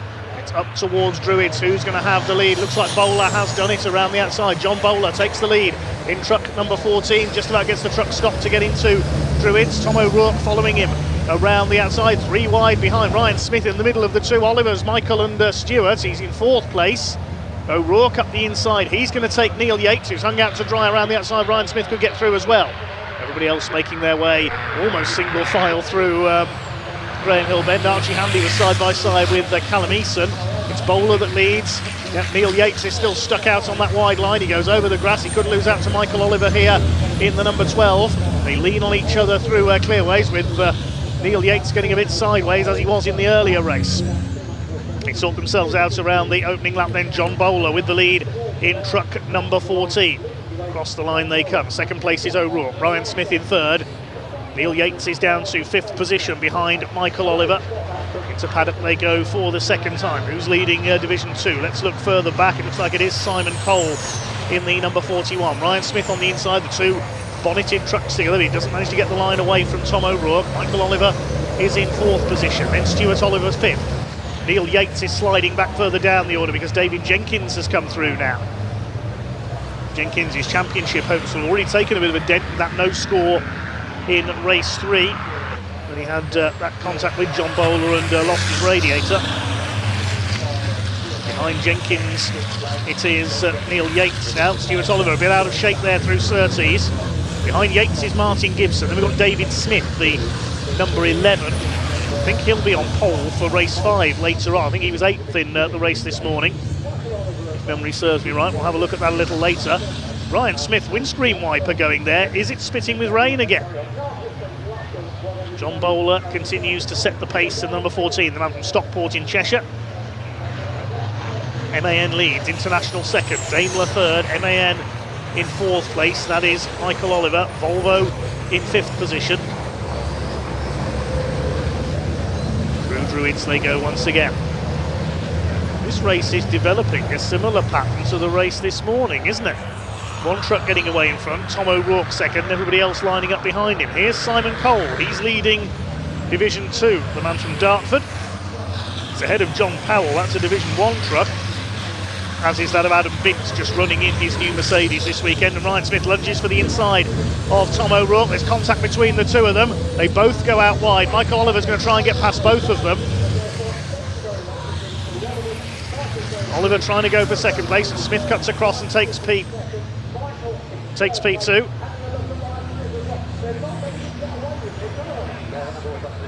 Into Paddock Hill Bend they come. The Olivers third and fourth. Smith up to second. John Bowler has built up a gap though out in front. He leads by over 2.5 seconds now. Stuart Oliver's got the fastest lap in fourth place. 59.727. David Jenkins closing on O'Rourke now. There's Neil Yates in behind in the 33.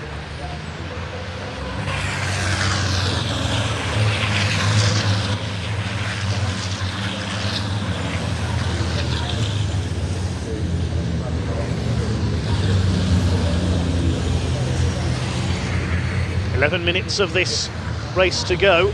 Now the lead gap was 2.62 seconds. Let's see what it is this time through. Neil Yates kicking up some dust further back. It's down to 1.3. He's halved the lead, Ryan Smith. Well, the new air restrictor rules have been brought in, but if anything, Ryan Smith seems even quicker. The inside there, that's one of the Team Oliver trucks. That's Martin Gibson moving past Neil Yates, I think that was, up into P7. David Smith in that battle as well.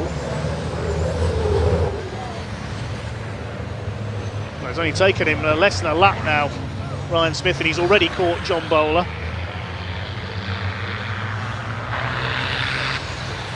Up to Surtees. The question of when, not if. Bowler holds the inside line.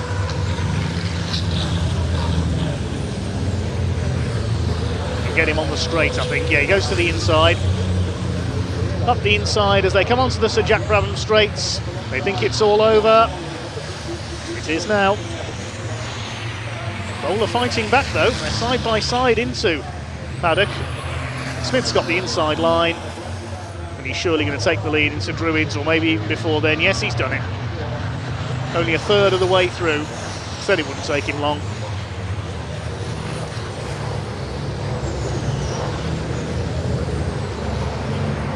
Oliver still there in fourth place. Son Michael ahead of him. Tom O'Rourke still running well in fifth.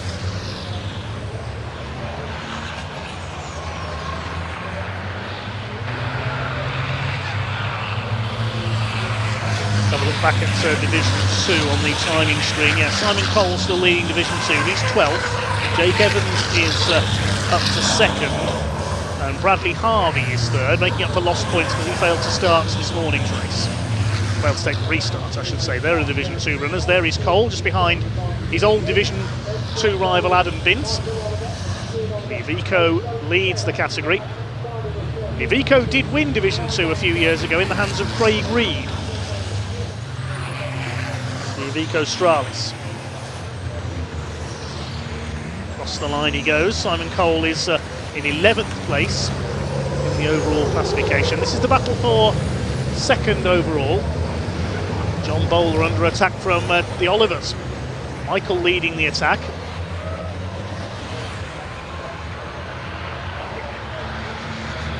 Bowler moves across there. Cuts the nose off the number 12. That's Graham Poole. That's why they moved across, because Graham Poole was being lapped. Michael Oliver to the inside. He's seen a gap there on the inside of the 14. He might get him on the straight, same as Ryan Smith got up the inside for the lead.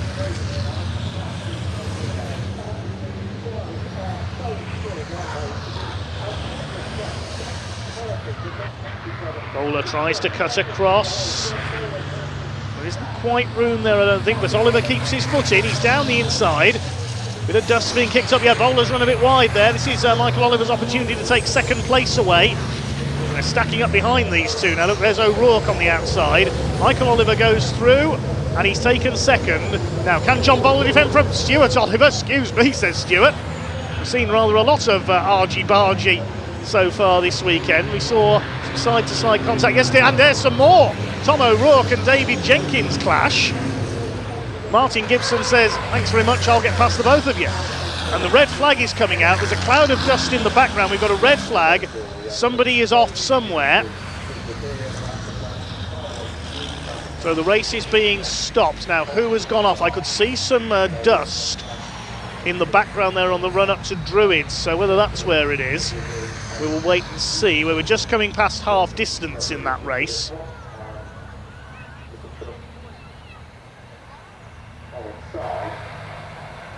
Now we can see in the background there a big cloud of dust. Somebody has gone off at the top end of the circuit. We'll establish that in a moment.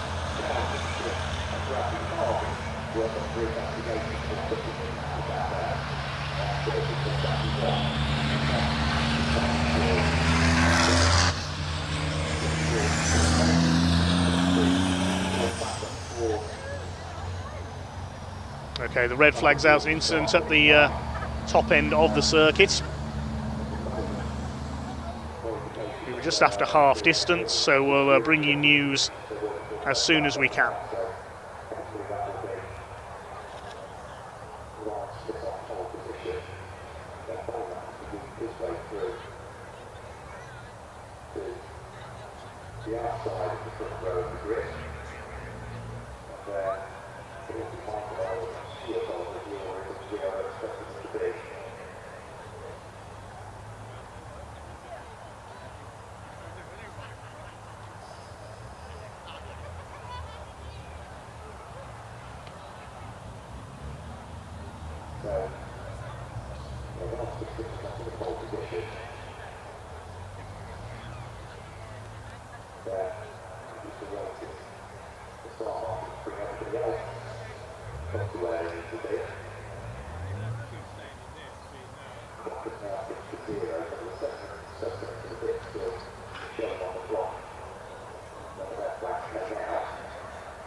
Jenkins, 7th with 1-0 on the 11, 8th with number 11, Station, 9th with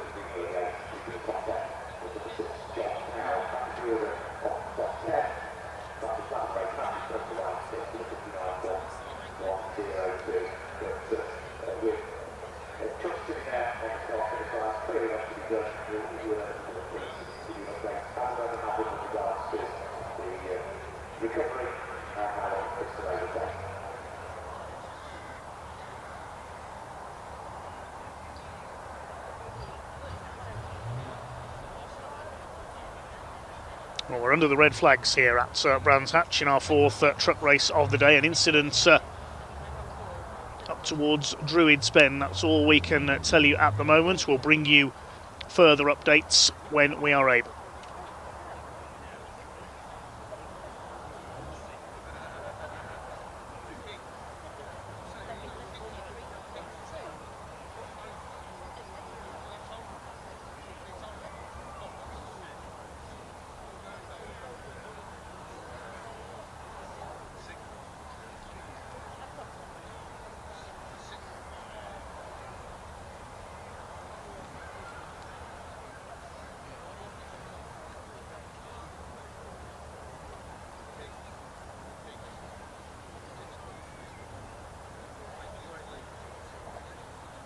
We are being told on the timing screen that as the race had just gone past half distance, it will not be restarted.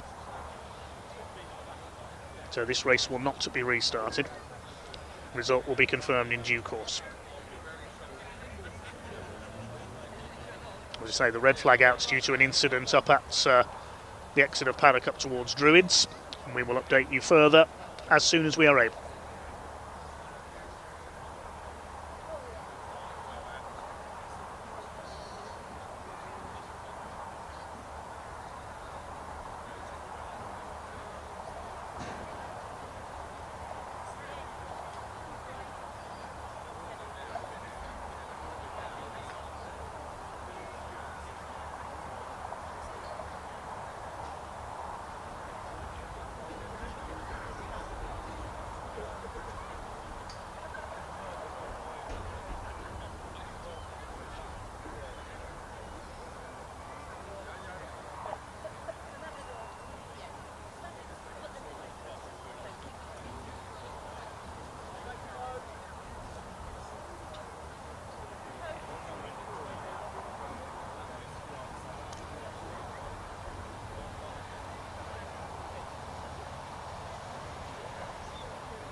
Well, I can tell you, we can now show you that the incident was a rollover for treble 3 Graham Poole, but after being checked by the medical staff, we can see he is climbing out of what's left of the treble 3 truck.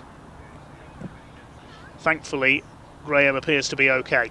Yeah, thumbs up from Graham as he climbs out, being assisted out of the truck with the step ladder there.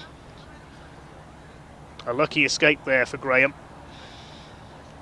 But we can now confirm that Graham is okay. But that is very much the end of his weekend. And full credit to all the safety systems in the treble 3 MAN. Now we'll see what happened. Watch the background. There is Graham Poole. He just goes straight on a paddock. The truck digs into the gravel and over it went. Spectacular incident. Thankfully, Graham Poole appears to be okay. It does show how tough these race trucks are. All the safety systems in there have done their job. The roll cages, and the crash helmets, hands devices and so on that are worn by the drivers worked as they should, and thankfully Graham is okay. Nasty looking incident there, and now the wreckage will be cleared. Let's take a look back at some highlights of our fourth truck race of the weekend.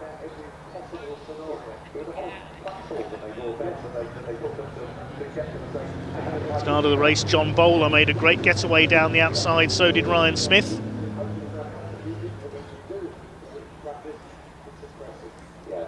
It was Bowler who took the lead on the run-up into Druids. Ryan Smith quickly able to slot in behind Neil Yates, and Tom O'Rourke making a good run round the outside as well. Neil Yates seems to be having some handling issues with the 33 truck, and he would drop back down the order. He got rather railroaded backwards there on the outside line, with Ryan Smith and the Olivers coming through fairly quickly.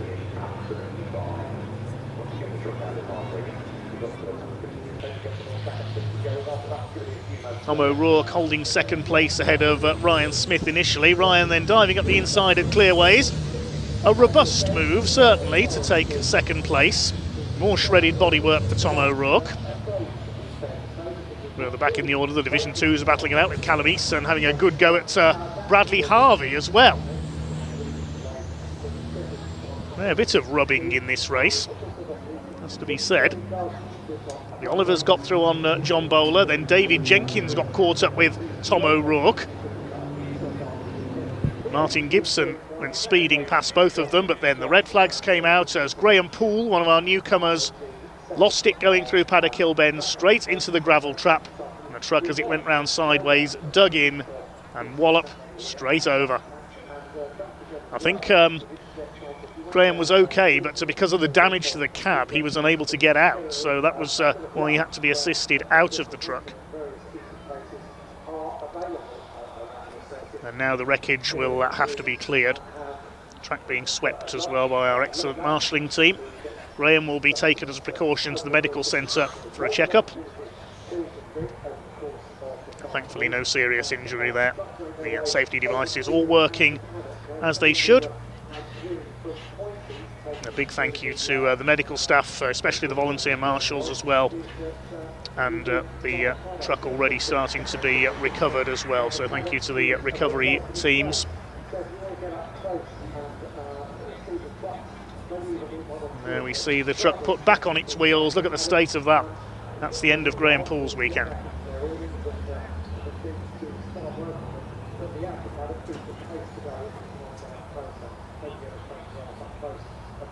Show some likes on the stream for our volunteer marshals. Send us an orange heart. That's the symbol for our orange family.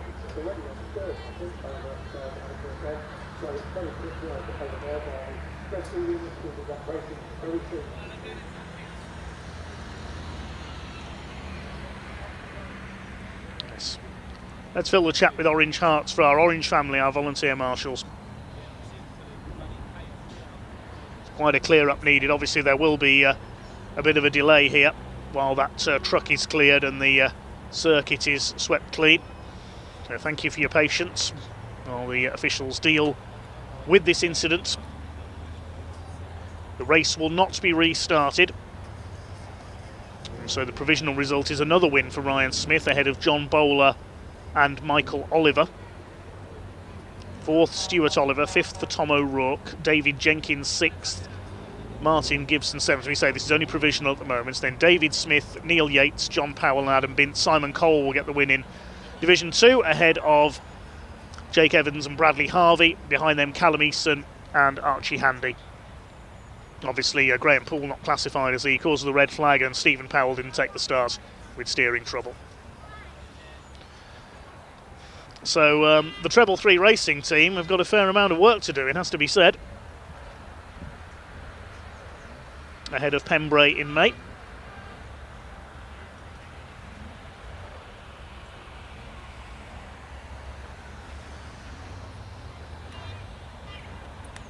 It's the nationwide vehicle assistance truck that's going to recover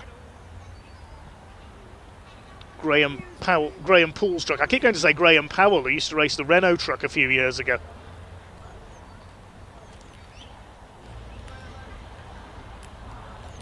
There's the Peterbilt and the track sweeper in place as well. Yeah, the truck's going back into the paddocks. That's the end of race 4 for them. We'll see them back out for race 5 later in the programme.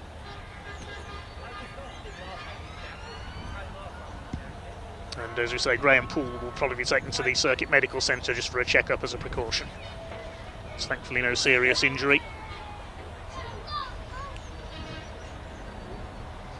Hi to Sheila Kersley, who's just been in touch on the stream, says all marshals are welcome for a hot drink in the Kersley Motorsports awning in garage at the back of Garage 7 in the inner paddock to say thank you for everything. Nice gesture, Kersley Motorsports. And here with the junior saloon cars, of course.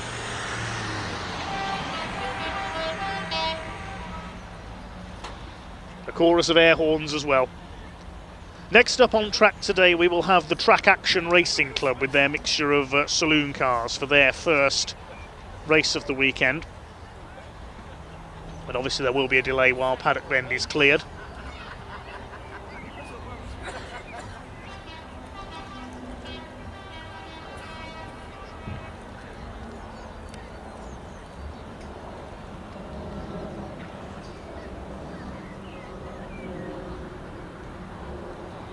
Thank you for all your orange hearts for the Orange family as well.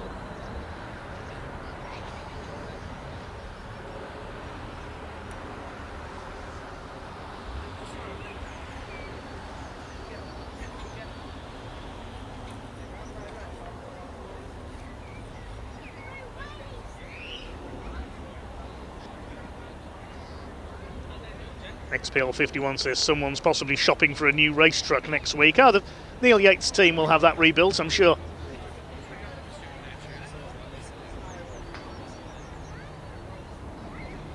Yes, big shout out to Kersley Motorsport, as we said, for looking after our marshals.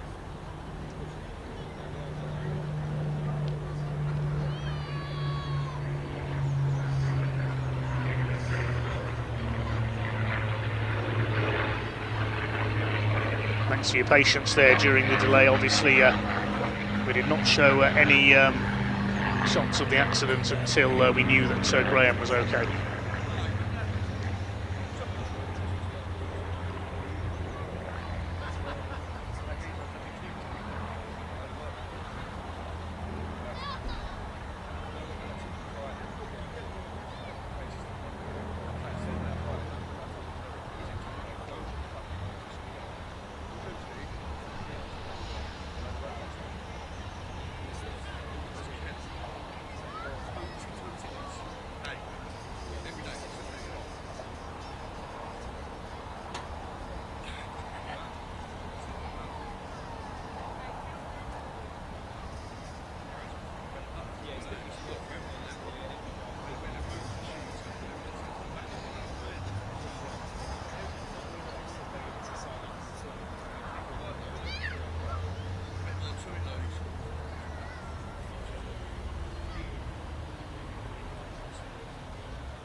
The Muni Hire sweeper coming in there. I think that sponsors a Wilf Butler in the junior saloons. Sweeping up the gravel. Wait for Graham Poole's truck to be towed out.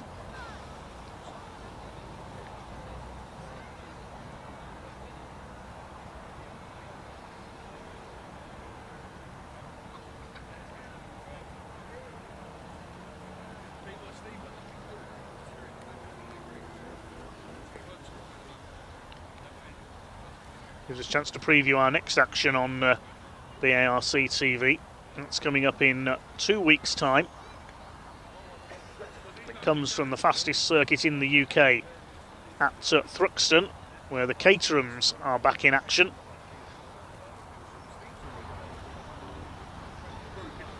Present at that meeting, we're going to have the Vertex Caterham 310R Championship, the Edge Caterham 7270Rs, the Bilstein Caterham Road Sport Championship and the Moobob Caterham Academy Championship as well. The Track Action Racing Club will be there as well. We'll also have the OT Publishing Hyundai Coupe Cup. It's the Harvey Kersley, the Junior Saloon Car graduate, in action among those. The Junior Saloons will be there as well.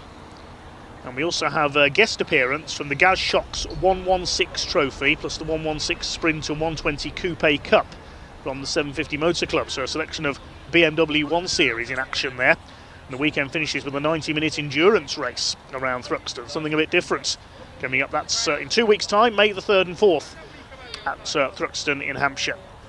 All live here on BARC TV.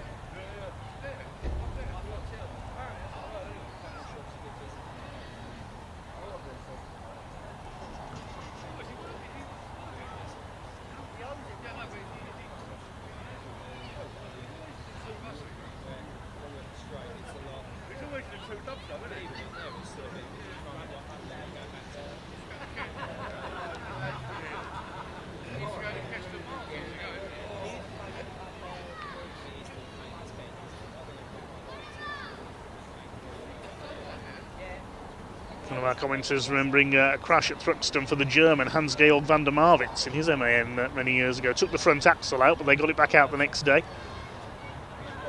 I've seen my fair share of big truck crashes, been following the sport since a very young age. I remember the Kenworth we mentioned earlier, Richard Walker's Kenworth, having its back axle ripped out. I think that was at Silverstone several years ago.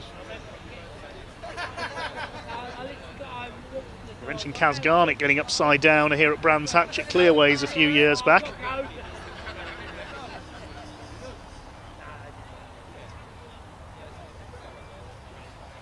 Hannah Fulcher tells us that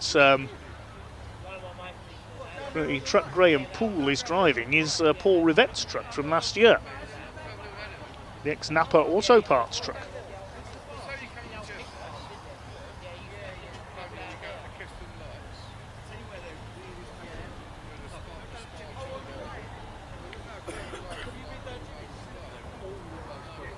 Hopefully that can be rebuilt by Neil Yates and his team.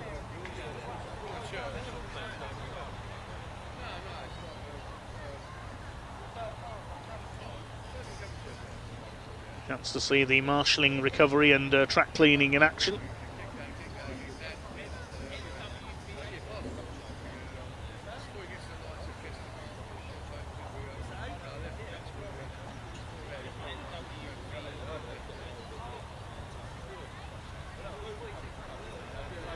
The truck Callum Eason is racing. Of course, Callum's father Wayne used to be the manager of the Napa Auto Parts truck. The truck Callum is racing is the ex-Andrew Fulcher truck from a few years ago, the ex-Lenham storage machine. That's not been seen in the championship for a few years. We need Andrew back out here. You tell him, Hannah. Thanks to Hannah for the background info. Hi to Mark Wallop, Chris Glaister, and everybody else who's commented so far.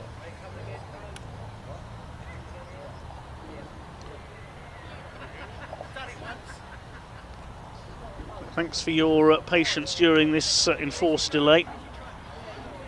And once the track is clear, we will bring on the Track Action Racing Club with their eclectic mix of saloon cars and a couple of GT cars as well. Should have 21 cars on the grid for our next race. No points on the Track Attack Race Club. It is a series, not a championship. And some quite unusual cars out in the next race as well.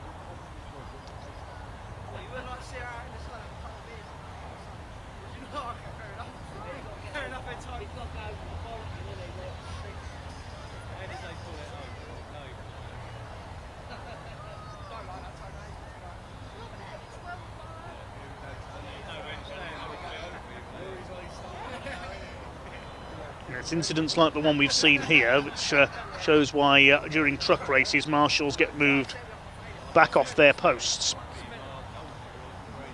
in the interests of marshal safety as well as that of the drivers.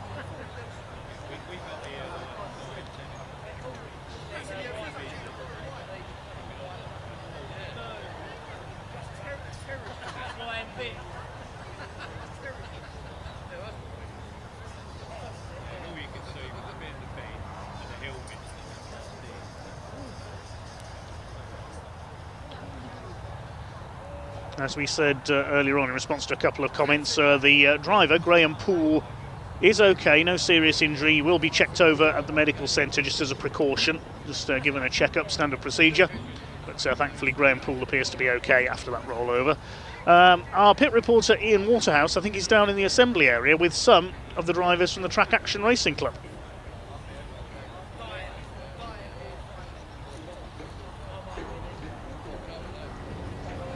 Yes, hello everybody. A little bit of a delay. They've almost got the truck cleared. Fantastic job by the marshals. Big round of applause there. As we always say, we couldn't go racing without them, so big thank you. Right, time for track action. Yesterday we had the catering graduates. Today we've got track action about to get underway. And what a mix of cars we've got. Look at this. This is Paul Roddison in a Skoda. Let's have a quick chat with him because he's been working on this car for quite some time. Let's just jump in. Paul, we had a little chat off camera, didn't we, about this car? A little bit unique, isn't it? Well, it's. I don't think you've seen another one this weekend, have you? I haven't seen one for a while. I don't think you probably will either. Unless, of course, we do that well, everybody wants to copy it. Now, you said you've been working on this for a while. Why a Skoda? I'm getting old. I'm 60 in a couple of weeks' time, and we thought an old guy in a Skoda. That was the top and bottom of it. So when you beat all these youngsters, you can really stick it to them, can't you? Well, that's the theory. Yeah. Right. Not just that, not just the car. John, I don't know if you can come in a little bit closer. We could just get a quick look at the overalls that Paul's wearing as well. Sorry, I don't want to do it too much because you've got to go racing in a minute. He's got the proper Skoda overalls on as well. Fantastic stuff indeed. Right, let's move around a little bit, shall we? Because we've got a few fan favourites up here. We do have the Renault 5 GT Turbo. Gareth Porter here in the 205 GTI as well. Let's just jump in. You've brought her back out to play, I see. Yeah, we're back out to play. See if we can get on against these big boys out here. Tell us a story about this car. How long have you had it, and why a Renault 5 GT Turbo? I've had it 18 years now. It was originally like a standard cup car when I got it, so it's a bit different now. Why I chose it, I just loved the GT Turbo when they come out. Yeah, it was always like I just loved them, and yeah, some people say I was mad to choose a Renault 5 as a race car. But yeah, we enjoy it, it's good fun. And the yellow, of course, we don't miss you at all. I know Paul Roddison is a little bit worried about you and Gareth here. He's obviously got the Skoda over there, but he's a little bit worried off the line that you might get him. Yeah, we'll see. I mean, obviously, who knows? The trucks have just been out, so the track is, I don't know what the track's going to be like, to be fair. You know, it's going to be a bit of an unknown.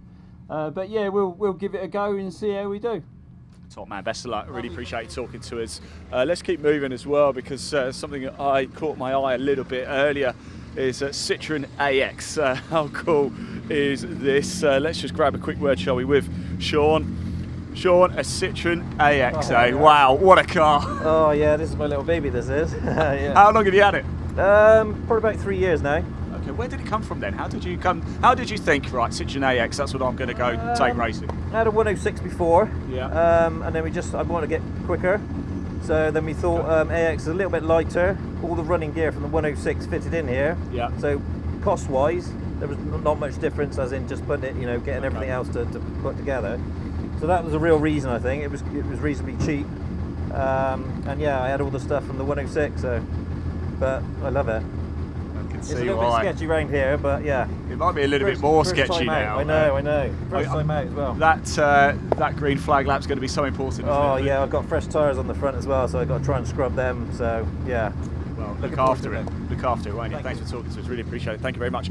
As you can see, the cars are firing up, so that suggests to me we are going to go racing very, very shortly. Plenty of cars. I guess we can stay a little bit longer. We've got Callan Trump here in a Nissan 340Z. What a fine looking, I mean, what a mix of cars, by the way. We've got a Peugeot 106 here, we've got a Nissan here, we've got a Citroen Saxo there, we've got a Mini, we've got a Honda Civic down there, we've got look at a Toyota MR2, I didn't even see that one right down at the one. That's David Thomas in the Toyota MR2 Mark 1 MR2 as well. What a fantastic car. Let's just jump in for a quick chat here as well. Another crowd favourite, this car. Yeah, looks like something from the Fast and Furious, this, doesn't it? Well, I'm of that age.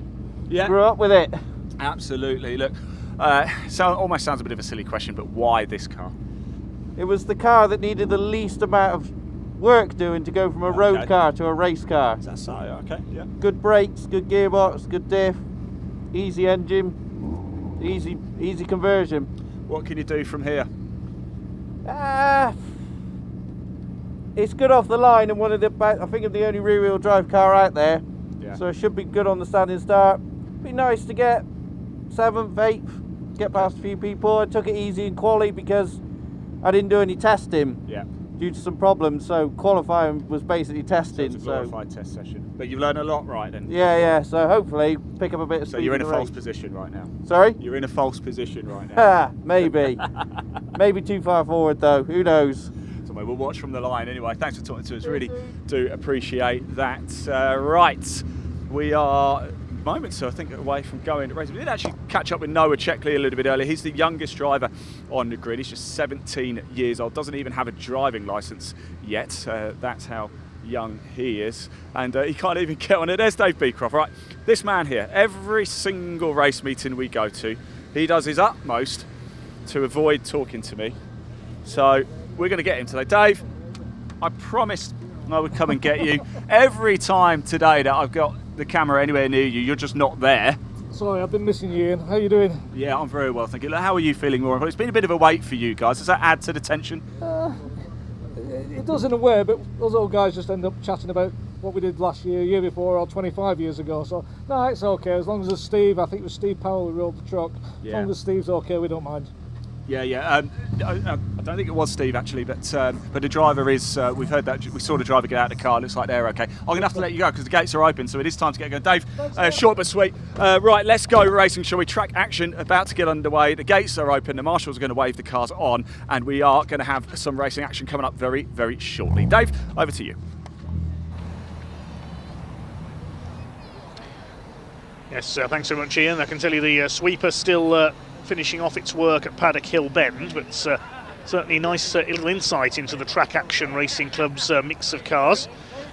One of our commenters, Mugsley, saying that this race is more like a Forza Horizon lobby online. Yes, nice little mixture there. And they're now heading out to the grid. We'll bring you the grid in a few moments' time.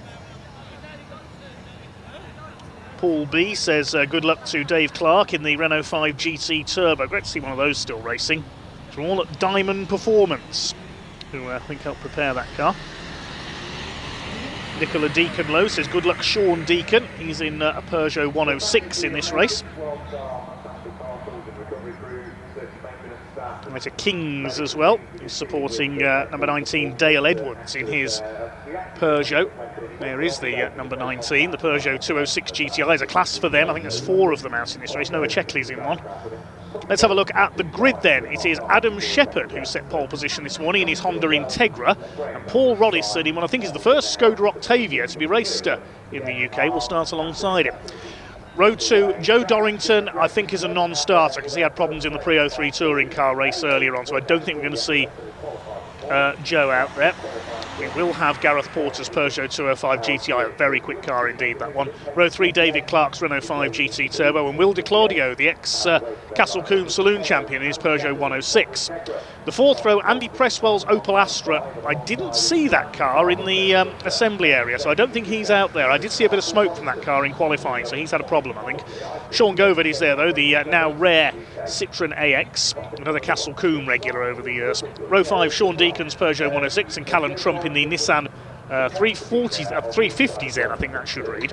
Error on the entry list. Completing the top 10. Then on row 6 we will have number 9, Jake Alden. He's in a Citroën Saxo VTR. He'll start alongside number 70, Donald Dewar from Scotland in his Mark 1 Golf GTI. Lovely car that one is. Row 7, Grant Hatfield. He's in a BMW Mini Cooper. And Anthony Allett in his Honda Civic. Row 8, we just heard from Dave Beecroft, one of the promoters of the Junior Saloon Car Championship, among other things, on their coordinators. He's in his Seat Leon Cupra alongside Trevor Algar. I think he's the father of Tom Algar, Junior Saloon Car racer. He's in a BMW Compact. Then we've got the first of the Peugeot 206 GTIs. Dale Edwards, number 19. 95, Andy Mitchell. Then on row 10, 52, Noah Checkley. And 33, Jacob Baldry, graduates of the Junior Saloon Cars as well. And at the back will be 28, Dave Thomas in his Mark 1 Toyota MR2. Well, this club used to be known as Track Attack Racing, and there's various series that have been combined onto this grid. Various classes reveal that. There's the Nippon Challenge, which is obviously for Japanese cars. There's D for Deutschmarks, which is for all German or Volkswagen Audi group cars. And there's also classes with T at the front, which is for Tricolore Trophy for French cars.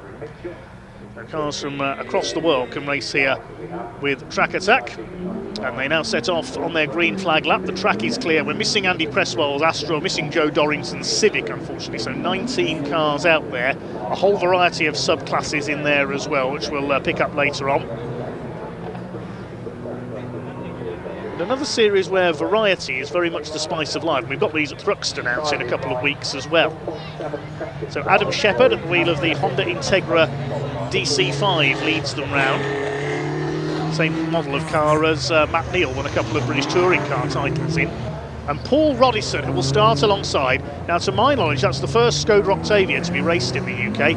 Paul, for many years, was the guru for Mazda MX-5 racing in the UK for the later models, the Mark III and Mark IV. I think he was the first driver to race a Mark IV MX-5 in the UK. We saw him out in a VW Scirocco in this series last season, the Yorkshireman. But he's never afraid to try something new, and that's exactly what he's doing with this Skoda. Other names to look out for, we've got Will De Claudio, the, as we said, former Castle Combe Saloon Car Champion. He's competed in the Welsh Sports and Saloon Car Championship down at Pembrey as well, in that little 106, maybe small, but it's very effective, as is the car behind it. Sean Govard in the Citroën AX. That's a car that's raced at Castle Combe for a few seasons now and has taken a number of outright victories. That is going to be in contention here. The advantage of an AX, of course, is they weigh next to nothing. There's the 206s towards the back of the field. Andy Mitchell in there, the 95, the black and orange guy, used to race a Peugeot 205 GTI. Dave Thomas in the back of the grid in the MR2. It's the white Integra on pole, the grey and green Skoda. Skoda more famous in rallying over the years, of course. Paul Rodison alongside. David Clark is there in the yellow Renault. There's a gap on row 2 where Joe Dorrington should have been. Gareth Porter will be with a chance. Watch for him blasting down the outside from row 2 in that lovely Peugeot 205 GTI. Sean Deacon in his 106, the black car with the yellow and blue flashes down it. Callum Trump's Nissan 350Z alongside him. A wonderfully eclectic mix for the first of 2 races today for the Track Action Race Club. No points on this, not a championship, just a series. A place for good, fun and friendly club racing. We've got the all clear from the marshals then, the revs beginning to rise, and away they go. Great start by the Skoda of Paul Rodison, and those little French hatchbacks coming through the middle, and Donald Dewar, the Scotsman, with a good start in his Golf as well. So Paul Rodison will take the lead. De Claudio's up to second in the little 106. We said that'd be one to watch, and Sean Govard, I think, might be up to 4th behind Adam Shepherd, the pole sitter in the Integra. They go into Druids for the first time. It's a wonderfully eclectic mix of cars. Paul Rodison in the first ever race for his brand new build Skoda Octavia leads. He's got Will De Claudio tucked right on his rear bumper there. They've all made it through the first lap okay so far. Adam Shepherd attacking Will De Claudio for second place. They're side by side. The Integra goes through. It's the AX in 4th and Sean Govard. Then we've got Deacon in the Peugeot in 5th position. The rest of them go through and they can't complete the first lap. Adam Shepherd fighting back after a slightly slow start in his Honda Integra, but it's the Skoda who just has the lead as they complete the opening lap. De Claudio going with them in the 106. Shepherd to the inside into Paddock Hill Bend. He's up on the curb. He's going to take the lead as they go up towards Halewood Rise. Can he keep the lead on the inside at Druids against the very experienced Paul Rodison? Yes, he's done it. So Adam Shepherd takes the lead in the Integra. Sean Govard still there in that tiny but very effective Citroën AX in the Castle Combe Saloon and Hot Hatch series over the last few years. They begin their season tomorrow on Easter Monday at Combe. Gareth Porter made not the getaway he wanted, but he's up there in 5th place now. Oh, and Sean Govard's gone straight on. What's happened to the AX? think his steering might have malfunctioned there. Yeah, he's pulling off. So Sean Govard's AX, where's he going? West Kingsdown, I think. Side by side, meanwhile, look at the way Will De Claudio's going for second place here. The Integra's pulled away. Up the inside of that bigger Skoda goes the 106, and he's into second place. Paul Rodison goes down to third. There was scheduled to be a Skoda Octavia in the British Touring Car Championship. That was about 10 or 15 years ago. Matt Hamilton, who briefly raced a Honda Civic in British Touring Cars, was building an Octavia, but couldn't get the sponsorship to run it, so it never got off the ground. But now we see an Octavia. It looks big, not much bigger than some of the cars out there with us. Gareth Porter's up to fourth. He's got ahead of David Clark in his quick but often fragile Renault. Then we've got Sean Deacon in his 106. Back in the 80s and early 90s, the Renault 5 Turbos had their own one-make series that was very successful all around the UK and in Europe as well. There goes the 205, the ex-Mod Prod saloon racer, modified production saloons racer Gareth Porter. To race with some of the drivers now present in Classic Touring Car Racing Club as well. I know Nick Williamson, who's Rover SD1, used to race with Gareth. Adam Shepherd leads in the Integra. There's Sean Deacon, he's in 6th position. Smartly liveried Peugeot 106. Donald Dewar's next in the order. And Sean Govard has brought the AX into the pits, so something's clearly gone very wrong there with the AX, sadly. There's the BMW Mini, that's Grant Hatfield, away from Yorkshire to race today. Saxo under fire of Jake Alden from Callan Trump in that Nissan 350Z. It does look a bit fast and furious, as Ian was saying in the assembly area. It's more like a time attack car with that big wing on it. Gareth Porter's catching Rodison. It's Clark in 5th position, Deacon 6th. Shepherd leading by nearly 3.5 seconds now, just sort of 52.746, his quickest lap, the fastest of the race. Here comes Gareth Porter. Always seems to be a little bit slow off. Well, he either makes a brilliant start or a slow one, Gareth Porter. There's no in-between with him. He's up the inside there on Rodison. Can't quite get third place away. He'll try again at Clark Curve. Up the inside. And through goes the Peugeot. Gareth Porter, I remember, was a winner in one of the very first circuit races I ever commentated on Boxing Day in 2010 at a snow-covered Mallory Park in the Plum Pudding Open Saloon car races. Josh Ronchetti won the first one in his Sunbeam Talbot, the Lotus Bullet as it was known. And Gareth Porter won the second one. Was that really 15 years ago? Good grief. Porter up to third now. About 2.5 seconds behind Will De Claudio. There's the Peugeot. It's Peugeot's second and third. Honda leading. The first of the Deutsche Marks cars, the Volkswagen Audi Group Skoda of Paul Rodison. David Clark still going well in 5th. Of course, the grid for this, the results of this race does not set the grid for race 2 anymore. It's second fastest times from qualifying. Here's a battle further back. That's Trevor Algar in his BMW Compact. David Thomas, who started last in the Toyota MR2. And then we've got a couple of the 206s. Noah Checkley and Jacob Baldry.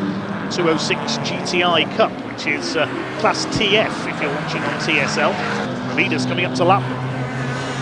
Noah Checkley from Birmingham, just 17 years of age. No relation that we know of to Carl Checkley, the former multi-formula short oval racing star who raced at Wheels Park in Birmingham for many years. For his family. It's just about everything did in his day, Carl. There's Donald Dewar in the 4thtours.com Mark 1 Golf. Donald owns a boat and does pleasure cruises in the Firth of Forth. Golf certainly not handling like a boat. He's going very well indeed up there in 9th place at the moment.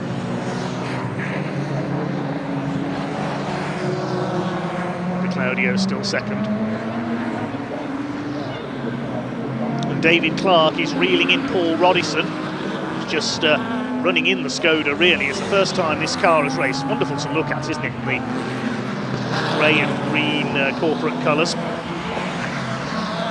Paul was a multi-champion in the old Max 5 series for Mazda MX-5s. Before moving on to race in a VW Scirocco with track action.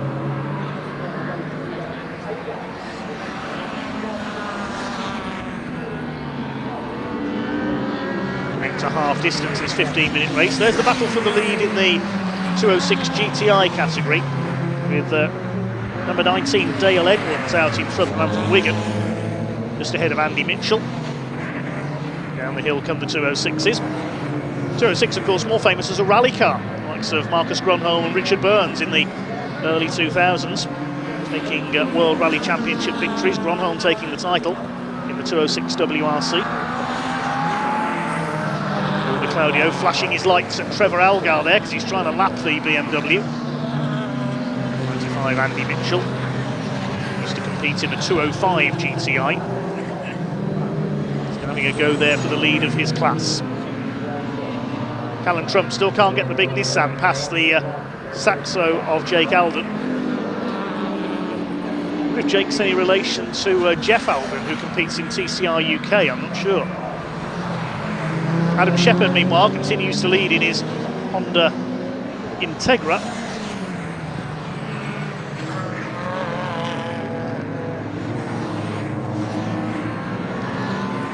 The H&G and 5G Communications sponsored car.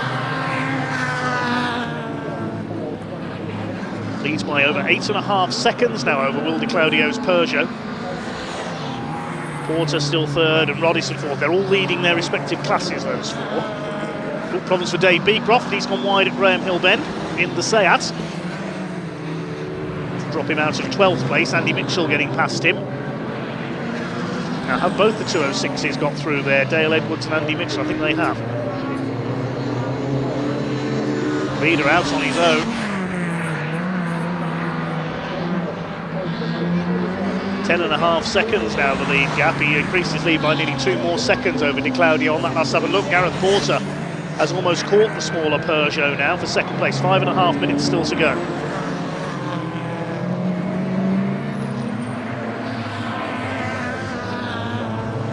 David Clark right on the tail of Rodison. Skoda against Renault for 4th position.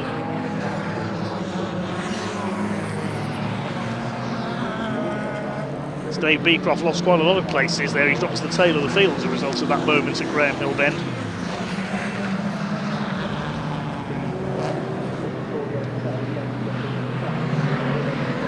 Five minutes to go. It's the final third of this race for the Track Action Racing Club. David Clark looking for a way past Paul Rodison into P4. Clark second in his class behind Gareth Porter's Peugeot. Leaders lapping one of the Honda Civics out, it's Anthony Allett, number 16. Yes, the only Civic in the race, just Joe Dorrington, of course, the non-starter. What can David Clark do here? The Oriental Club Dining sponsored Renault.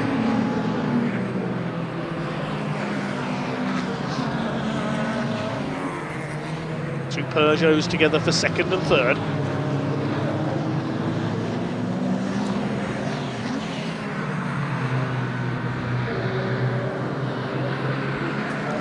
Tight line there down the, well, we call it the Sir Jack Brabham Straight. It's not strictly straight. There's no real genuine straights on the Brands Hatch circuit. It's such a flowing layout on the Indy circuit. Huge elevation change. I said earlier, such a wonderful place to go motor racing. The hill into Druids. Rodison still holding off Clark for 4th. Repelling the Renault. Renault 5, of course, replaced by the Clio in Renault's range. Had a few black and white flags for track limits offences. Callum Trump is one. Jacob Baldridge's Peugeot another, and the 52, which is Noah Checkley. And speaking of track limits, Paul Rodison was well beyond them there. I know I said Skoda are more well known for rallying exploits earlier on, but there was no need, I don't think it was Paul's intention, I should say, to demonstrate it there. Skoda goes grass tracking. Here are the Peugeots, Mitchell and Dale Edwards, these two having a good scrap. Dale Edwards, a joiner by trade. Battle is joined here with Andy Mitchell. Trevor Alger's BMW behind them. Nothing between the two 206s as they cross the line. Dale Edwards goes through at paddock, great stuff. Trevor Alger's BMW in the old 1990s AC Schnitzer team colours, made famous by the likes of Joe Winkelhock in BTCC.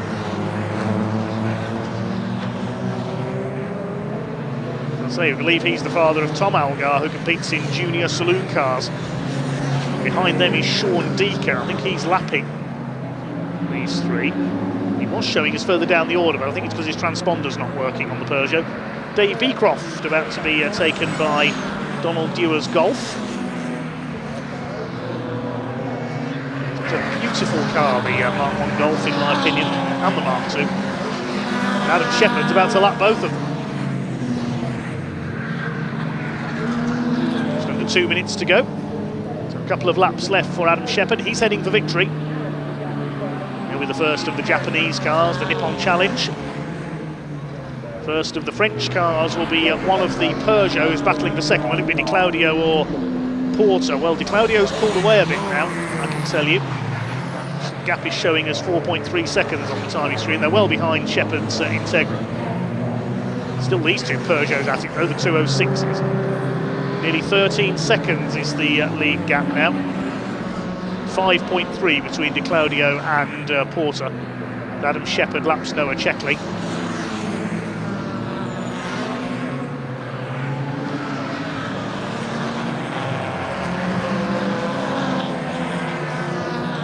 Traffic further ahead of him there. That's number 9 of Jake Alden.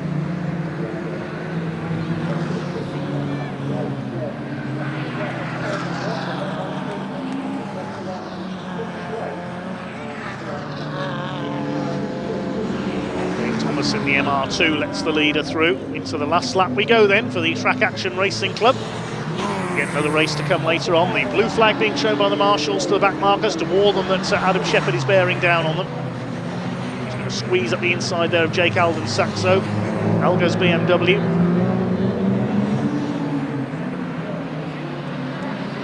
Alan Trump ahead of him, and Andy Mitchell didn't see the leader coming there.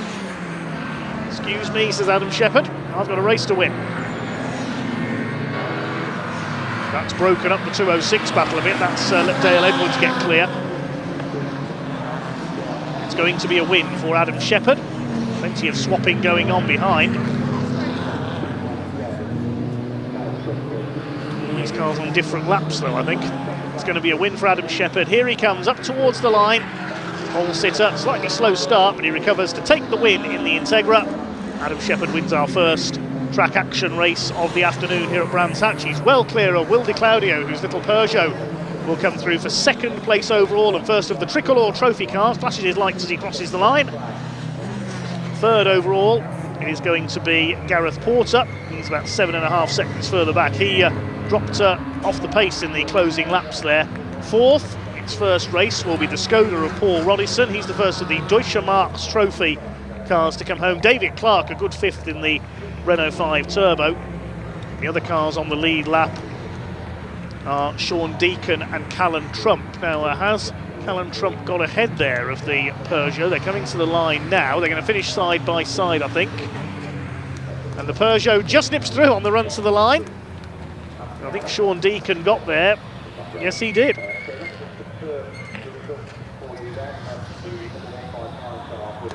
We'll confirm the result in a moment.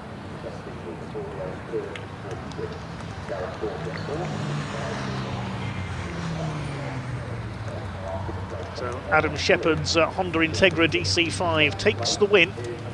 Our first track action race of the afternoon. He didn't make the best of starts, but fought back very quickly indeed around the first couple of laps. Will De Claudio second ahead of Gareth Porter and then Paul Roddison. They all win their classes. David Clark in 5th place, then Sean Deacon and Callum Trump. They actually finished exactly a lap apart. They both win their classes though. Then Jake Alden, Donald Dewar, Grant Hatfield, who won his class, Anthony Alex, Dale Edwards, the top Peugeot 206 ahead of Andy Mitchell. They had a good battle further back. And there were class wins as well for Trevor Algar, David Thomas, the other two finishers, Noah Checkley and Jacob Baldry. We lost Dave Beecroft into the pits, and of course Sean Govan pulled off as well. Hopefully we'll see them back out later on. Meantime, let's head down to Parc Fermé with Ian.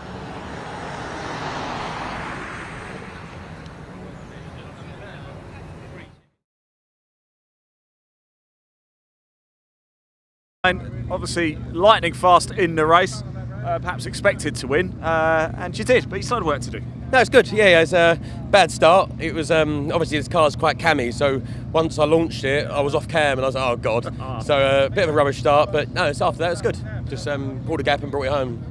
Car in good nick, still everything okay? Yeah, brilliant. The car was really good. Huge thank you to Michael with 5G Communications. We wouldn't be here without him, one of our sponsors.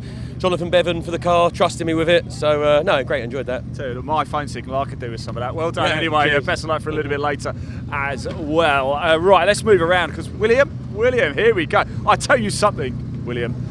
Looks can be deceiving, can't they? This 106 GTI is quick. Yeah, it's not too bad, is it?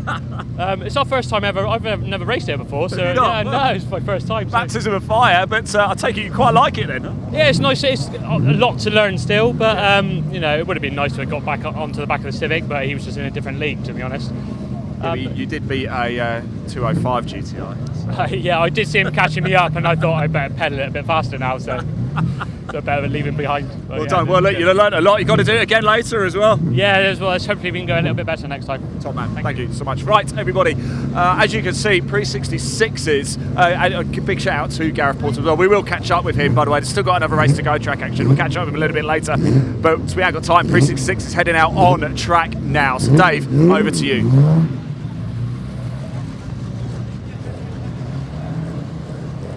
Yes, they certainly are. It is time to go back in time with the Everard's Pre-66 Classic and Historic Touring Cars. They had a wonderful race yesterday despite a stoppage when Ed Gibbs and his Anglia got stranded at Druids. We'll take you through the full lineup shortly. Let's see who Ian caught up with a short time ago.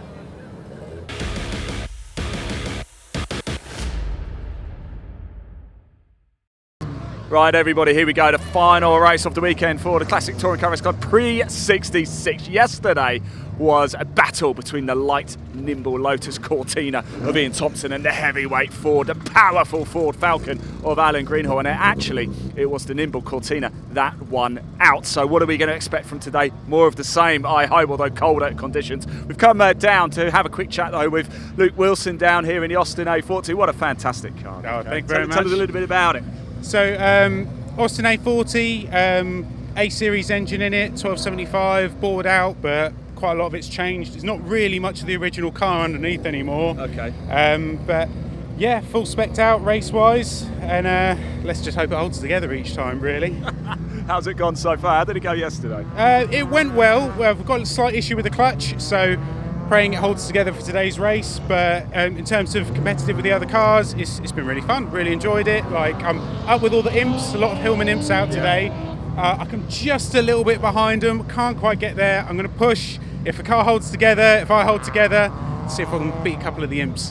What makes it so special racing with a Pre-66s? It's kind of everybody comes together to get cars out on the track. It's really sort of a good atmosphere to race with everybody.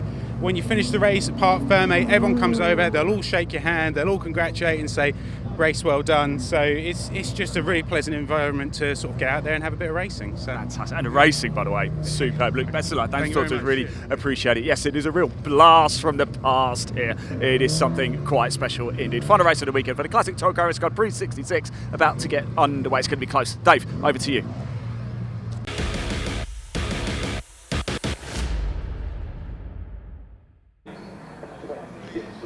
Thanks, Ian. Well, a big grid to get through, so let's go straight in and look at the lineup. This grid based on yesterday's results. So it was reigning champion Ian Thompson in his new Lotus Cortina, who will start from pole. Alan Greenhall alongside him in the big Ford Falcon. Row 2, Grant Williams, the Welshman in his Jaguar Mark II, very famous Jaguar pilot is Grant, alongside Gary Townsend in his Lotus Cortina. Led the initial start in yesterday's race but got penalised for jumping the start. Row 3, Barry Syme, the Scotsman in his famous Mini, alongside James Ibbotson in his former title-winning Hillman Imp. Row 4, Kevin Swan in a Ford Anglia, alongside Brendan Rooney with his Hillman Imp. Completing the top 10, Mike Davies in his Mini, Adrian Oliver in an Imp. Row 6, we have Bob Bullen in a Ford Anglia, Martin Armstrong in a Mini, Michael Loveland in row 7 with his Imp, and it should have been Mark Uker's Mini on the outside. Not sure he's there though. Row 8, Luke Wilson's Austin A40, we just heard from him. Ed Carter's Imp alongside. Row 9, Lee Williams in another Jaguar, alongside Brian Bedford, he's in an Austin A40. Top 20 completed by Jeremy Dias in his Singer Chamois, a badge engineered Hillman Imp, alongside another Imp, that of David Ellis. So many Hillman Imps in the championship this year, fabulous to see. On the 11th row, Jake Swan with his Ford Anglia. He pulled into the pits on the last lap of yesterday's race. Starts alongside Steve Platts with another Singer Chamois. James Burrows will be next. He failed to get off the grid in the restart of yesterday's race. And then we got the cars that had problems yesterday. Michael Sheraton's Ford Anglia should be there, but I don't think he is, unfortunately. Piers Granger's Mustang, watch for him coming through the field. Problems in yesterday's race. Keith Wright's Morris Minor alongside him. Then Ed Gibbs, who had an off at Druids yesterday. Pat Keneally's Lotus Cortina, if he's there. Billy Keneally, his son, we know he's not there. His Anglia broke down in qualifying yesterday. Tim Dodwell's there, though he was absent yesterday, but he joins us today in his road-going Mini. And at the back, the car that Piers Tyne raced yesterday, Aaron Smith, the former Mini Miglia champion. Watch for him coming through from the back in the maroon Mini. He's been racing Minis for many years and he's very quick indeed. Ian Thompson in the Mike and Andrew Jordan prepared Lotus Cortina on pole. He raced an Alan Mann Racing replica last season, now in this lovely looking grey Lotus Cortina alongside Alan Greenall, competed in the British Saloon Car Championship in a Golf in the early 80s. Alongside in the Falcon. He said that car was jumping out of second gear yesterday and he lost it going through the Graham Hill Bend section, which is why it cost him the win. Grant Williams in the Jag next, then Gary Townsend. The green flag waves at the back and this wonderful grid of 60s and late 50s machinery about to get underway. Piers Grange, watch for the Mustang from the back. He's already got his headlights on, look. Revs are up and away we go, and one of the Imps hasn't got away. Who's that that's stalled it? Look out, Keith Wright just misses him. Unlucky 13 there for Adrian Oliver. He gets it fired up now and he is away down towards Paddock Hill Bend, but it's the big Falcon, the V8 powering Alan Greenall into the lead. Hopefully he's cured that gear change problem from yesterday. Grant Williams up into second. Ian Thompson's made a bad start. He's back into around 6th position. Gary Townsend up there around the outside. We saw him in his Civic earlier on. Let's see what he can do in a Cortina. Well, what he can do is try and take the lead from Alan Greenall, and he's done it. Great first couple of corners from Gary Townsend. Grant Williams third. James Ibbotson's up to fourth. And look at Jake Swan. That's how you drive a Ford Anglia. He's thrashing that machine around. Fired up after problems yesterday. Pat Keneally's back out in his Cortina. He failed to finish yesterday's race. Right, Jake Swan came flying down the inside there. That was spectacular. We got a spinner. Lee Williams in the red Jaguar Mark I there has spun it. Let's hope he can get that going again. He doesn't want to stop there. We could have a safety car if he doesn't move away. Okay, completing the first lap then. Wasn't time to draw breath during that opening lap. There is Aaron Smith, the 121. He's already coming up well from the back. He's gained 20 places. He's up to 9th as, oh goodness me, Gary Townsend nearly lost it there coming out of paddock. He nearly went into the gravel as Grant Williams, that's how Grant Williams drives a Jag, sideways, but two sideways to keep Ian Thompson behind him. Thompson's made up about 4 places through Druids alone there. This is crazy stuff. You wouldn't believe these cars are priceless 50s and 60s machines. They're throwing them around like go-karts. Townsend leads, Thompson up to second, Greenall is third, Williams is now fourth. Look at Barry Syme throwing that Mini around. That's how Nick Swift would drive one. Oh, this is fabulous. Behind him is Aaron Smith. He's absolutely charged through the pack in the 121. He wasn't there yesterday, sharing the car with Piers Tin this weekend, the former McLaren COO. Aaron Smith, he is very, very quick in a Mini, and he's just usurped Barry Syme of the class lead there. Behind them is James Ibbotson. And then we've got one of the anglers, that's Kevin Swan, father of Jake. That's an incredible first couple of laps. Here comes Aaron Smith, straight round the outside of Grant Williams. That Mini could win this outright. I reckon he could win this outright, Aaron Smith here. He's going for the about 4 times as big Falcon ahead of him. I'm losing my thread here completely. 2 Lotus Cortinas up front, then it's the Ford Falcon. Aaron Smith, who started last on the grid, having missed yesterday's race because he's sharing the car. Then we've got the Jaguar of Grant Williams. A couple of the Anglias next. There's Jake Swan chasing Mike Davies in the Mini, driving in both races this weekend. Normally his brother John takes over the car for the second race, but Ian Thompson, after a poor start, slicing past everybody into Druids for the second time. He's done the fastest lap, 57.826, and he's closing on race leader Gary Townsend. Greenall is third, then Aaron Smith in the Mini in 4th position. Come through Druids, just our first real chance to pause for breath during this race. This is absolutely brilliant. Through Graham Hill Bend. Aaron Smith nearly into the boot there, literally, of the Falcon. Note the retro scale extra stickers on these cars as well. I see headlights further back. That will be Piers Grange in the Mustang. He went out with engine trouble yesterday, as up the inside Aaron Smith up to 3rd now on 3 wheels in his Mini. He really is one of the fastest men in a Mini anywhere. But onto a straight, the power of the V8 tells, and look at the way that Alan Greenall pulls past Aaron Smith. Oh, this is just brilliant.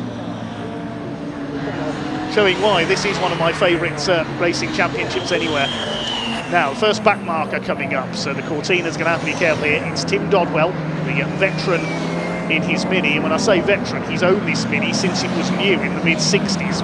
Been competing in various events with it, and he drives it on the road to every event as well. He's a real unsung hero, is Tim. Aaron Smith is dancing that Mini round. There's Tim Dodwell, just keeps out of the way.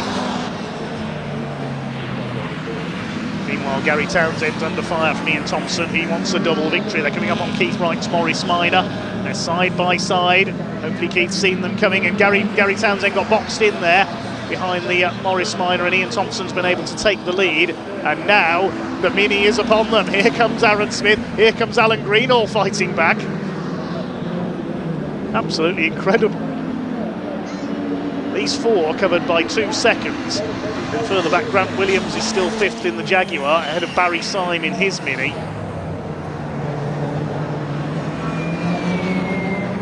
Aaron Smith was performing similar heroics in a Mini at the members' meeting at Goodwood last weekend. And he's on the tail of Gary Townsend now.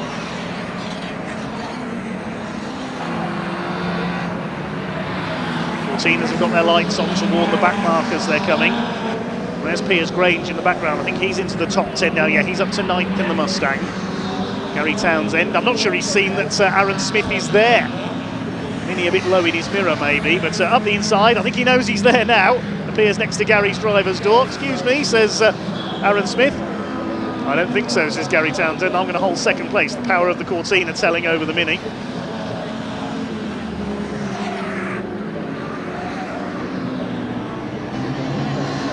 They come towards Druids once again, and Townsend moves to cover. Smith goes to the outside. He's up around the outside of him, but Druids surely not quite.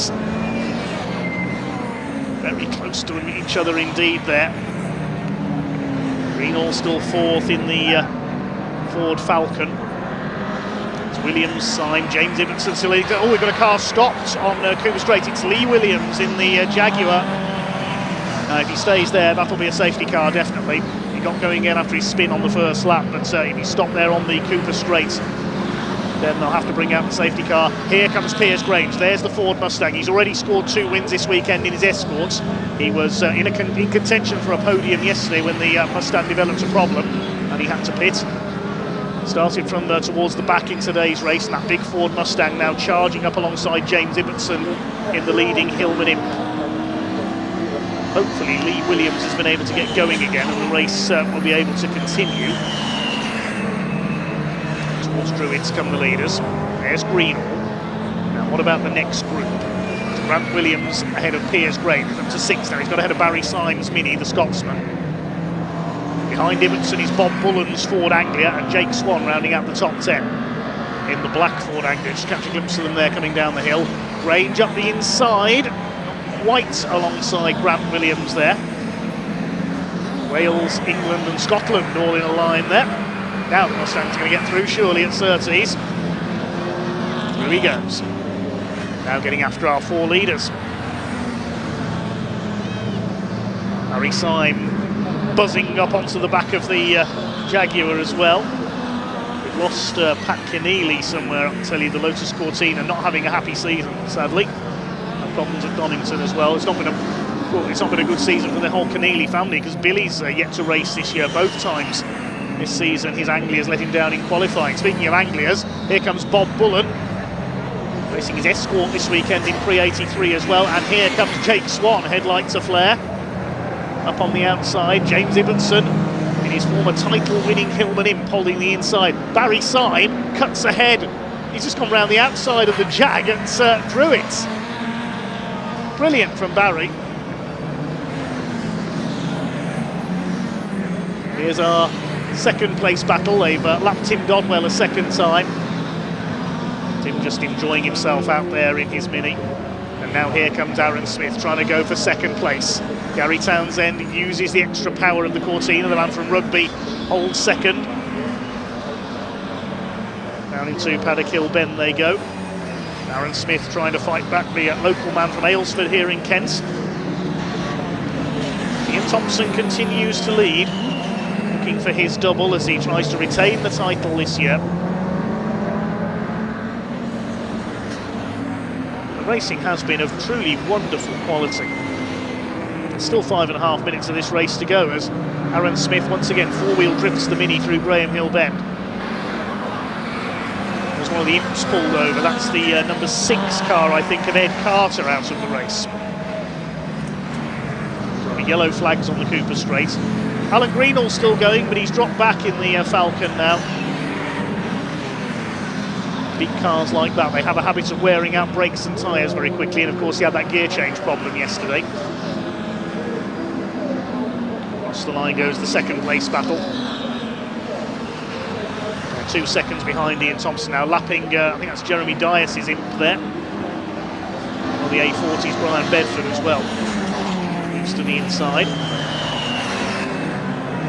Take a quick look at the class leaders. Class F for Lotus Cortinas is led by Thompson. Class C is the Minis and Anglias. That's led by Aaron Smith. Class A for the bigger cars by Greenall.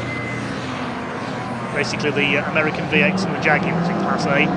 Class E is the Hillman Imps. That's led by James Ibbotson.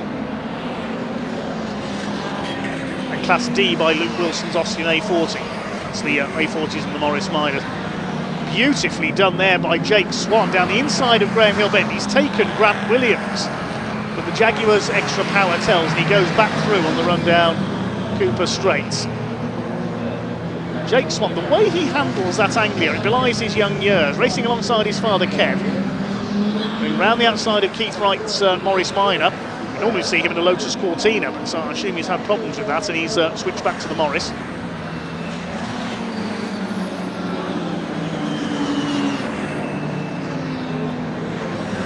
Closing on Barry Syme again as well in his famous Scottish Blue Mini. This is the battle for 6th overall. Piers Grange has got through this lot and is in P5 ahead of them. Now Piers Grange, is he going to be within range for a Class A win here? He's just under 3 seconds behind, and again Jake Swan is attacking the Jaguar into Graham Hill Bend. He's done it again. Knocks his front wheel, he always does there. But again, the Jag will then simply use its extra power and pull back ahead. It's the theme of these races. The more powerful Jaguars, Cortinas and the American cars breeze ahead down the straights, and the smaller cars zap them into the corners. Chief among the giant killers used to be James Ibbotson. He's a little further back in the order now in the Imp. There he is, just behind this lot. Here comes Bob Bullen, time classic Ford racer, seen him in Anglias and Lotus Cortinas and Escorts for many years. We'll be at his Mark 1 Escort later on today. 2 minutes 40 seconds to go. There's a lock up there from Gary Townsend. That could allow Aaron Smith to come through. Not quite. That's Graham Hillbend. He's still harrying the Cortina. Gary Townsend, who's raced Mazda MX-5s for a few seasons. Before that, he was a short ovaler, raced Formula One stock cars. Quite a contrast here today, racing his Cortina and his Honda Civic. The inside, that's Aaron Smith going for second place. Has he got him this time? He's alongside, but the Cortina will just use its extra power again. Yep, same story as they come onto the Brabham Straight. 2 minutes to go. They're 4 seconds behind Ian Thompson now. There he is. As they lap Tim Dodwell once again. Tim may be in his twilight years, but he still loves his racing. The wheel of his classic Mini, the devotee of the Road Saloon Championship for many years, when you had to drive your car on the road to the circuit in the regulations. Did that with a VW Scirocco, among other things as well. Background there, Pierce Grange getting the Mustang sideways as he tries to catch Alan Greenall. Still, Aaron Smith trying every which way to get past Gary Townsend. He just can't do it. Shows how well sorted these two Cortinas are. The traditional Cortina livery on Gary Townsend's car, the grey of the Andrew Jordan prepared machine. Of course, Andrew Jordan, a former British touring car champion back in 2013. Prepares historic cars these days along with his father Mike at their base near Lichfield in Staffordshire.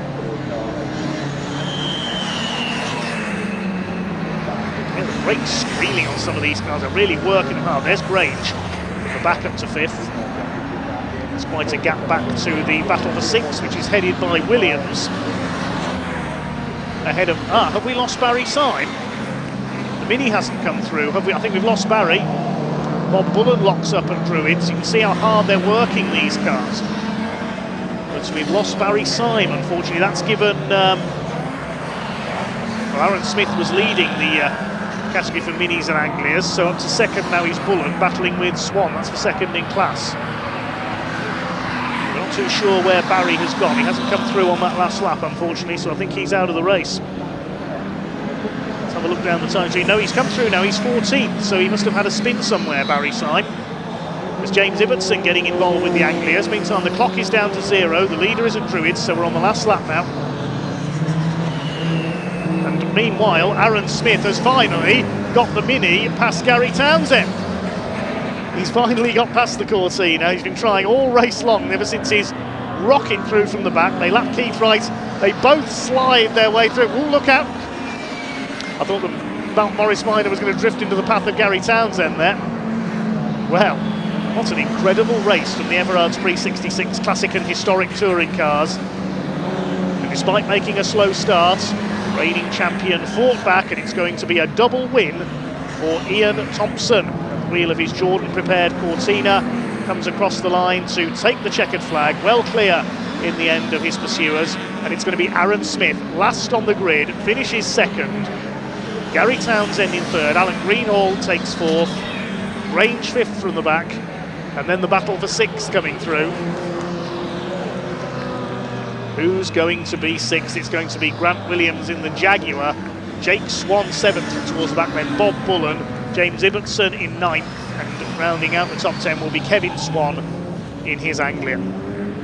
Wow, what a brilliant race. There's Barry Syme, who's going through Surtees now, so he must have had a spin out of our sight somewhere. That's all, there's a problem with the Mini. Yes, in fact, he's dropped further back on that previous lap as well, so whether there's an issue with the Mini.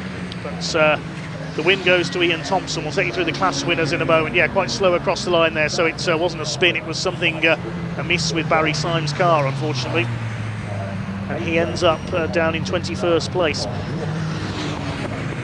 Ian Thompson takes the win in the Cortina, but driver of the race for me, Aaron Smith, last on the grid to finish second in his Mini and winning Class C as well. Gary Townsend completes the podium. Then came the 3 Class A cars, Alan Greenall, Piers Grange and Grant Williams.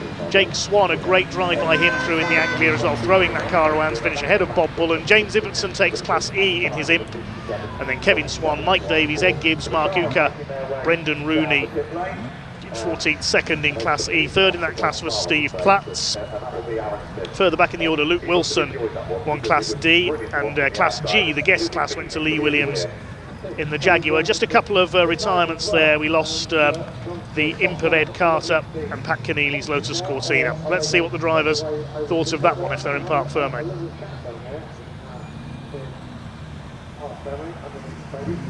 Yeah, here we are in the pit lane, everybody. We've got to come and talk to Aaron Smith down here from dead last on the grid, all the way up to second place. Maybe just a couple of more. That's a perfect weekend for Ian Thompson, the pair of wins. There's a reason there's a number 1 on that Lotus Cortina. But Aaron Smith, I knew you'd be smiling when you got plumb last to second.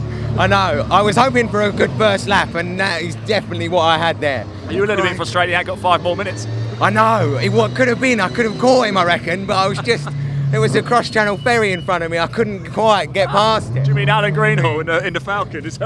He was doing a sterling job, but my word, it was hard to hang on to there. But the Mini's so nimble, and like the engine that Cad have got in it, like crikey, it goes like a missile. Well, you got previous with Minis, haven't you? So I know, yeah, they're my friends. So yeah, no, it's good, really good. I'm really glad you enjoyed it, Aaron. And Thanks great very to much. see you again, by the way, buddy. Cheers. It really is. Let's grab Ian for a quick chat, shall we? Because Ian, can we just jump in? Oh, sorry, John. We'll just turn around.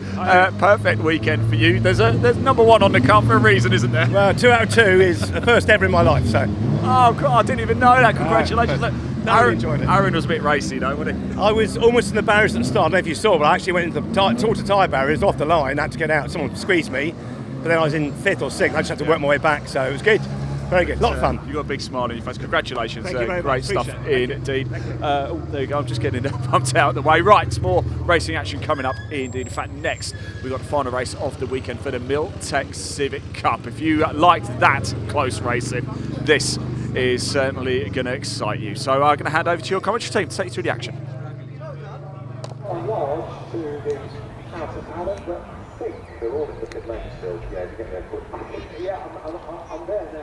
Thanks very much, Ian, and thank you, Ian Thompson, as well, because we've been watching the stalled car further back. I didn't see that Ian had nearly been squeezed into the barriers there, so that's why he dropped back at the start. So now we know. Anyway, we move on to our third and final race for the Miltech Civic Cup this weekend. The grid set by the second fastest times in qualifying yesterday. Already seen success for Lewis Kent and for Jack Ruddell, his first win in the championship. The cars will be shortly out onto the grid. Let's see what some of the drivers have to say in the lead up to this race.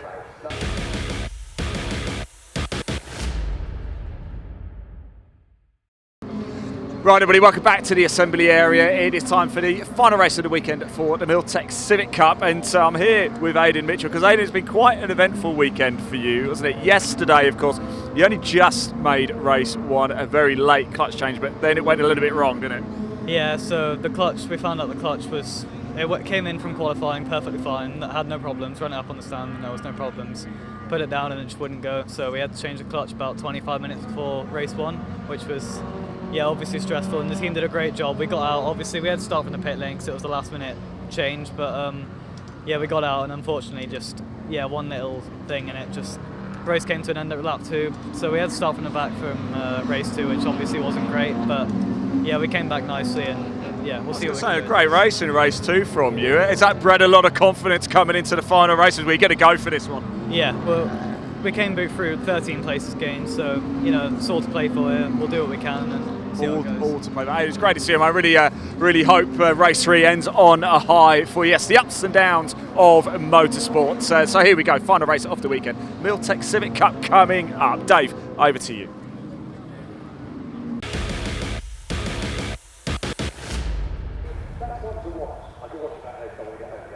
So the cars onto the grid then for race 3 of the weekend. Good to see that Lewis Kent is back out after his non-start earlier on. The winner of race 1 this weekend. Trouble before the second race, which saw the car into the pits at the end of the green flag lap. But he's back out for this one on the outside of the front row. It is Alistair Camp on pole with a 53.020 from qualifying. That's his second quickest time, 53.187 for Lewis Kent. Second row, Liam McGill. His second race spoilt by an incident on the first lap. Starts alongside Jake Hewlett, runner-up earlier on. Row 3, Wesley Swain alongside Harvey Caton. Then Francisco Howitt and Dave Marshall on row 4. Completing the top 10, Jack Riddell and Jake Renshaw. Sixth row will be Matt Wilkins, failed to finish earlier on. Starts alongside Aidan Mitchell. Then Josh Bromley and Sam Nicolaou start on row 7. The 8th row, Adam Parker and Charlie Constable.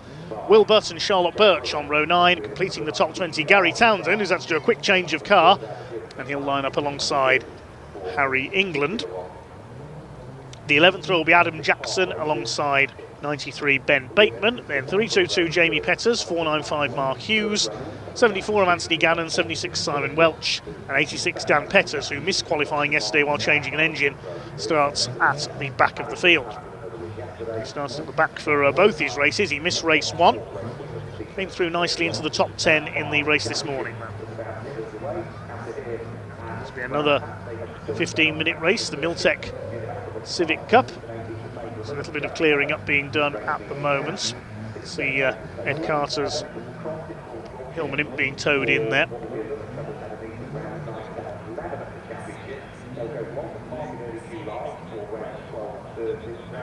Alistair Camp takes pole, looking for win number 2 of the season to add to his success in the opener at Donington.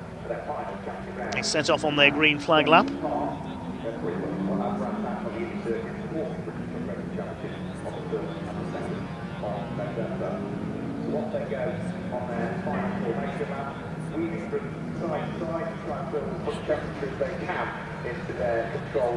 Camp in the black car with the green and pink flashes down it. So that's an FN2. Incidentally, the two types of car not racing in separate classes. It is all one combined championship, but the two shapes of car catered for.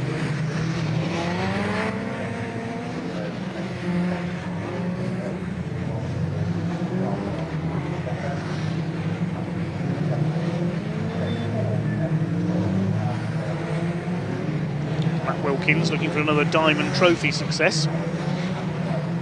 Drivers aged 40 and over. It's Gary Townsend, I think, who won that in race 2 after Matt dropped out. The Paul Winfield Trophy. Won in the first race by Francisco Howitt, second by our overall winner, Jack Riddell. Alistair Camp on pole.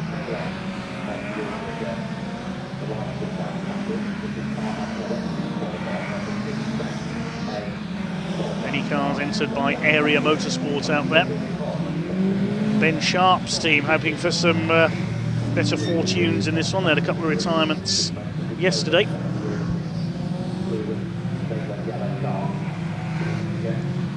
Gary Townsend, who jumped out of his Cortina into his Civic. Not many drivers who've raced those two models back to back.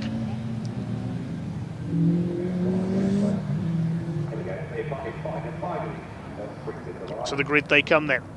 Camp on the inside, the silver and orange car of Lewis Kent alongside. He's looking to make up for lost points after those problems in race 2.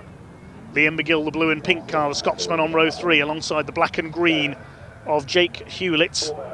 And the blue and black car with the yellow wheels, that's Wesley Swain. Harvey Caton in black and white with the blue bonnet and roof. Next in on the grid is Francisco Howitt, the red and white car. Dave Marshall in red with the white trim. Alongside him, the FN2, and completing the top 10, Jack Riddell, the maroon and black car. Up alongside him is Jake Renshaw in black and white with a bit of red trim. That's your top 10 on the grid. 15 minutes of racing then for the Miltech Civic Cup, their third and final race of the weekend. 27 cars on track. There waits the all clear to get this one underway. The 5-second board being held aloft, then the red lights will come on, and when they go out, we will be racing for the Miltech Civic Cup here at Brands Hatch on the Indy circuit. Alistair Camp and Lewis Kent to lead them away. Off they go. One car slow getting going there. I think that might be Adam Parker, 192. He will drop to the back of the field, but he's got it going. up towards the first corner, and it is Alistair Camp who leads them away. Up towards Druids they come for the first time. McGill into second place, he's got away well. Lewis Kent is in third. Then we've got Jake Hewlett in fourth position, bit of a lock-up there for, I think that's Francisco Howitt, and that's Adam Parker running wide, I think, in there, so maybe it wasn't him who got the delay at the start. It may have been his teammate, the number 14 of Aidan Mitchell. That's number 90, Jake Renshaw, off on the exit of Druids. More problems for the Ben Sharp racing cars. They've had a pretty disastrous weekend, it has to be said. Field charging its way through Surtees towards Clearways for the first time. Now we saw a bit of incident on cold tyres. There's a tangle, that's Charlotte Birch that's gone around. Tangled with Adam Jackson in the 79. And now the 22 trying to get going again, and she does so. Leaders head up into the second lap there. It's Camp ahead of McGill. Up to third is Jake Hewlett, the number 14. So Lewis Kent has been shuffled back there on the outside line. Yes, Wesley Swain's come through, Harvey Caton as well. Lewis Kent is back to around 6th place and has got Dave Marshall on his tail. So whether Lewis Kent's still got issues with the car after that problem in race 2, we'll wait and see how things develop. There he is in 6th ahead of Marshall, then Francisco Howitt in the number 50 car. The first two have got away slightly, Camp being chased by Liam McGill. He wants his first win of the season. Hewlett well up there in 3rd position. Lewis Kent is under fire from Dave Marshall. Yeah, he just doesn't seem to have the speed here, Lewis Kent, in the 38 car we normally see from the former TCR star. Howitt's going to try and get through as well. Lewis Kent's going backwards. Is he going to be bound for the pits again, I wonder? Jack Ruddle, our race 2 winner, is in behind them, the MJB Sports Cars machine, and Liam McGill's having a look for the lead as they go up into Druids. He's got the inside line on Alistair Camp, and wallop, who's that going off? That's Francisco Howitt off on the inside of Druids. That'll be a safety car if he can't get that going again. There's damage to the right front, so he didn't see the beginning of that. He was close with Lewis Kent, so whether they touched, I'm not sure. Everybody else got through okay. Pick up the leaders in a moment because, yes, Liam McGill has got the move done. He's taken the lead from Alistair Camp. Jake Hewlett shadowing them in 3rd position. So Liam McGill, the man from Kirkcaldy in Scotland, leads the way. Alistair Camp from Derbyshire in 2nd place, trying to fight back. Up towards Paddock Hill Bend once again. 2 different shapes of Honda fighting it out at the front of the field. Up towards Druids. Camp has a look on the inside. I think the yellow flag has been withdrawn there. Yes, because Francisco Howitt's car has moved away. It's almost the same place where he came to grief on the first lap of race 2. Not a happy weekend for Francisco in today's races anyway. He did finish in the top 10 yesterday. Along the Cooper Straight, McGill leads. Camp, Hewlett, Swain in 4th, Harvey Caton is 5th. Those 5 have broken away from Dave Marshall on his own in 6th position. Picking up the dust there, Harvey Caton on the inside of Clearways. One car in the pit lane there. Who is that? It's Adam Parker that's pulled in. Jake Renshaw's in after that off at Druids as well. Francisco Howitt's pulled into the pits, not surprisingly too. So 3 cars in pit lane. Further back, Sam Nicolaou having a go at Will Butt. He's been well in the thick of things over the course of this weekend, the Welshman. Up on the curb there through Paddock Hill Bend. Gill leads it by less than a quarter of a second. Harvey Caton has done the fastest lap of the race, 53.646. There he is at the back of the lead train. Then Marshall 6th, Wilkins 7th. 8th behind him is Lewis Kent, so he's lost another place. Butt's under fire from Nicolaou here. This is for 11th position. Sam Nicolaou in the number 65 car, having a go at Surtees. He hasn't got the move done, the Rough Living Furniture car. Behind them, Charlie Constable and Jamie Petters. There's Dan Petters, came through from the back in the top turn earlier. He's 17th at the moment. There he is, across the line behind Harry England. Up to 16th now, he's got past Gary Townsend. Here are your leaders, 5 of them, line astern. Still Liam McGill who sets the pace, looking for his first win of the season. But Alistair Camp is right on his tail. Black and white flag for track limits being shown to the number 92, Wesley Swain, the man in 4th place, so he needs to be careful. One more offence and he may get a penalty. Through Clearways. Still 9.5 minutes to go in this 3rd race of the weekend for the Miltech Civic Cup. Across the stripe, McGill leads the way. The gap this time 0.43 of a second, which increased his lead by a couple of tenths. Camp trying to go with him. Hewlett locks up a little as he goes through in 3rd place in the pack. Then Swain, Caton, Dave Marshall's rather on his own. He's being reeled in slowly by Matt Wilkins, I think. Wilkins leading the Diamond Trophy split.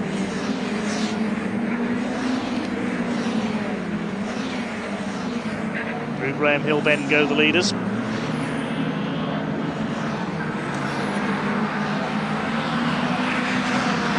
Who's leading Paul Winfield Trophy split? I think that's Josh Bromley in 9th, number 37, just ahead of Jack Riddell.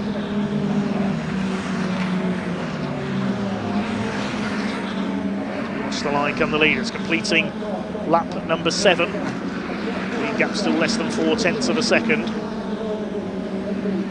There's a battle further back. That's Ben Bateman, the ex-Vauxhall Nova racer. After his career in mini stocks on the short ovals. Adam Jackson behind him with the rear wheel arch hanging off there. If that gets any worse, he could get the black and orange flag. There's Harvey Caton all over the back of Wesley Swain now for 4th place. They're closing in turn on Jake Hewlett. Now if these 3 start scrapping it out, it'll let the 2 leaders get away. 8 minutes to go. Dave Marshall has been caught by Matt Wilkins further back as well. That's for P6. See them in the background. Again, Kate cuts it fine through Clearways, kicks up some dust. Adam Parker and Francisco Howitt said he will rejoin from the pits, so the only car that looks to be out of the race is Jake Renshaw.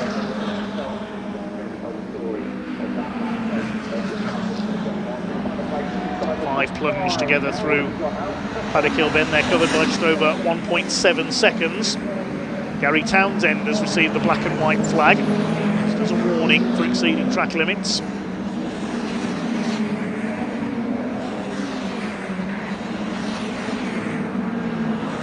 Bit of a lock up there from young Harvey Caton. Former karting star.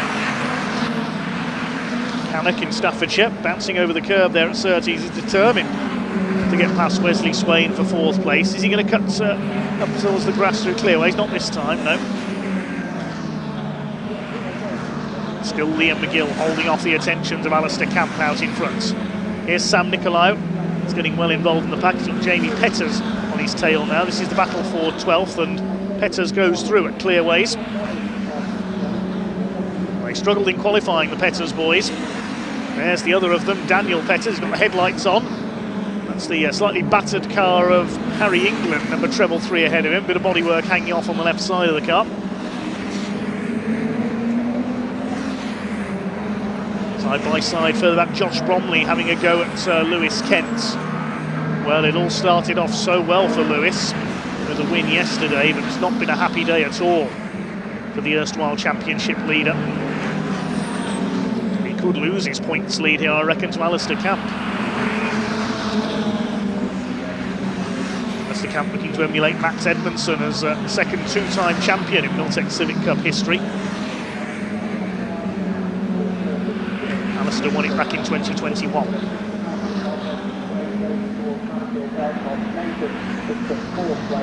He's all over Liam McGill here for the lead as well, trying to have a go up the outside. Meanwhile, Harvey Caton's having a go for 4th, further back as they go into Druids. McGill's held the lead.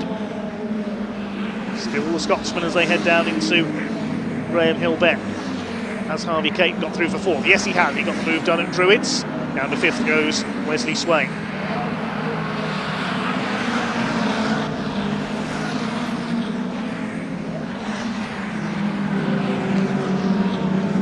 To Clearways once again.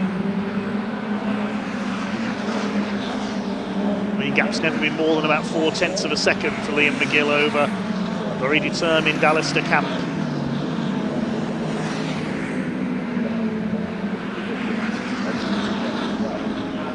Let's close right back up on him there as they go towards Druids once again. He's surely going to try again.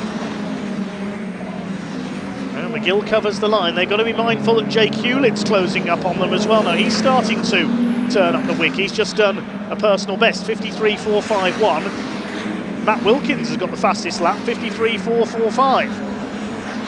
He's in 6th position.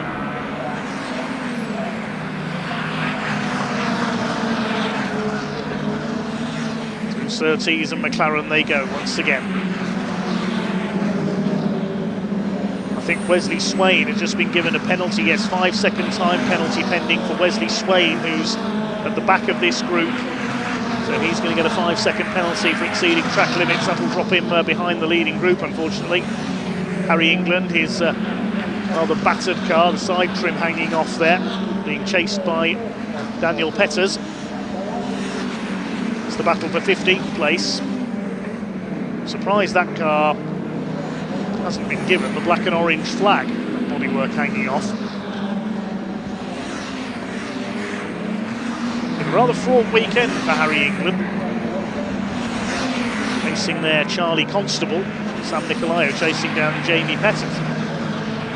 3.5 minutes remaining. Little flash of flame there from Nicolaou's car. There's Matt Wilkins, the Diamond Trophy leader. Dave Marshall behind him in that smart-looking FN2.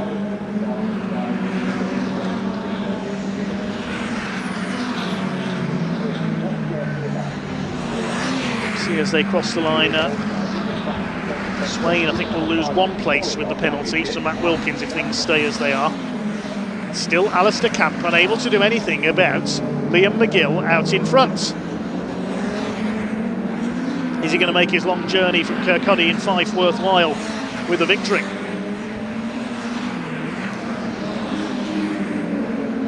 On the Cooper straight they go.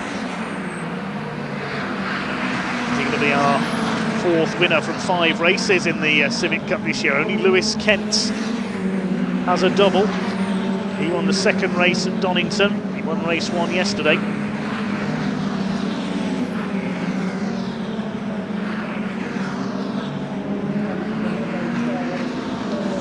Over the line they go. 0.3 of a second in it. Alistair Camp looking for win number 2 this season. He won the 1st race at Donington. He has a little look there on the rise up towards Druids. Jake Hewlett waiting patiently behind them. Those two should get into any difficulties. He's ready to capitalise. Less than 2 minutes left now. Harvey Caton's dropped back just a little bit, so has Wesley Swain. So once that penalty's applied, he'll drop to 6th behind Matt Wilkins, I think.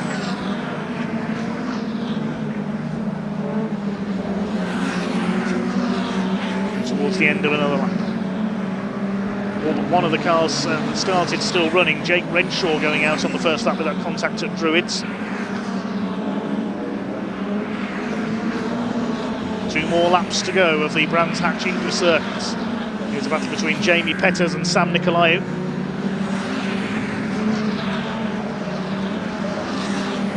This is for 12th position. This is for 1st position. 2nd, 3rd and 4th. Harvey Caton fighting his way back up now as well. McGill has actually pulled away just a little bit there. And Hewlett's ready to attack Alistair Camp for 2nd place. Could we see a change for P2 on the last lap? Coming round to start that last lap now. The last lap of the weekend for the Miltech Civic Cup. And it's looking good for a 1st win of the season for Liam McGill.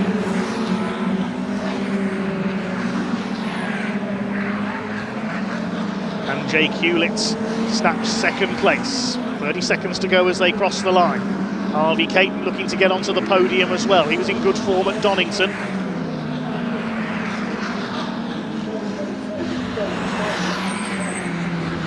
Race 1 yesterday, he inherited a podium when Alistair Camp was penalised. Through Druids they go for the last time.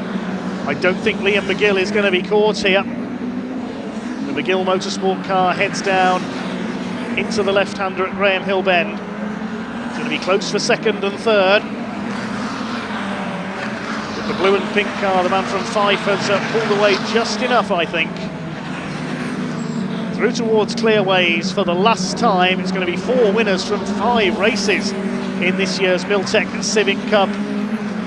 Up towards the line, down the Sir Jack Brabham straights. It's Scotland the Brave here at Brands Hatch today. Liam McGill wins race 3 for the Civic Cup. Alistair Camp second, Jake Hewlett is third, Harvey Caton is fourth.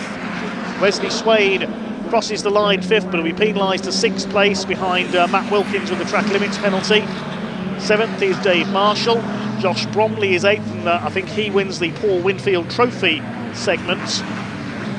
Earlier winner Ruddell is 9th, and Lewis Kent ended up 10th. There was clearly something amiss with his car after the problems earlier on. Matt Wilkins wins the Diamond Trophy in 5th place. Waiting for the last couple of cars to come home then.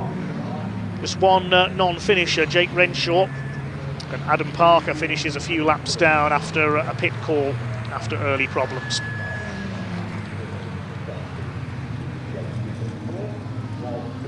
Last couple of cars come in. Confirm the provisional result in a moment. Well done to Liam McGill, an excellent drive to hold off Alistair Camp, having got the move done at Druids.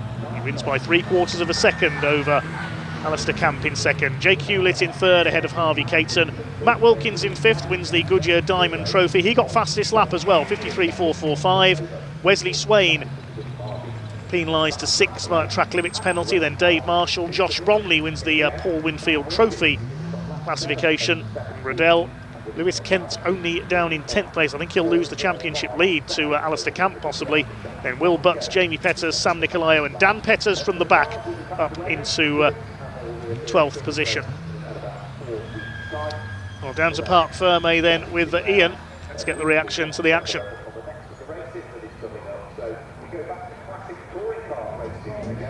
Whoa, another close race, another tight one, and Liam McGill adds his name to the winner list in 2025 in the Miltech Civic Cup. Liam, let's just grab you. Congratulations, a winner in 2025. How does that feel? Yeah, it feels great. My first meeting in the Civic Cup was back in 2023, and I got a win on my first outing, and ever since then I've never managed to piece it together. So yeah, delighted to eventually come away with it. Does it make it a little bit sweeter as well? That yeah, that's slipping. You had to do it under heavy pressure there from Campy. Yeah, that's the one thing. I mean, Campy doesn't give up, that's for sure. So I was just looking for the last lap board, saying, when the hell is this coming? But you were willing it. Yeah. And you saw it. You thought, right, come on. Yeah, that's it. I think started dropping away at the end slightly, so it gave me a little bit of breathing space. But I was already flapping by that point, so. Thank goodness the checkered flag game. Yeah. Congratulations, mate. You're a winner in 2025, a winner again in the Civic Cup as well. There's Alistair Camp. Let's grab him. 2 third places. It's the second. Alistair Camp, what do we have to do to win this weekend? I'm afraid you've run out of chances. I know, yeah. We're just the rear of these, trying to get them hot at the start. Yeah. It's just a nightmare, and that's got it sideways, and it's so close on this grid. One mistake like that, and that's what happens. It's hard. That's why it's so good, though. It's so good to. And actually, it's been a great weekend for you, championship-wise. Exactly, mate. And that's what I'm saying. I'm still smiling. It's been great. It's nice to win, but it's also nice to do what we've done, like battling. Got Jake behind me, Harvey behind me. I could see him coming, and I was like, I just need to make a gap so Liam doesn't defend and push me into them. So you're trying to do it, but no, it's really good. And obviously, then I got the track limits again. I thought I'm not getting cursed by that again. That was it. Then I just went on the defence and said, Liam, you can have that. I'll tell you something. We've got you, we've got Jake going well, we've got Liam, we've got Lewis. We're in for some title fight this season, aren't we? Yeah, 100%. And you've just seen it then. Didn't put 1 foot wrong. How many drivers can you say through the country that can do that? And anybody like Jake last time, they just don't put a foot wrong, and that's why the championship is so good, because it's quality drivers and they very rarely make mistakes. I've been the one making those mistakes the whole time of this weekend. Not next time. Not next time, Tom. Thanks for talking to us. I really appreciate it. Here we go. I tell you what, double bubble podium today for you. How are you feeling? Yeah, super happy. Obviously, as I said earlier, we're just so grateful to be here. Obviously, massive thanks to our sponsors as always, and yeah, just mega racing out there. That's what the Civic Cup's all about. When you came into this season, were you thinking, could be in a title fight, or were you just seeing where you were? No, being honest, no. But that's the whole reason we're here. Yep. We're obviously a previous champion, but there's many previous champions within this series.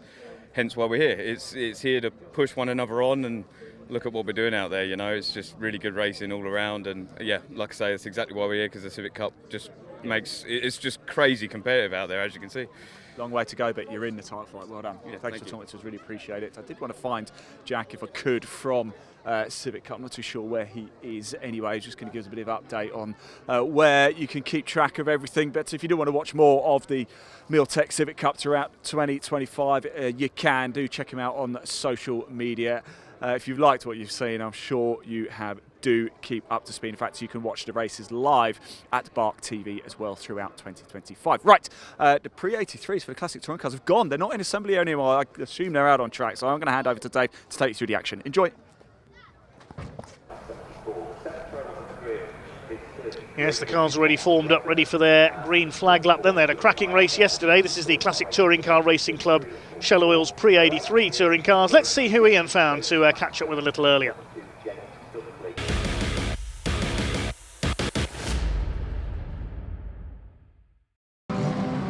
Right, everybody, welcome back to the assembly area. Almost time for the final race of the weekend for the Classic Touring Car Racing Club in general. It's the pre-83s. Over here, as you can see, we've got Mostyn Rutter. We're going to have a quick chat because look at this Vauxhall Forenza, a thing of absolute beauty and getting a lot of love on the live stream as well. Tell us about the car and how you came to acquire it. Well, I bought it in '86 and I've raced it, same car ever since. Wow. Done a lot of work to it.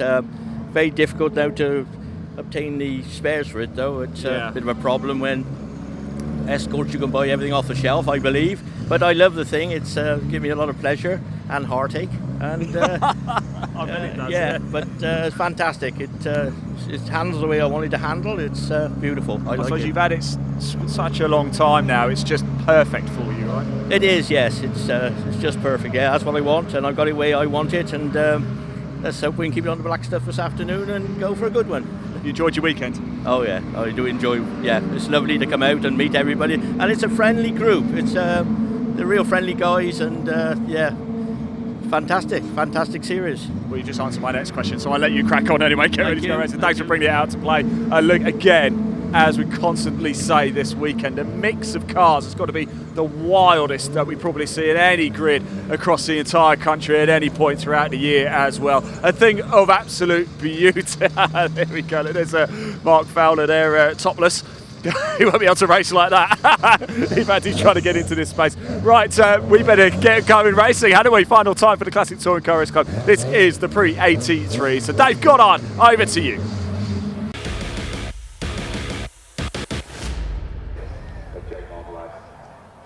Thanks, Ian. Well, the car's just settling on the grid then, ready for the Shell Oil's Pre-83 Touring Car Championship, their second race of the weekend. The result of yesterday's race deciding the grid. So it's Jonathan Corker's Datsun 510 on pole alongside Tom Harvey in his Mark 1 Escort. Two more Escorts behind, Nick Grindrod and Graham Smith. Then Mark Chollerton's Mark 2 Escort RS2000. Mark Thomas in his Capri. Mark Fowler, we just saw, he's on the fourth row in his Escorts alongside Steve Walden's BMW E30. Row 5 is Carl Shreve's Triumph Dolomite, Jake Margulies and Alfa Romeo GTV6. Behind them, row 6 is Rhys Cannell in his Capri alongside Neil Philpotts in the rare Mitsubishi Colts. We haven't got time to go through the rest because they're about to go racing. Here we go.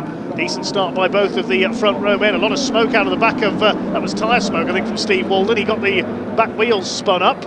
Mark Chollerton's on the grass on the inside in his Mark II Escort. Good to see Nick Williamson in the Rover SD. One's back out in a spin there. Carl Shreve spun the Dolomite. He's gone straight across the pack. Goodness me.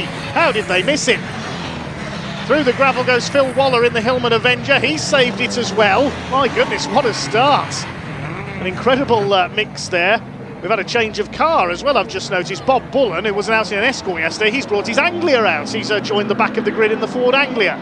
Further back, there's Mike Broadway in the Jaguar XJ6. Carl Shreve. Wouldn't be surprised if he heads to the pits for a change of underpants after that spin in front of the pack. But it's Jonathan Corker who leads. Tom Harvey second. Nick Grindrod is in third place. Colin Claxton there. We've seen him in his Escort. Now he's in the Dolomite Sprint. As they complete the first lap, it is Corker who leads the way in the little Datsun. Tom Harvey in second. Had a great battle with Nick Grindrod for second place in yesterday's race. Mark Chollerton. Grassy moments at the start, but he's chasing Mark Fowler's Mark 1 Escort. Ahead of them is the Capri of Mark Thomas. Beautifully prepared car, that one is. Graham Smith's yellow Escort ahead of them. Then we've got Jake Margulies, Colin Claxton, Further back in the order, another Capri, Reese Cannell, the Mark II Capri, the red car. It's the Shell Sport Escort. You can see a little bit of damage on the left front there. That car hit the tyres at Clearways in qualifying yesterday, and Tom and his father, Age Harvey as he's known, did well to repair that car in time for race 1 yesterday, the half-speed team. 220 of Nick Grindrod, who's raced all manner of things. He's been a short oval man, he's done Legends cars, pickups, Mazda MX-5, Citroen C1, you name it, Nick has raced it. He's up there in 3rd place. There's that rare Mitsubishi further back, the black car of Neil Philpotts, as Grindrod round the outside into Paddock Hill Bend, takes 2nd place away. Very late on the brakes there ahead of Tom Harvey. Graham Smith closing up as well. Who else have we got further back in the order? Mark Fowler, sorry, very sideways in there. I was thinking of Phil Waller, who went sideways there earlier on in the Hillman Avenger. First 5 have broken away. Mark Fowler was battling with Mark Chollerton. Jake Margulies was next in the order ahead of the Dolomite Sprint. It's David Claxton driving that car, not Colin, sorry. They were originally scheduled to share the car, but David driving in this race instead of Colin. That's the red Triumph Dolomite Sprint. Under fire from Neil Philpotts there. Then Steve Walden's BMW. Behind them, Nick Williamson's SD1. Had some problems yesterday. The Mitsubishi gets elbowed aside. Such a rare car, that Mitsubishi Colt Lancer. Nick Williamson's big SD1 in behind the X-Modified production saloon racer.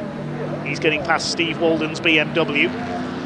Further up behind them, Reese Cannell. The Mitsubishi breezes round the outside of the red Dolomite. Neil Philpotts used to race a Mitsubishi Starion Turbo. He's a Mitsubishi specialist, more famous as rally cars over the years, of course. Jake Margulies at the head of this group in his Alfa Romeo GTV6, the replica of the car Andy Rouse won the 1983 British Saloon Car title at the wheel. Very controversial year, as we mentioned yesterday, when the title wasn't decided until midway through 1984 in a court case after the TWR Rover SD1 Vitesses were ruled illegal. Mitsubishi behind him, then David Claxton's Dolomite. Margulies, his father David was racing this weekend in a BMW, but he retired from yesterday's race. I didn't see if he was there at the back of the grid today. We have got Bob Bullen out there. The reason he started from the back is that he's changed car. He was in a Mark 1 Escort, and the Capri going off there. That was Mark Thomas ploughing wide at Paddock Hill Bend in the Mark III Capri. Nick Grindrod still ahead of Tom Harvey. You can see the dust where Mark Thomas went off, and somebody spun at the top of Halewood Rise. It's Mark Chollerton, and I think he's been hit as well in the passenger doors there. So Mark Chollerton, yeah, you can see the door is damaged. Oh, look at that. That's taken a nasty hit, that Escort has. Look, good to see Mark is okay. The RS2000 is out, the building contractor from Norfolk. Now, was he collected? Yes, it was the Capri as he came back on. He's collected Mark Chollerton. Oh dear. 2 of the Fords in trouble there. There's a lot of damage to the front of that Capri. That will be a safety car, I think. Yeah, safety car is coming out. Such a shame. Mark Thomas, who ran wide through the gravel at Paddock Hill Bend, and as he came back on, he must have collected Mark Chollerton's Escort. It looks as though both drivers are okay, but 2 very damaged classic Fords, unfortunately. Mark Chollerton, the builder from Kings Lynn in Norfolk, he's raced that RS2000 for many years. The main thing is he's okay. So clearly very upset at seeing the damage to his car. It's the hands device and the helmet off. Great shame for Mark. Marshall just checking he's okay. So the safety car will pick up our race leader, Jonathan Corker, in the Datsun.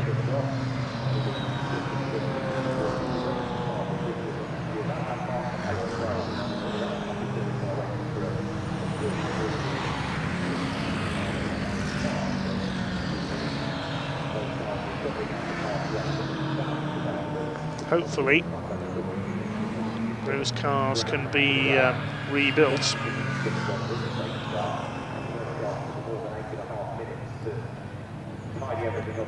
Next meeting for the Classic Touring Car Racing Club is alongside the trucks at Pembrey in May. Whether we'll see those two cars back out by then will remain to be seen. Austin Rutter going through there in the Firenze Group Snoots. We heard from him pre-race. Carl Shreve has pulled into the pits in the Dolomite. Just behind Austin Rutter, we saw James Dunkley, the ex-Blue Oval Saloon champion, in his very smart Mark 1 Fiesta, a new build for this year. As the pack heads slowly past Mark Thomas's Capri. Looks like Mark is okay. Stuart Kay in the Triplex Capri, the club chairman of the Classic Touring Car Racing Club. Austin Rutter's got a little bit of damage on the front there as well. There's James Dunkley, Phil Waller in the Avenger, Mike Broadway in the Jag, and the black and red BMW, that's David Margulies, father of Jake. That car dropped out of yesterday's race, but it's back out today. Now let's have a look again, see what happened. Well, this is at the start of the race. Carl Shreve went spinning, and I don't know how everybody missed him. He went right across the middle of the pack. Phil Waller went ploughing into the gravel on the outside, then he very nearly spun it. He nearly got rear-ended by the Jaguar. I don't know how Phil saved that. Incredible. This was the start of the race. Steve Walden spinning up the rears on his BMW. A very lively beginning to this race. Watch Carl Shreve, the blue Triumph there. Mark Chollerton was on the grass on the inside, and the Triumph, no contact, he just loses the back end.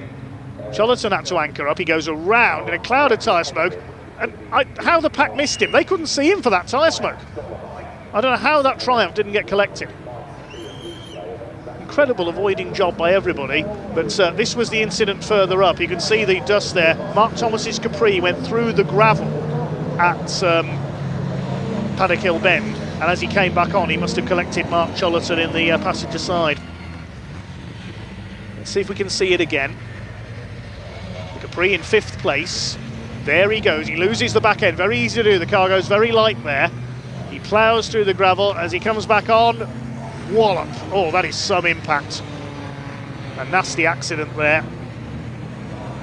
Nothing that Mark Thomas could do, the car was out of control, and Mark Chollerton was simply in the wrong place at the wrong time. That is a great shame, but thankfully both drivers appear to be okay. Here we go to second try. So we're behind the safety car while the incident is cleared. Hopefully we'll get a sprint for the line under green flags. There's Mike Broadway's Jaguar. Mark Chollerton walks and Mark Thomas walking away.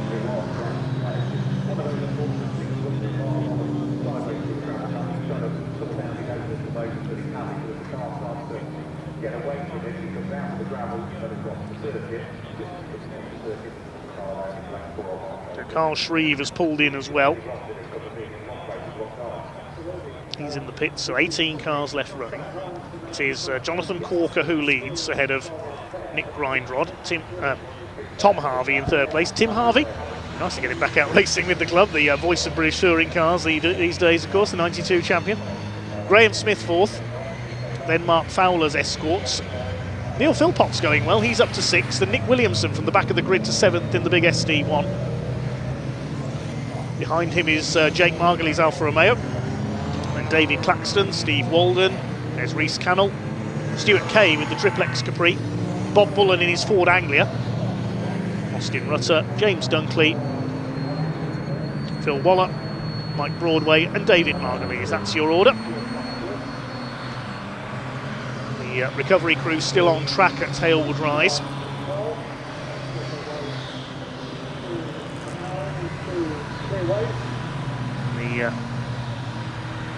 The flatbed taking Capri back to the paddock, a replica of one of the European Touring Car Championship Capris of the late 70s.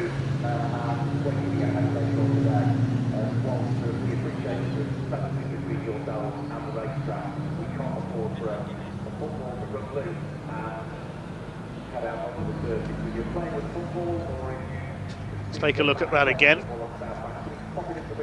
Capri coming through in 5th place, so just loses the back end, the rear-wheel drive Capri, off into the gravel. He almost gets control of it, but it slides again as he comes back on, and Mark Chollerton was just an innocent bystander. He couldn't avoid him. Such a shame for the two old-school Ford racers.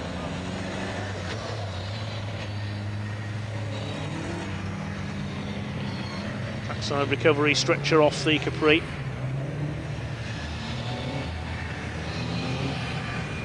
Sad sight indeed.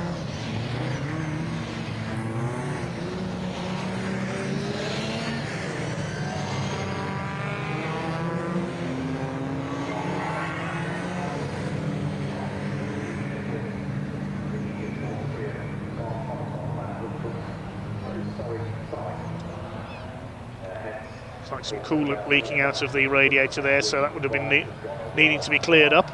Now, will we go green this time? Yes, the safety car lights have gone out. We've got 2.5 minutes left on the clock, so time for a couple more laps. Well done, marshals and recovery crews.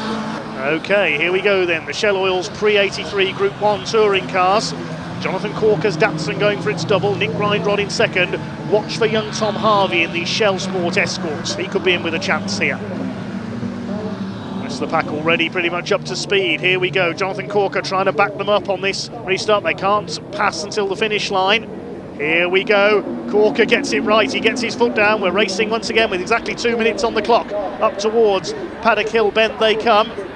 Charge down the drop. It's Grindrod in second place. The Escorts of Harvey third. Smith is fourth. Fowler fifth. Jonathan Corker's got 4 Mark 1 Escorts in his mirrors. Then the Mitsubishi of Neil Philpotts going well ahead of the big Rover of Nick Williamson. David Claxton up there on the outside in the Dolomites. Down to Graham Hill Bend they come. Tom Harvey showed he could lunge up the inside into Druids yesterday to take second from Nick Grindrod. Here comes Steve Walden's BMW attacking Jake Margulies in the Alfa Romeo. Through Surtees and McLaren they go on the first lap of this restart. David Claxton a bit wide there. Walden behind him. Reese Cannell's Mark II Capri is next. Stuart Kay in the Mark III, the Triplex Capri, the chairman of the Classic Touring Car Racing Club. Here comes Nick Williamson on the inside. He dropped out after a lap in yesterday's race with engine trouble. Chasing now Neil Philpotts, that slightly smoky Mitsubishi Colt Lancer Turbo on the overrun. The hill towards Druids they come. I think we will get one more lap after this. There's Nick Grindrod, the V-Tune Rolling Road Escort. His debut with the Classic Touring Car Racing Club has been a good one. The multi-level motorsport star. Starayan still holding the Colt Lancer, I should say, still holding the place. Certainly the only one of its kind racing in the UK. Neil Philpotts used to compete for many years with a Mitsubishi Starayan. Tom Harvey has designs on taking second place from Nick Grindrod. Are we going to see another lunge up the inside into Druids? A few seconds on the clock, but they will get one more lap, I think. Jonathan Corker out in front in the number 85. Here's the battle between Margulies, Claxton and Walden further back, with Reese Cannell catching them in the Capri. Across the stripe they go, the Capri making a move up the outside here. Over the line they go, and the Capri will take Steve Walden. Good move, Reese Cannell in the Capri. It's Jonathan Corker from Grindrod. No lunge up the inside from Harvey this time. The team doing very well to get that car back out after its incident in qualifying. He's done the fastest lap of the race as well, 56.095 for Tom Harvey. Surtees for the final time. Well, he was a winner at Donington on opening weekend. It's going to be 3 wins out of 4 in the Pre-83 touring cars. There was a lock-up there from Grindrod. Harvey trying to get around the outside. We could see a race to the line for second place here. It's going to be a win for Jonathan Corker. Grindrod's held second place, but a corker of a weekend comes to an end. Jonathan Corker takes the double, Grindrod second, Harvey third, Graham Smith fourth, and Mark Fowler rounds out the top 5. 4 Escorts behind him, but Jonathan Corker's Datsun holds on for its 3rd win out of 4 this season, and he will pull away at the top of the championship standings. Great result for Neil Philpotts in the Colt Lancer. He takes 6th position, that's that car's best result. Nick Williamson 7th from the back. We'll pick up the class winners shortly. 18 cars go the distance. Well done to Jonathan Corker, the little Datsun flying once again. Last couple of cars, Mike Broadway and David Margulies over the line. It's a win for Jonathan Corker by 3/4 of a second or so from Nick Reinrod in second place. What a great debut with the Classic Touring Car Racing Club for the Birmingham man. Tom Harvey completes the podium ahead of Graham Smith and Mark Fowler. Neil Philpotts wins Class B in 6th position. Jonathan Corker winning Class C. Behind Williamson, Jake Margulies. Rhys Cannell wins Class G in 9th position. Steve Walden, Stuart Kay, David Claxton, Mostyn Rutter, Bob Bullen, having switched to his Ford Anglia in 14th place. Behind him, James Dunkley won Class D in the Fiesta ahead of Phil Waller. Class A was won by Mike Broadway in the Jaguar in 17th place. David Margulies, the only other finisher because we lost Carl Shreve into the pits. And of course, Mark Thomas and Mark Chollis in that accident on Halewood Rise. Thankfully, they're both okay. Let's head down to Ian in Parc Fermé.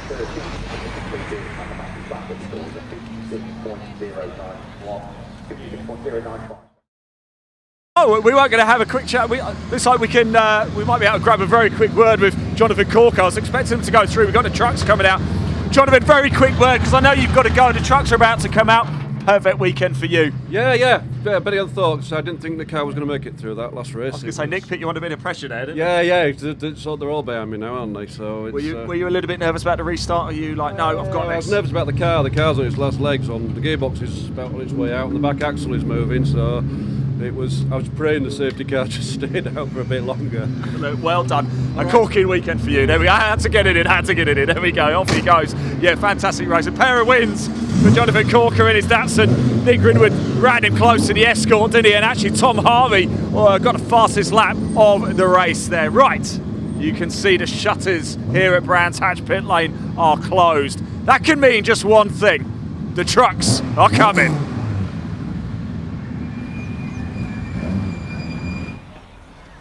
Yes, and the marshals moving back off their posts as well. So our final truck race of the weekend is almost upon us. Race 5, the grid based on the result of race 3, which was this morning, but with the top 8 again reversed. So Ryan Smith, who won that race, will start from 8th position. It won't take him long to hit the front again, though, I'm sure. Just confirming the result of race 4 at the moment. That was another win for Smith, so 3 out of 4 for him so far this weekend. Stuart Oliver, the other winner in yesterday's race 2.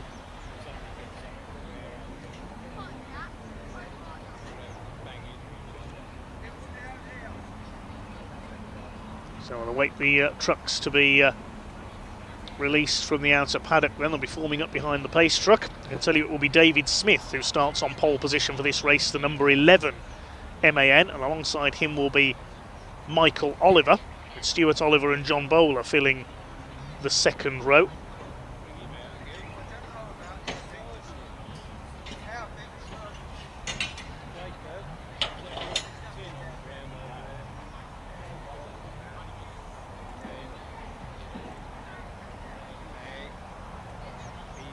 Thanks to Michael Holt, who's just confirmed that is the ex-Simon Lewis car out in the pre-83s, the Jaguar that was out there. Simon used to race that car in the Jaguar Saloon Championship a few years ago. I think it is anyway. Knew I recognised it.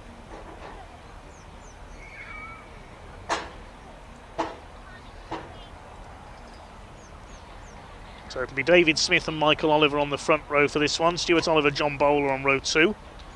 Neil Yates and Martin Gibson on row 3. Of course, Graham Poole won't be out in this one. He is okay, we're told. He has been checked over, so no serious injury for Graham Poole after his roll earlier on.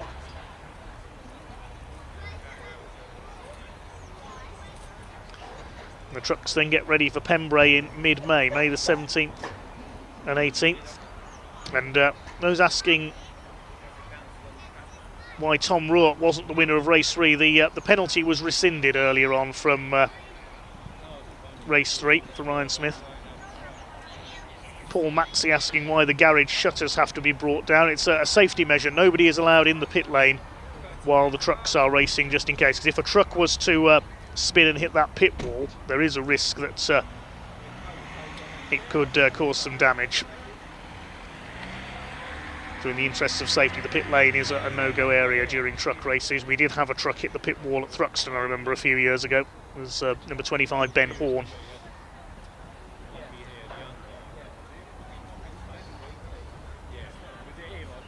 So it is purely a safety measure. We await the trucks to be brought out then, just as soon as the circuit is cleared and ready.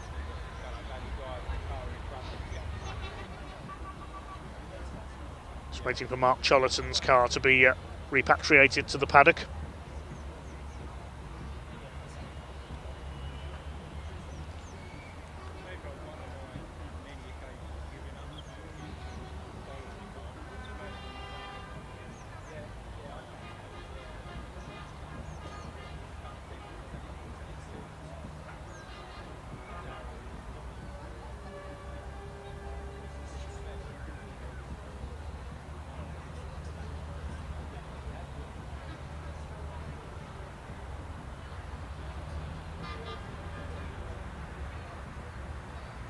The main thing is that all drivers involved in incidents are okay. So I'm gutted for Mark Chollerton and Mark Thomas there. Hopefully they'll get those cars repaired by Pembrey.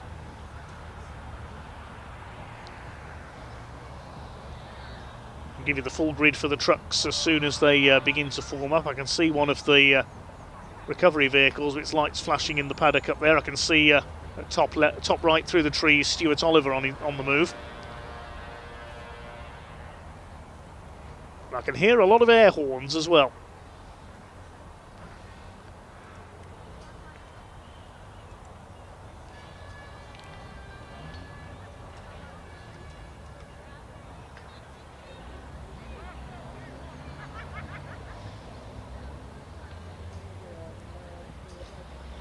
Truck racing, not the end of the action here at Brands Hatch. We've got another race for the Track Action Racing Club. And then the junior saloon cars are the finale today.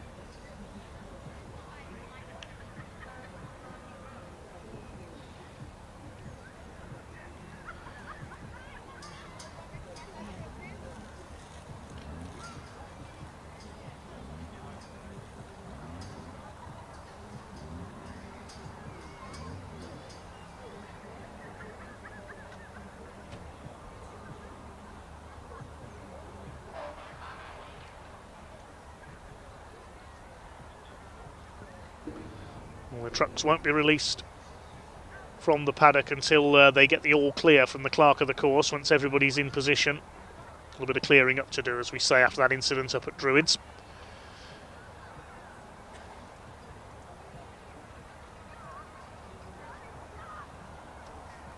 Another 15-minute race to come. And the website is btrc.co. Now you can find all the championship standings after this event.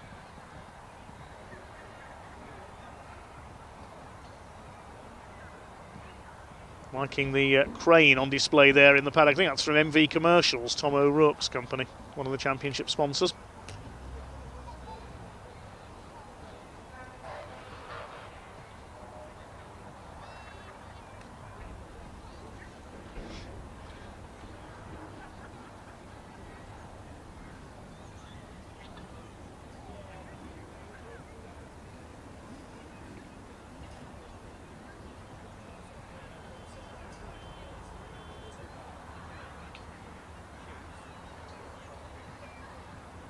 Can Ryan Smith move further on his way to a 10th consecutive championship?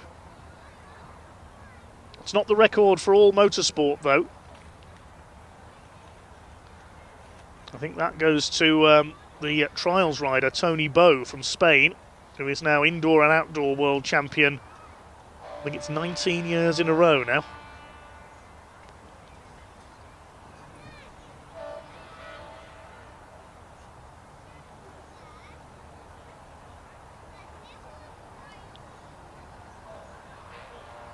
Here come the trucks then, the Napa GT tyres, DAF leading them out. It is David Smith who will take pole position.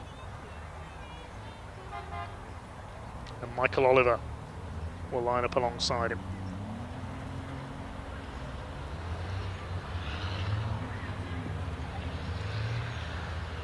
Stuart Oliver and John Bowler next. There's Martin Gibson. So the 3-team Oliver trucks all in the top 6. Neil Yates is present and correct. There's Ryan Smith. Grid confirmed then. Simon Cole will be the first of the Division 2s. Smith and Oliver on the front row. That's David and Michael. Stuart Oliver and John Bowler on row 2. Neil Yates and Martin Gibson will be on row 3. Tom O'Rourke and Ryan Smith on the 4th row. Completing the top 10, John Powell and Simon Cole in the DAF and the Iveco. Row 6 will be at number 5, Adam Bint, alongside 61, Sami Oyanen. He's back out. He missed race 4 earlier on with engine trouble. Row 7, 3, Stephen Powell, and number 40, Archie Handy. Wait to see if Stephen Powell is out there as well, because he had that steering problem. Row 8 of the grid, 69, David Jenkins, alongside number 10, Jake Evans. Jenkins a long way back on the grid after his retirement earlier on. Row 9, Callum Eason, and there won't be Graham Poole, of course. Bradley Harvey will start at the back, the newcomers having to start from the rear of the grid, of course.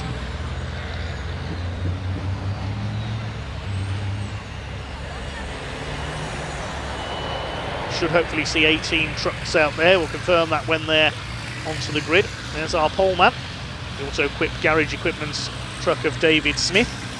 Former Division 2 champion several years ago, made a return to truck racing last season. There's Tom O'Rourke looking to go one better than race 3. John Powell missing the front bodywork off the lower part of his truck.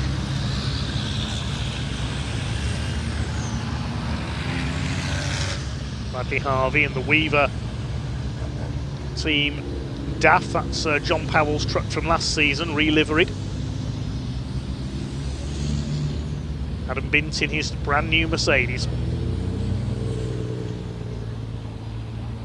David Jenkins, the best of second place yesterday, but a disappointing weekend other than that.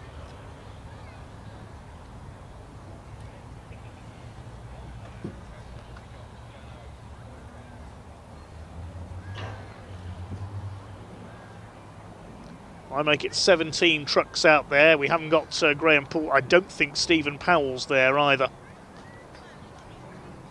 A weekend to forget for him, sadly, on his local circuit. Oh well, he can always head down the road to his pub to drown his sorrows later.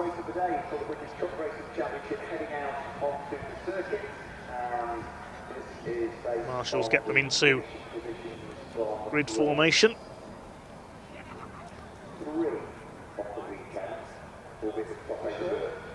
Simon Cole going for win number 3 in Division 2. He's ahead of his rivals on the grid because it used to be that the grid was separate and the top 8 in each division would be reversed. But with the slightly lower numbers in Division 2, now everything is combined and just the top 8 finishers overall are reversed. We did see, as a result of that, a Division 2 truck win a race overall last year. That was Paul Rivette here at Brands Hatch. Just waiting for David Jenkins to pull into line. There's a gap next to Archie Handy. That's where Stephen Powell should have been. That marshal stopping David Jenkins, stood directly in front of the truck, is certainly braver than I am. I wouldn't want to stand in front of one of these. Obviously no Graham Poole after his crash earlier on, so Callum Eason starts on row 9 alone, and Bradley Harvey from the back.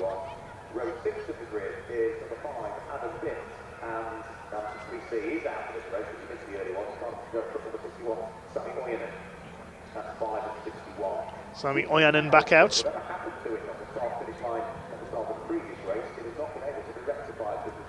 Problematic weekend for the Sisu, the Mad Croc energy drink truck. Sisu were a force to be reckoned with back in the 90s in the European Truck Racing Championship. Jokke Kallio, the ex-rallycrosser, was their lead driver. Remo Sodiaman as well.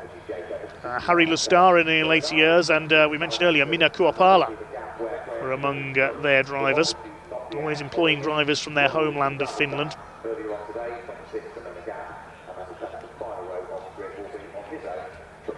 Norbert Kiss from Hungary has been the top name in the European Championship over the last few years, along with Germany's Jochen Hahn.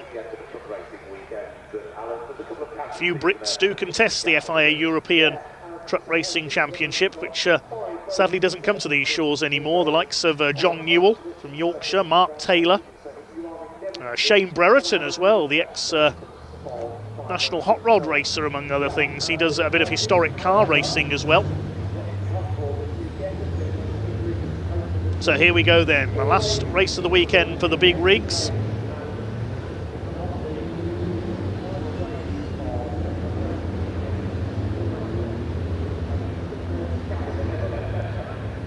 Bradley Harvey at the back in the Weaver truck, also sponsored by HGV Direct.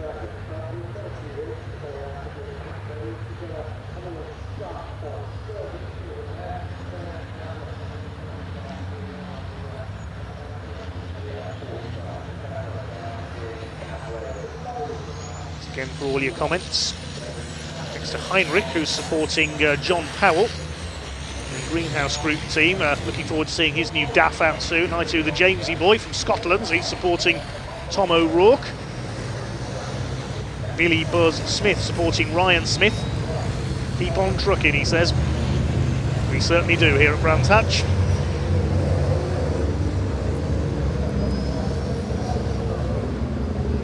"17 trucks out there then, just the trucks of Stephen Powell and Graham Poole out there. Graham is okay, I can tell you, after that spill earlier on.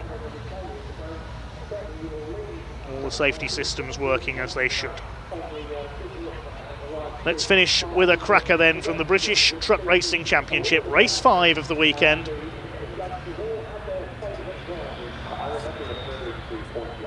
It's Callum Easton, what a fine debut weekend from him.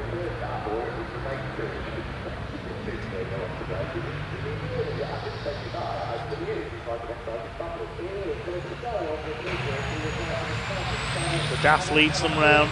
David Smith and Michael Oliver on the front of the grid. Michael's had a rather fraught weekend. Can he make up with it with a victory? Can David Smith take his first ever Division 1 victory? The best he had last year was a second place. Stuart Oliver make it 2 for the weekend. Can anyone stop Ryan Smith?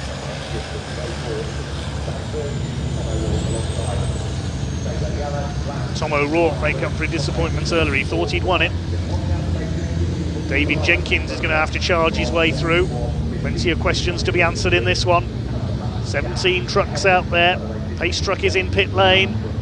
Here we go then, the revs begin to rise. David Smith and Michael Oliver lead them away. Up towards the red lights for the final race of the weekend for the British Truck Racing Championship here at Brands Hatch. The power comes on and away they go. A fishtailing start from Michael Oliver, side by side with David Smith. He tries to put the squeeze on him down into the first corner at Paddock Hill Bend. They're leaning on each other slightly. Everybody's got round the first corner okay. Bit of dust being kicked up on the outside by Martin Gibson and John Bowler there, still side by side, the two front row men. Smith will have the inside line for Druid. Stuart Oliver's got away well, he's up into third. Will they all get round? Druid's okay, it looks like it's a couple of trucks running wide. John Bowler again on the dirt there, he's in fourth place, but David Smith has held his lead from pole position. Michael Oliver second, Stuart Oliver is up to third, and going wide that's Bradley Harvey in the 96. Weaver Motorsport truck runs wide onto the grass at Graham Hill Bend, rejoins at the back. David Smith leads the way then from Michael Oliver, Stuart Oliver, John Bowler, Neil Yates up there in fifth position. So no major change at the moment from their grid slots, except for Stuart Oliver making a challenge possibly for second place.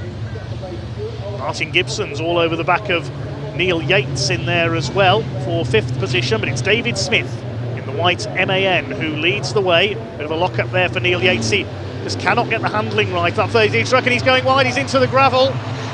Off goes Neil Yates in the 33. Now can he keep it going? I think he will. Yeah, everybody else dodges to the inside to avoid him. Disaster averted. Neil Yates is well down the order. The Olivers side by side. Well, family ties being ditched here between Michael and Stuart. Side by side for second. Stuart trying to go round the outside of his son here. And he's done it up into second place. He wants to get after David Smith out in front. Bowler still fourth. Gibson fifth, with Neil Yates having dropped back. Sixth is Tom O'Rourke trying to hold off Ryan Smith. But I don't think Tom was too happy at being forced wide at Clearways in the earlier race by Ryan. David Jenkins has made a good start. He's up there in behind them. He's up to about 8th place. Stuart Oliver is now ready to attack David Smith the lead. Here comes Ryan Smith on the inside. Tom O'Rourke says, no, you're not. Moves across the front of him. So Ryan goes to the outside instead. Into Paddock Hill Bend. David Jenkins is up to 8th behind them. Then it's Simon Cole in 9th. He's leading Division 2 ahead of Jake Evans and Sami Oyanen. Neil Yates has gone across the line in 13th place. Stuart Oliver looking determined here, attacking David Smith for the lead. The DS Commercials and Auto Quip MAN into Graham Hill Bend. Then follow through single file. Ryan Smith has got ahead of Tom O'Rourke. He's done that at the top of the hill. 3-Team Oliver Racing trucks up there in the top 5 places. A little bit of a tap there possibly from Stuart Oliver to let David Smith know he's there. He goes to the outside as they come through clearways. Onto the throttle as they head along the Brabham Straight, and Stuart Oliver's going to go round the outside. I think look at the speed of that Volvo. David Smith up alongside. They're going to be absolutely together over the line. Still side by side to Paddock, and Smith's got the inside and he will hold the lead, but Oliver's got the cutback. That's a great bit of driving by Stuart Oliver. They touch, they lean on each other. Something flew off one of their trucks. I don't know which one it was, but Stuart Oliver up the inside and he's through, and Michael's followed him. It's the Olivers 1 and 2. Oh, brilliant. That was a great change of line by Stuart Oliver, showing us why he is a 10-time British champion. David Smith holding John Bowler for 3rd place now. Then it's Martin Gibson. Ryan Smith in 6th position. He's done the fastest lap, 59.74 seconds. Behind Ryan is Tom O'Rourke, then David Jenkins. 9th place we've got John Powell in the DAF. He's got Adam Bint up behind him as Ryan Smith up the inside now on Martin Gibson. Still leading Division 2 is Simon Cole, looking for his 3rd win of the weekend to take the points lead. Ryan Smith up into P5 ahead of Gibson in the 101. Gibson's fighting back though up the inside there into turn 1. He has a look, but no, Smith closes the door. Tom O'Rourke has got David Jenkins glued to his rear axle almost there through Paddock Bend. The hill into Druids. Jenkins trying to go around the outside, and he's done it. Impressive move by David Jenkins there, around the outside of Tom O'Rourke. Steam coming off the brakes, the water-cooled brakes on the 86 truck. And a gap back to Adam Bint. He's got ahead of John Powell there. It's for 9th position. David Smith still holding 3rd. The Olivers are getting away.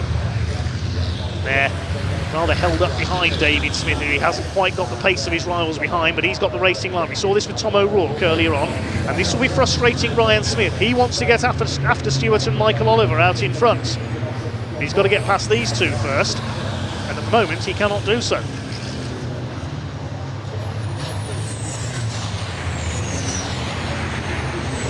2, 3, 4, 5, 6 trucks together. There's Adam Bint in the black Mercedes, a menacing looking truck that is. Behind him John Powell, then Simon Cole, the leader of Division 2. He's got Neil Yates behind him, the Division 1 truck.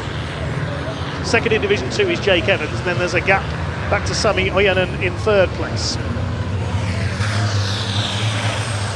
Still David Smith holding 3rd. Here comes Ryan Smith attacking John Bowler, who's still holding that 4th place. Now Smith normally makes his moves here at clearways, not this time.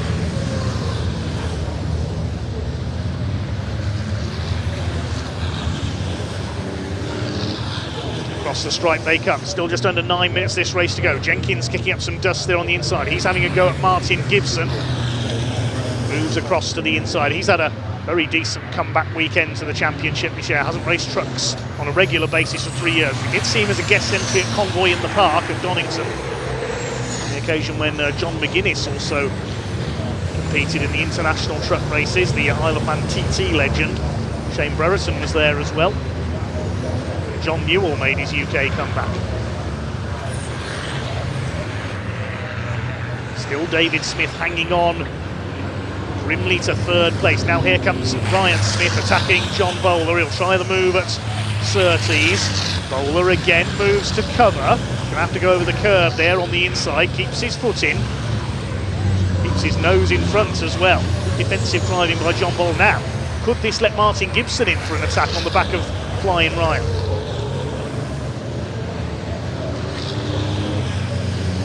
John Bowler holds the place, bit of bodywork flapping on the left front.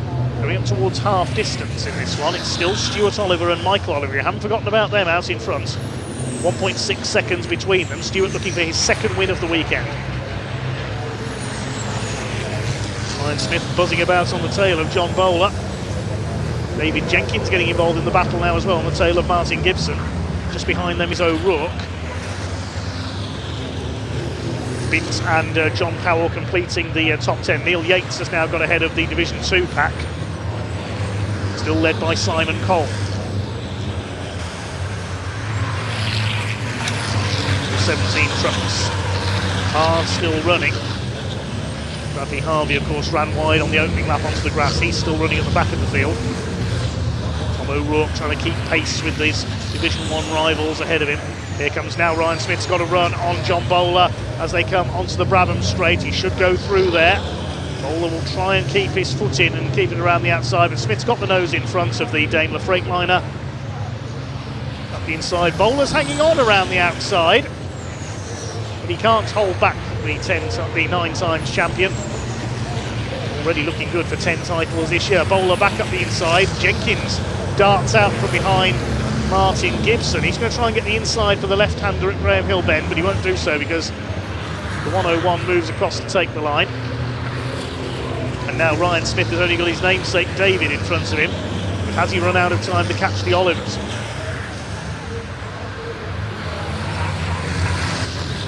David Smith still holding on in third position on his local circuit.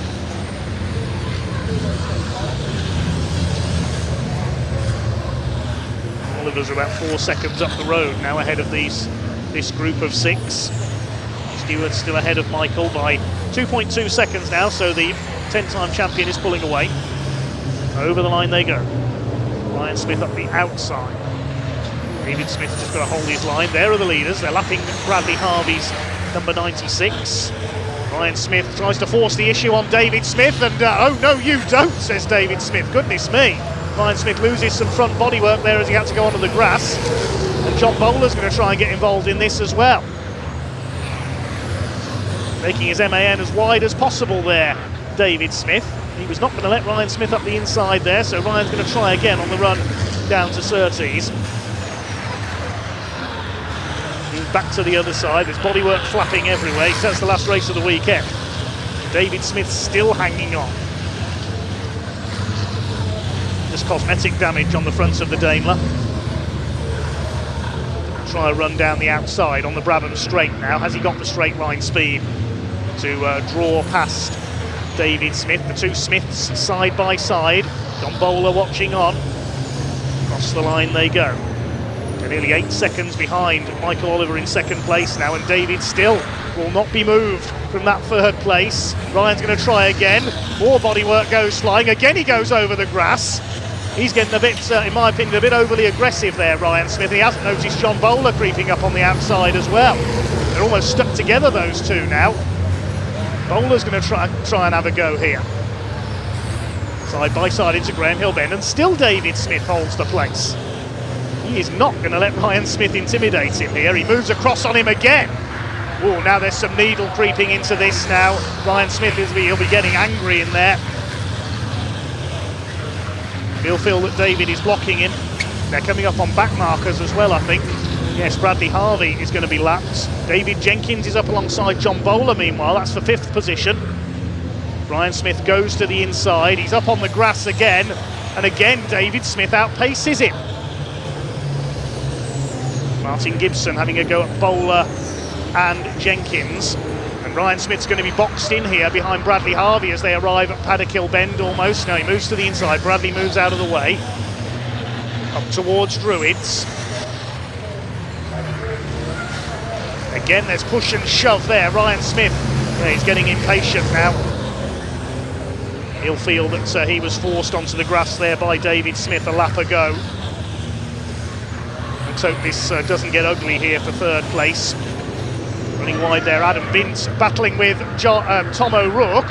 He's caught up to this train of trucks now as well. It's like a rogue train, isn't it? We've got ourselves a convoy here at Brands Hatch. They're all stacking up behind David Smith. The Olivers are away and gone, with Stuart Oliver seemingly going to win this. There's still 3 minutes to go, near enough. And Ryan Smith just cannot shift David Smith's MAN out of his way. More bodyworks come off the number 1. Here comes David Jenkins now on the inside. He's getting into this. More bodywork flapping on David Smith's truck. To Druids once again for the 13th time. John Bowler up the inside. Smith chops across him. He's not looking in his mirrors here, Ryan Smith. He's just concentrating on the truck in front of him. I think David Jenkins has got past John Bowler. Yes, he has. And Bowler's going to be forced wide at Graham Hill Bend, so Martin Gibson might come through. And again, David Smith tries to block there down the Cooper Straight. Jenkins is closing up on them as well. Ryan Smith and him have been deadly rivals over the years. There's definitely some needle creeping into this battle. Up front, Stuart Oliver leads by 2.89 seconds now. They're way ahead of this pair. The pair of them way ahead of this lot, I should say. Bodywork flapping everywhere. David Jenkins is going to have a go at Smith, and I don't think Smith has seen it. Smith is just concentrating on the truck in front of him. Coming up behind them now, O'Rourke, Binns, and that's Neil Yates, I think, behind them as well. John Powell's dropped back. Still David Smith is hanging on ahead of Ryan Smith. Division 2, that's being led by Simon Cole still. Just keeping an eye on the timing screen for Division 2. We concentrate on this Division 1 battle up front. There's John Powell, he is still in there.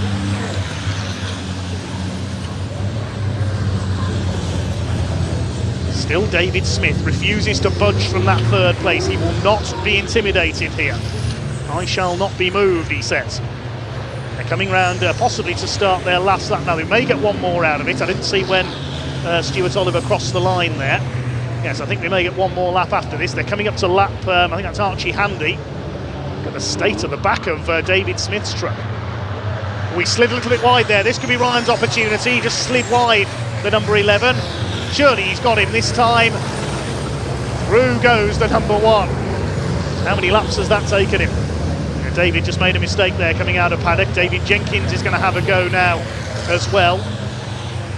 And now they're coming up to lap Archie Handy. He doesn't know where to go to get out of their way. Meantime, is it going to be checkered flag this time? No, 1 second left on the clock as Stuart Oliver goes through. So Stuart's going to win it. Michael's second, we know that. Who's going to be third? There's steam coming off Ryan Smith's truck. Probably steam coming off Ryan Smith as well. He'll be well fired up in there. David Jenkins has come through to 4th ahead of David Smith. Now John Bowler's under fire from Martin Gibson and what's left of Tom O'Rourke's truck. I think he's damaged the most body panels this weekend, it has to be said. Simon Cole is going to win Division 2 by the look of things.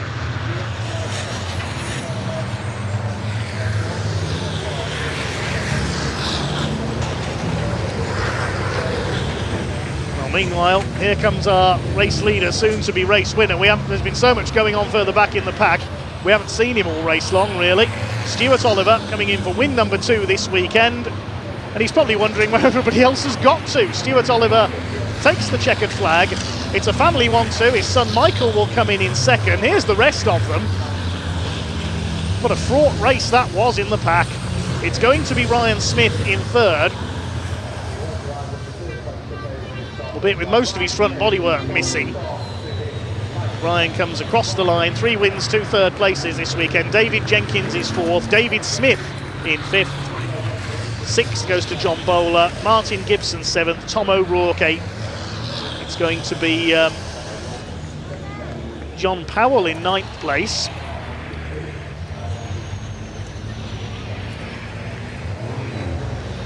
No, John Powell showing us a lap down, in fact, so I think it's going to be...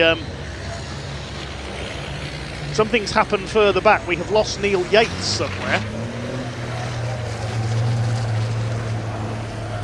Okay, as the trucks are going through there, we seem to have lost Neil Yates somewhere. So through in 9th is Simon Cole. He's won Division 2. Evans 2nd, 3.5 seconds back. So something's happened to Neil Yates on the final. Oh my goodness, what's happened now? Well, we said Neil Yates' team were going to have a busy time in the workshop after this event, and Neil has just added to it. What on earth has happened there?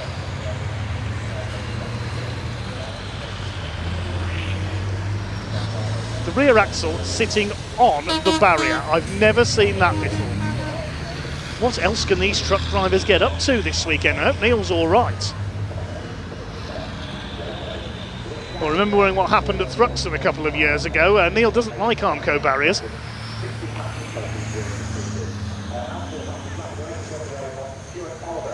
Let's hope he's okay. He's getting out of the truck. He appears to be all right. Yes, he's out.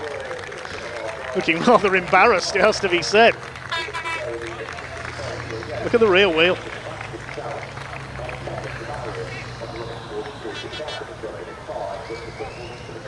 He couldn't have parked that better if he tried, could he? I've never seen that before. How on earth has he done that? The barrier's held up extremely well.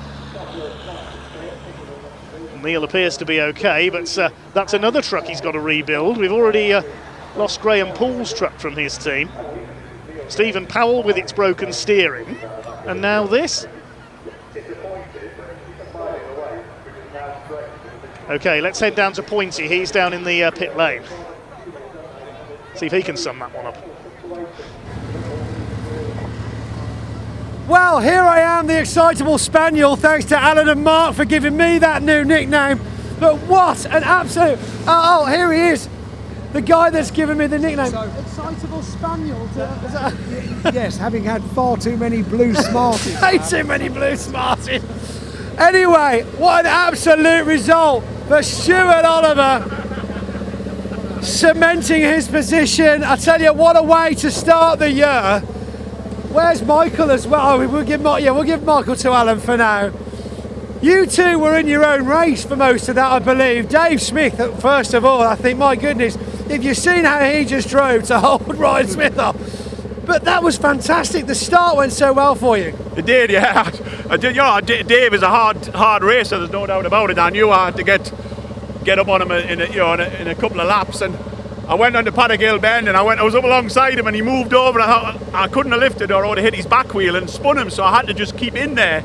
And we got round anyway, so and then I saw Michael coming as well. I thought, oh, that's good. I was like, where's Martin? Where's Martin? I know, that would have been phenomenal to see. Father-son 1-2, and to have Martin on the podium as well. I think it'll happen some point this year, maybe. Well, fingers crossed. You never know. It's when the moon's aligned. When the moon's aligned, that's right. It's looking good.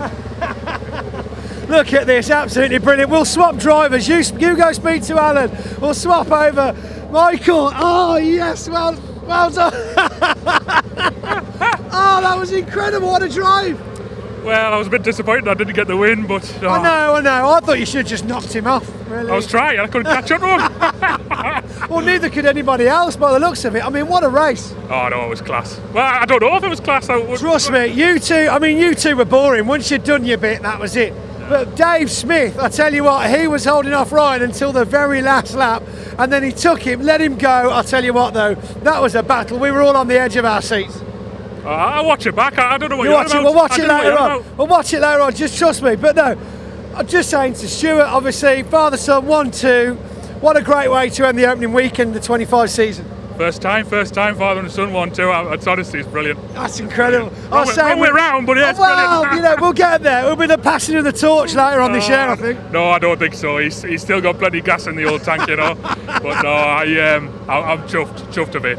I hope Martin got on too, not too badly, but he's there. I think he's still, you know, he's got to find the truck he's in. Obviously, isn't what he's used to. Yeah. So that's going to be having some time off from these things. You know, certainly need to get your head back into it. How far was the one behind them, the third place? How many seconds was that?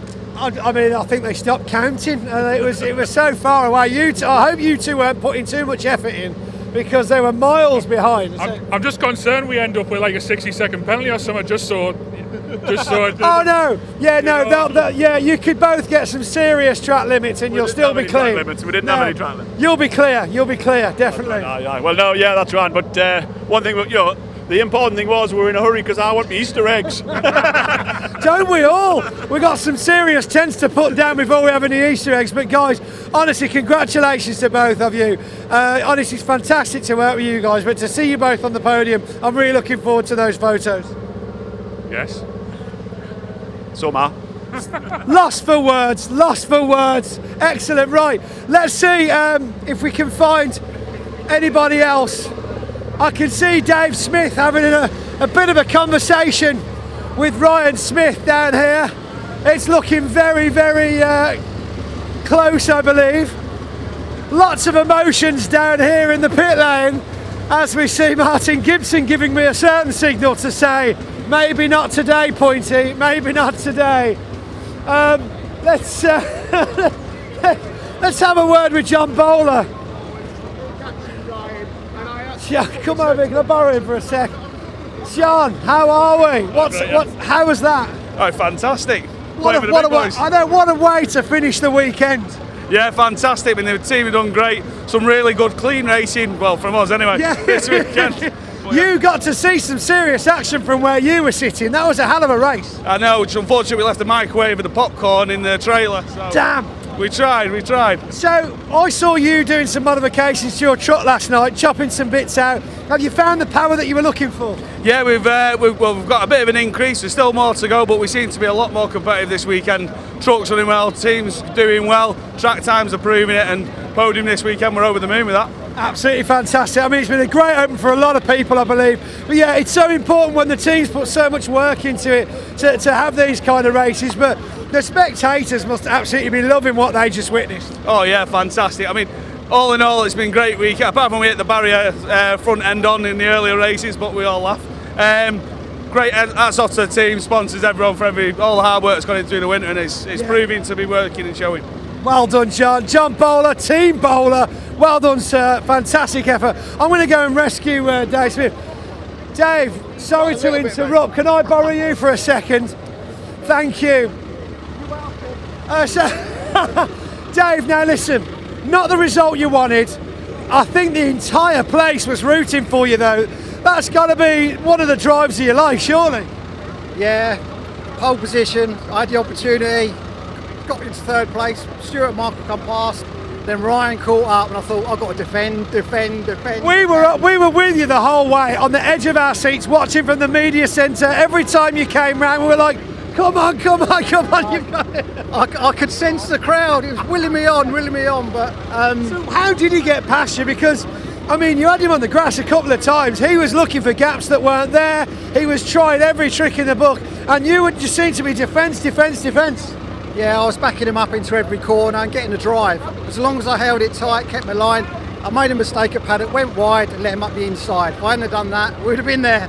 Hey, listen, these things happen. I was talking to your son earlier on, and he was saying how, everyone's feeling really good about this year. Just need to work on consistency. If this is what we start to see from you every weekend, I can see some silverware in the future. Yeah, I think the lap times this weekend have proved we're all in the 59s. The restrictors have, closed the gap massively. They haven't got the power advantage. It is now down to driving skill and defending.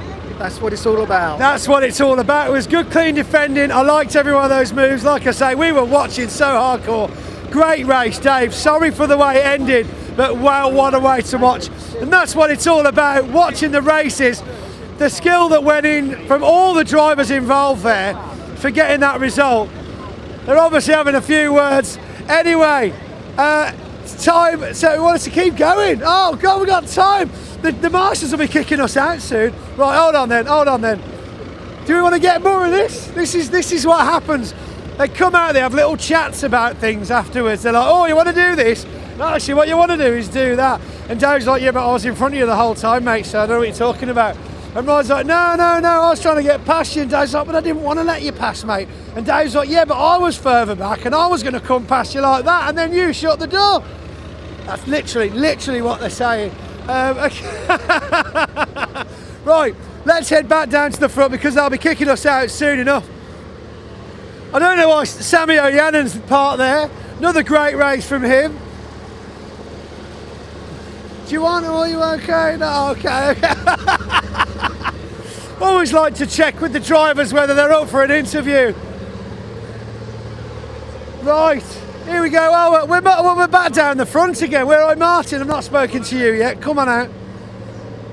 Right, so you got to see some action where you were that race as well. It was brilliant, absolutely brilliant. For me, that's truck racing. It was incredible to watch. I mean, the action, the front two were the front two. We got that, but the adrenaline that must have been in that backpack was just incredible to watch. It was so close. Exactly, and the people I was with, it was, there's a bit of bumping, but there's a bit of bumping back. It was all 50-50 and we all survived, so smiles all around. The spectators must have loved it. I was just talking to Dave Smith about his defending against Ryan Smith. I mean, there were several laps there where we were like, he's not going to get past him. He's not going to get past him. Yeah, I did think coming down here, I was like, how is Dave doing this? And how has he still got a truck? So I know, right? Oh, they're certainly having words up the top now, but what a result. Well, it looks like we're getting kicked out of the pit lane now. The trucks are making their way back. Any words to open the season from you, Martin? Well, I don't think it can be any better than that, really. If it's going to be like that for the rest of the year, then bring it on. So. Watch this, bring it on. There's your quote. Thank you, Martin Gibson. Bring it on from Martin Gibson. With a couple of races left here at Brands Hatch, that's all the truck racing for you this weekend. So from me and the British Truck Racing Championship, thanks for watching. I'll hand back over to Dave for a little bit more racing action here at Brands.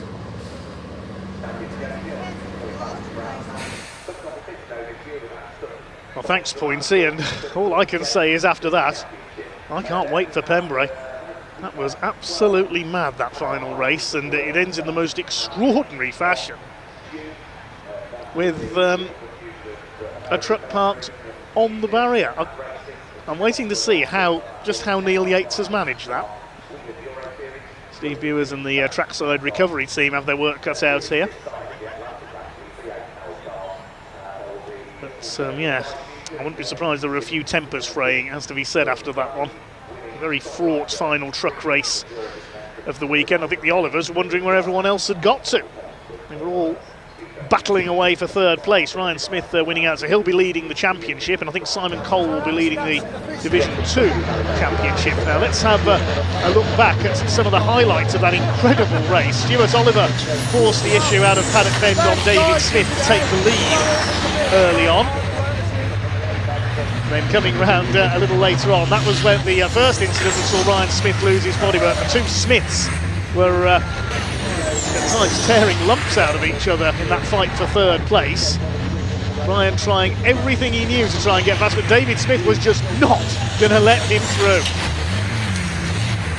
Crazy battle for third place. And they did well to keep it on the island there. David Smith must have the widest MAN in the UK. Bits of bodywork flying off all over the place. Ryan finally managing to squeeze down the inside as they came past the pit lane entrance. He was on the grass through there almost, but still David would hold him off.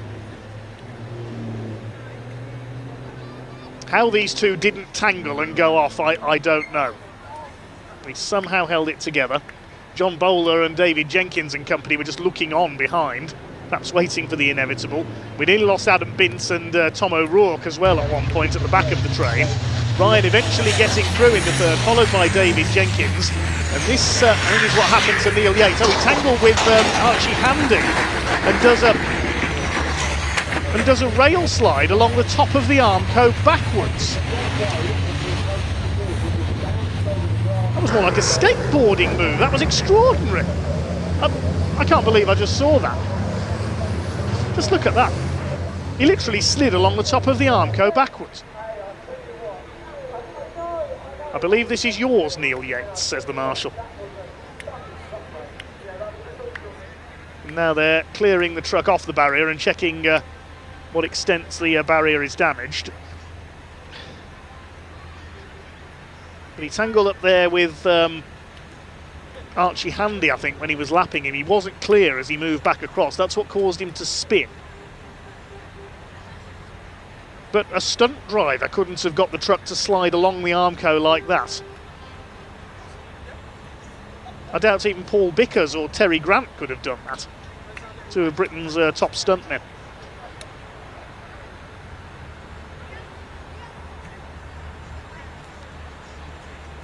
It was just unbelievable. I don't know how to sum up that weekend. We've still got 2 car races scheduled to run. We've got the Track Action Racing Club and the Junior Saloon cars. Thanks to again to everybody who's got in touch via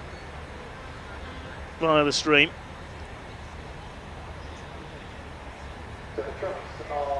Hi to Aaron McGrath, who's watching in Ireland. Hello to John Wilkins.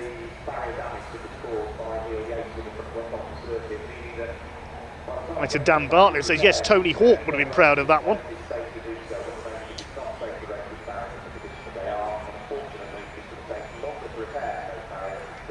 Okay, let's have a look again. There's Neil Yates, he's coming round on the outside. He must have been distracted when Adam Bint ran wide. He cuts to the inside. There isn't room between the 2 trucks. He hasn't noticed Archie Hand was still alongside him. Round he goes, into the barriers, and then along the barrier backwards. That is absolutely extraordinary. I've never seen anything like that.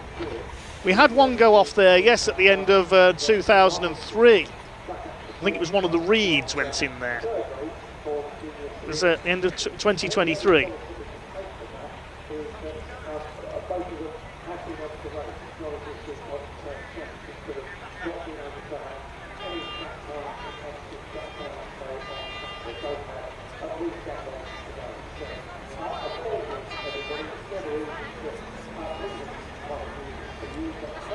Right, I think we can head down to the pit lane with Ian and Pointy, who have an update for us.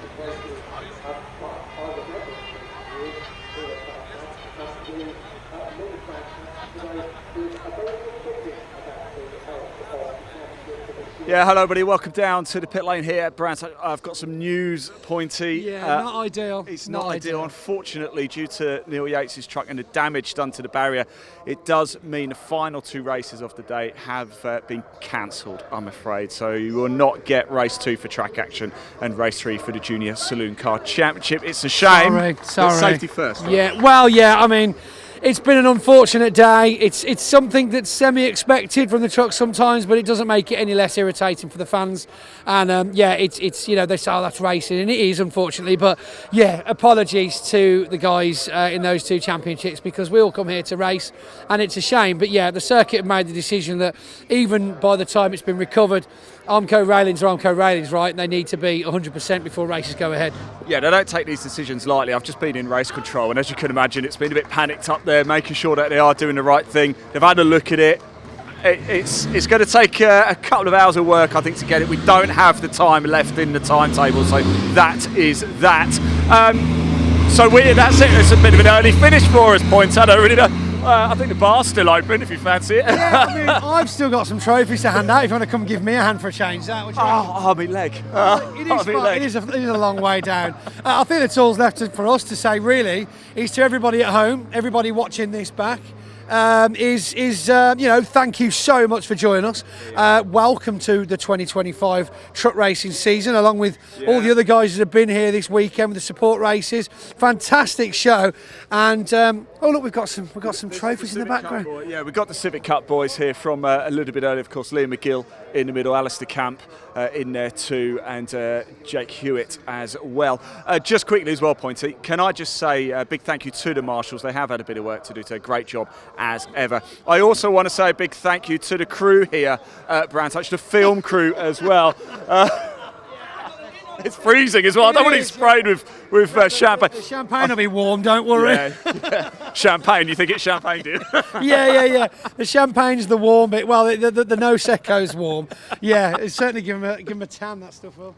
Right, as I was saying as well, we'll just catch some of the, at least some people are happy here right now. Of course, the Miltech Civic Cup, fantastic podium celebrations. Unfortunately, just confirmation again, as we said, there will be no final race for Track Action or Junior Saloon Cars. As I wanted to say as well, big thank you We've got a crew of people here who bring you all of the pictures. They spend the entire weekend out in fields, up gantry. If you pop, that's a camera up there. That's one of our cameras up there on that roof. Danny has been up there for the last 2 days. We did allow him to come down last night so he could get some sleep. Just for the toilet break. Just for the toilet break, yeah. We didn't make him sleep up there, but he's been up there for the last. Now, I'm terrified of heights.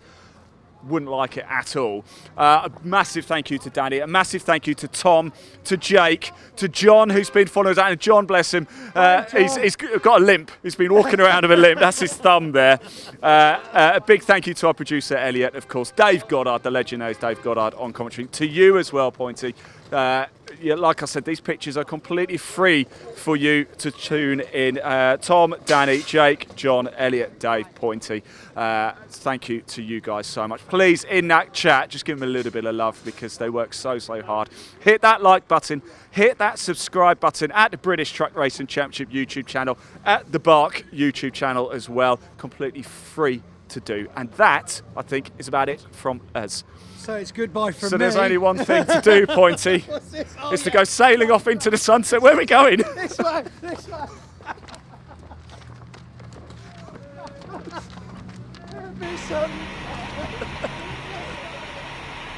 Pair of absolute nutters they are. Thanks to Ian and Pointy for their hard work down on the ground in the pit lane and paddock today.